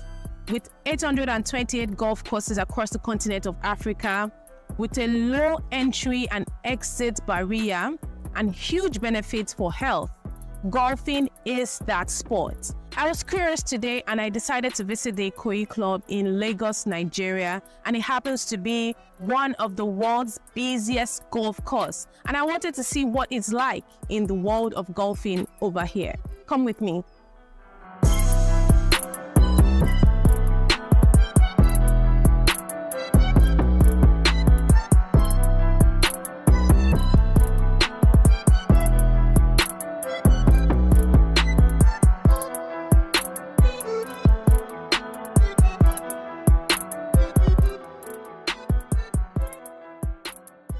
My name is Fatumata Sekona Kopen, and I do a lot of things. And most especially today, I'm playing golf, and I'm the lady captain for the Ikoyi Club golf subsection, the lady section. This is our driving range here at Ikoyi Club, and first, you have to come here. If you want to play golf and you want to learn how to play golf, you have to come here.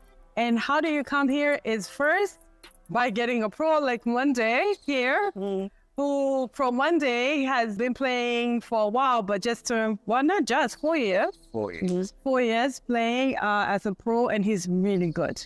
He has a mean game. So you will meet, a pro like Pro Monday, and his job is to help you understand the game. You see us hitting balls. You don't know how we hit that ball. You think it's easy.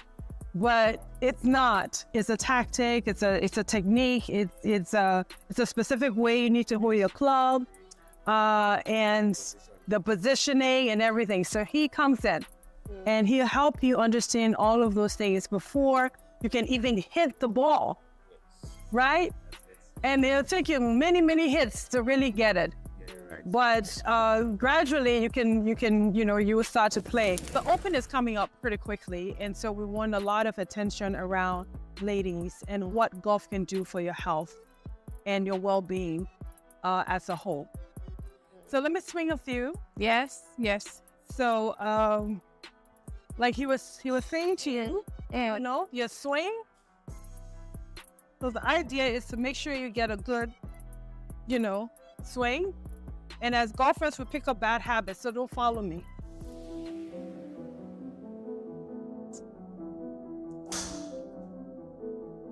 Yeah?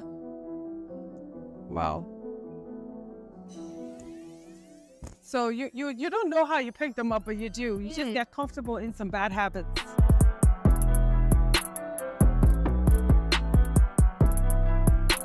Tell us more about the Ikoyi Club ladies section.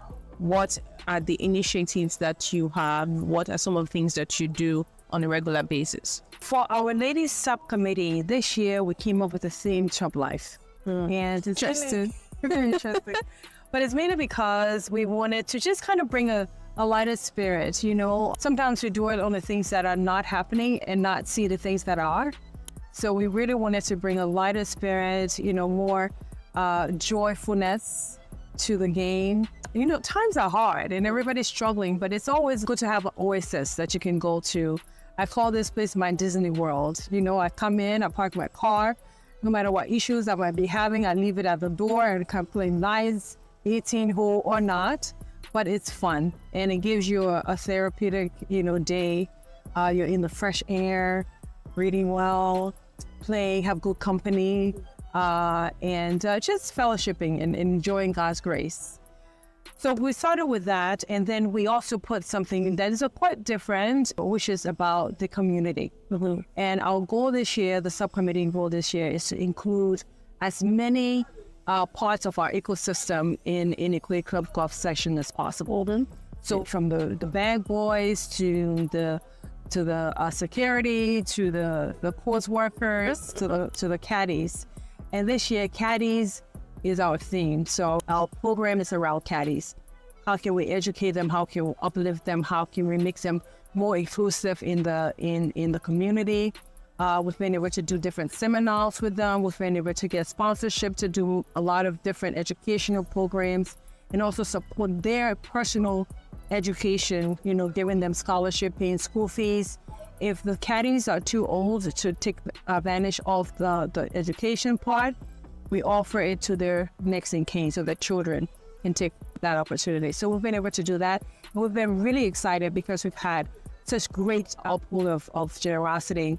Thanks to our partner and our sponsor, our custodian investment insurance. They've just given us an amazing package to cover all of our caddies, all of our bags boys and pros with 5 years of good life insurance. Also, so we're very excited by that. We're also working with Avon HMO to also give us health check for the caddies to make sure that they're well and fit to be able to work with their players. So very, very excited about that.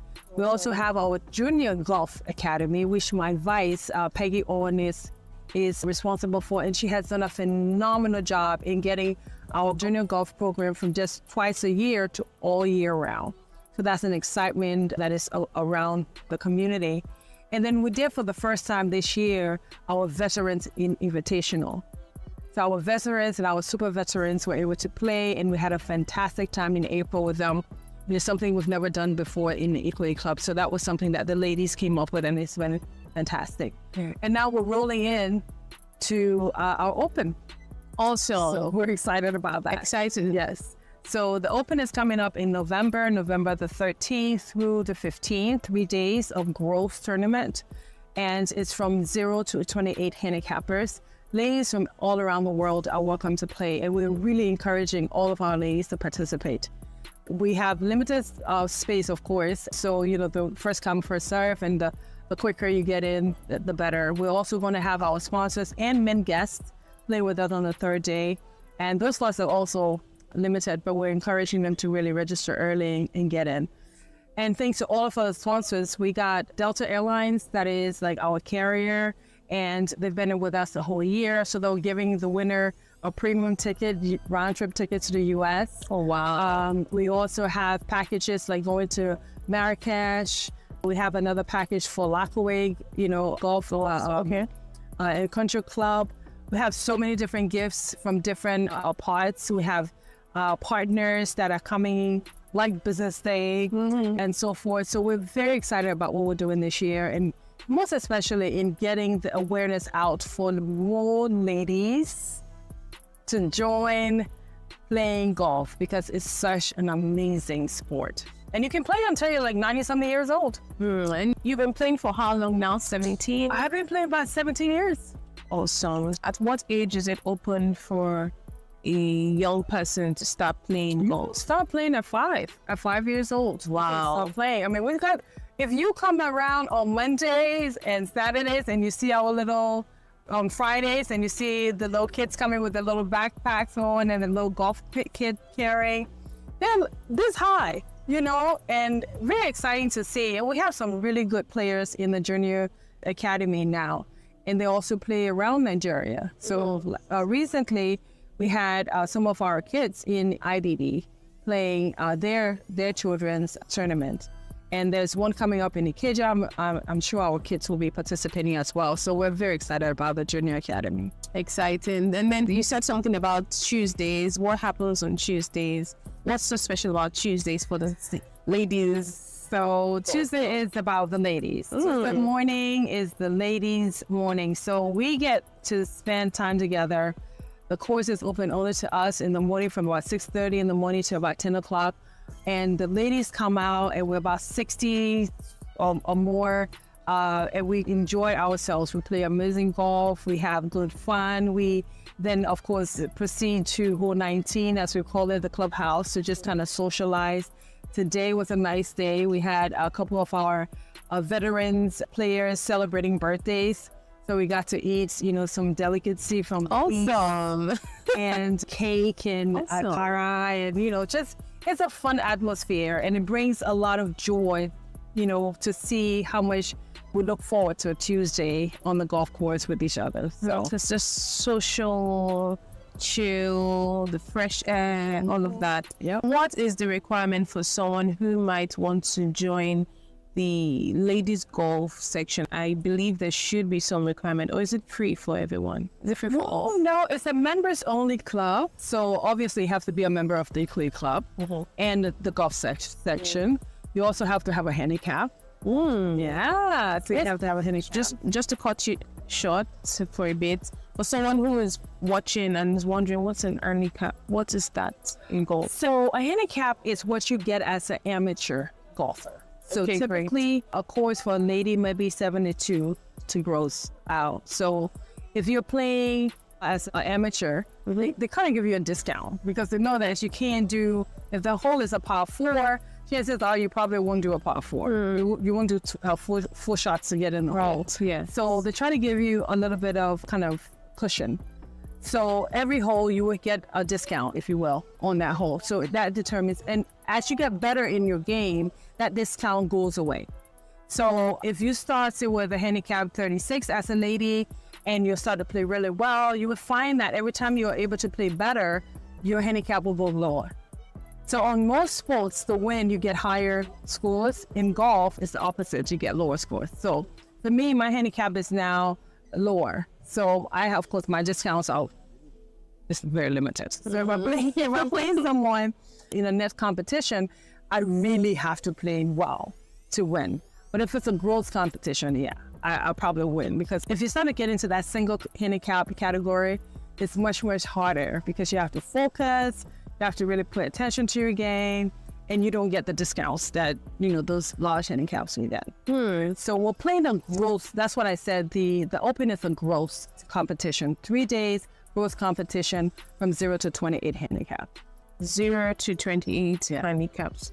Awesome. So what's the structure of the ladies golf section? We have a subcommittee. So I am the captain of the ladies section, subsection. I'm elected. As a vice captain, I was elected. Now I'm the captain. My vice was elected. The treasurer is elected, and the secretary is elected. But everyone else is a volunteer, appointed volunteer. Of course, we're all volunteers. And so we don't get paid for any of this. We actually paid to play the game. It brings such joy to know that you're impacting your community and you're giving back to your community and you're leaving a little bit of something better than when you came. So that's how we do it. Awesome. And support for young female golfers, anyone in place? We do have a lot of support from the ladies individually. And sometimes if we have requests, we definitely, as a group, we'll put together, like when the lady pros were going to do the exams, wanting to become pros, we were definitely instrumental in supporting them financially to making that happen. So today we have about 17 pros around Nigeria, ladies. Yeah, I'm so excited. Excited. And actually, one of the great things about what we're trying to do is that we're going to have the lady pros play with us this year for the first time. Nice. The first 2 in November, yes. Interesting. And any challenges you face? Obviously, everything that has its good side must certainly have its own cons. So what are some of the challenges that you experience? Change is difficult. So anything that is new will definitely meet resistance. So it's actually an opportunity more so than a challenge for me. It's an opportunity to do something better. And, and God is good. What the chances are that he will make me the person that he wants to use to make that change. So I'm grateful. I'm grateful I have the opportunity. I'm grateful that I can do what I can do and make the change I can make. Just playing a leisure game, nobody's paying you, but you're making your little positive impact. And then hopefully that grows from there because, light dispense anyhow, any little, it definitely gets rid of darkness. So we're just trying to be a little light in the dark that just kind of get rid of the darkness. So Chop Life theme is just that. Trying to make sure that everybody enjoy life. The theme for this year, Chop Life.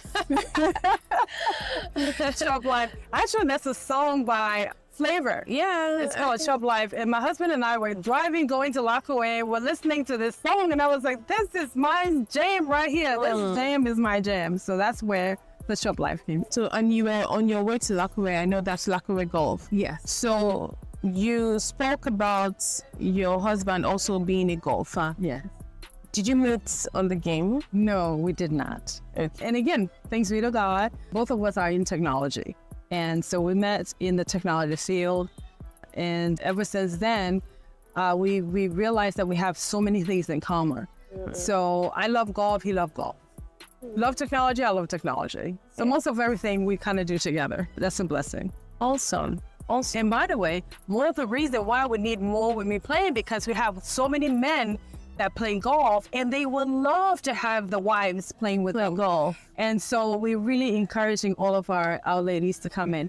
And when the kids are gone, what else do? You hang out with your husband playing golf and traveling playing golf as well. And golf takes you to some amazing places as well. So yeah, it's a beautiful thing. And I wish more and more ladies would take it. Speaking of more women joining, what are some, notable successes from notable women in the ladies golf section that you might want to share with us? Oh man, I have many. We have some amazing past lady captains. First of all, I wouldn't be able to do most of what I'm doing without their knowledge, their support. They've just been phenomenal. They've stepped in, directing, telling you what has happened, what has worked, what hasn't. It's a very rich, amazing culture in golf, because the lady captains, past lady captains, they share their experience. Not only do they share the experience with you, they work with you to make sure that things are happening. So yeah, there's so many I can't even start to tell you which one to start talking about. So what does it take to become a member of the ladies golf section? Just register and you're good to go. So what do you think? Golfing in Africa is quite interesting. We have 828 golf courses. My research showed that. But what do you think, as someone who plays golf, what do you think is the outlook for golfing in Africa? Do you think it's looking good? Do you think people are embracing it? Do you think there's still a lot of work to be done? I think it's looking good. South Africa, East Africa, they all about, golf is there. North Africa, Morocco, it's amazing the golf courses they have. So we are embracing golf. I guess the sub-Saharan, but more especially West Africa, we haven't really sunk our teeth in it. So it's more work to do here, but I think it's definitely catching on. And most especially Southern Africa, oh my goodness, they have beautiful courses. Kenya, Rwanda has a beautiful course right now, Tanzania. So it's really catching on. So it's looking up. It's looking up. It's looking up. Yes, it's looking up. 10 or 20 years ago, we didn't have Lockaway. Now we have Lockaway. We didn't have Smoky Hill. We didn't have, Ibom. So it's coming. It's coming. There's a lot of vibe around it. And for you mentioned Lockaway, we didn't have Lockaway, and now it's catching on. So what is the biggest or the biggest golf course currently in Nigeria or Lagos, so to speak? I've played a few, but Lockaway is quite impressive. Lockaway Links is quite impressive. Yeah. In terms of the course? The course. But then Ikoyi is the busiest golf course, if I dare to say, in the world. Oh yes, this course, it's busy every day except for Mondays. But even on Mondays, the caddies play. So Ikoyi Club is really busy. Well, and then you dare to say even the world. That's quite impressive. Yes. Wow. So what's the future looking like for the ladies golf section? I pray that we get our solid pros going on tour. Ladies pros. That's my prayer, is that we will have some solid lady pros coming out of Ikoyi Club, going on tour international. Yes. That's simple. Yes. Simple as that. Yes. Just ladies going on tour. Awesome. Thank you so much. But before I go, what would, if you wanted to tell a woman why you should play golf, what would you be saying to her? If you're talking to me now, I would say to you, And it depends on the woman. So if you have children, you have husband, you have this, it depends. But in general, you deserve it. Take some time out. 4 hours, 5 hours a week on a golf course is worth it. Clears your mind, it's good for your body, your soul, your spiritualness. You're in God's presence, all in nature. It's okay to have that time. There's nothing wrong with it. And as you get older, you will appreciate it even more. So you're getting better with age. Why not get better with golf? That's an interesting way to look at it. Okay. We'll take that. We'll take that.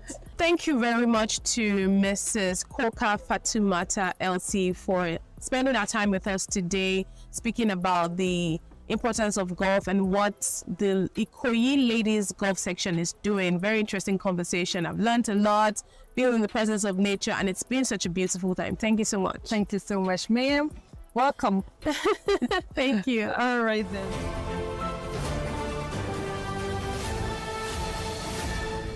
You are watching Business Day Television.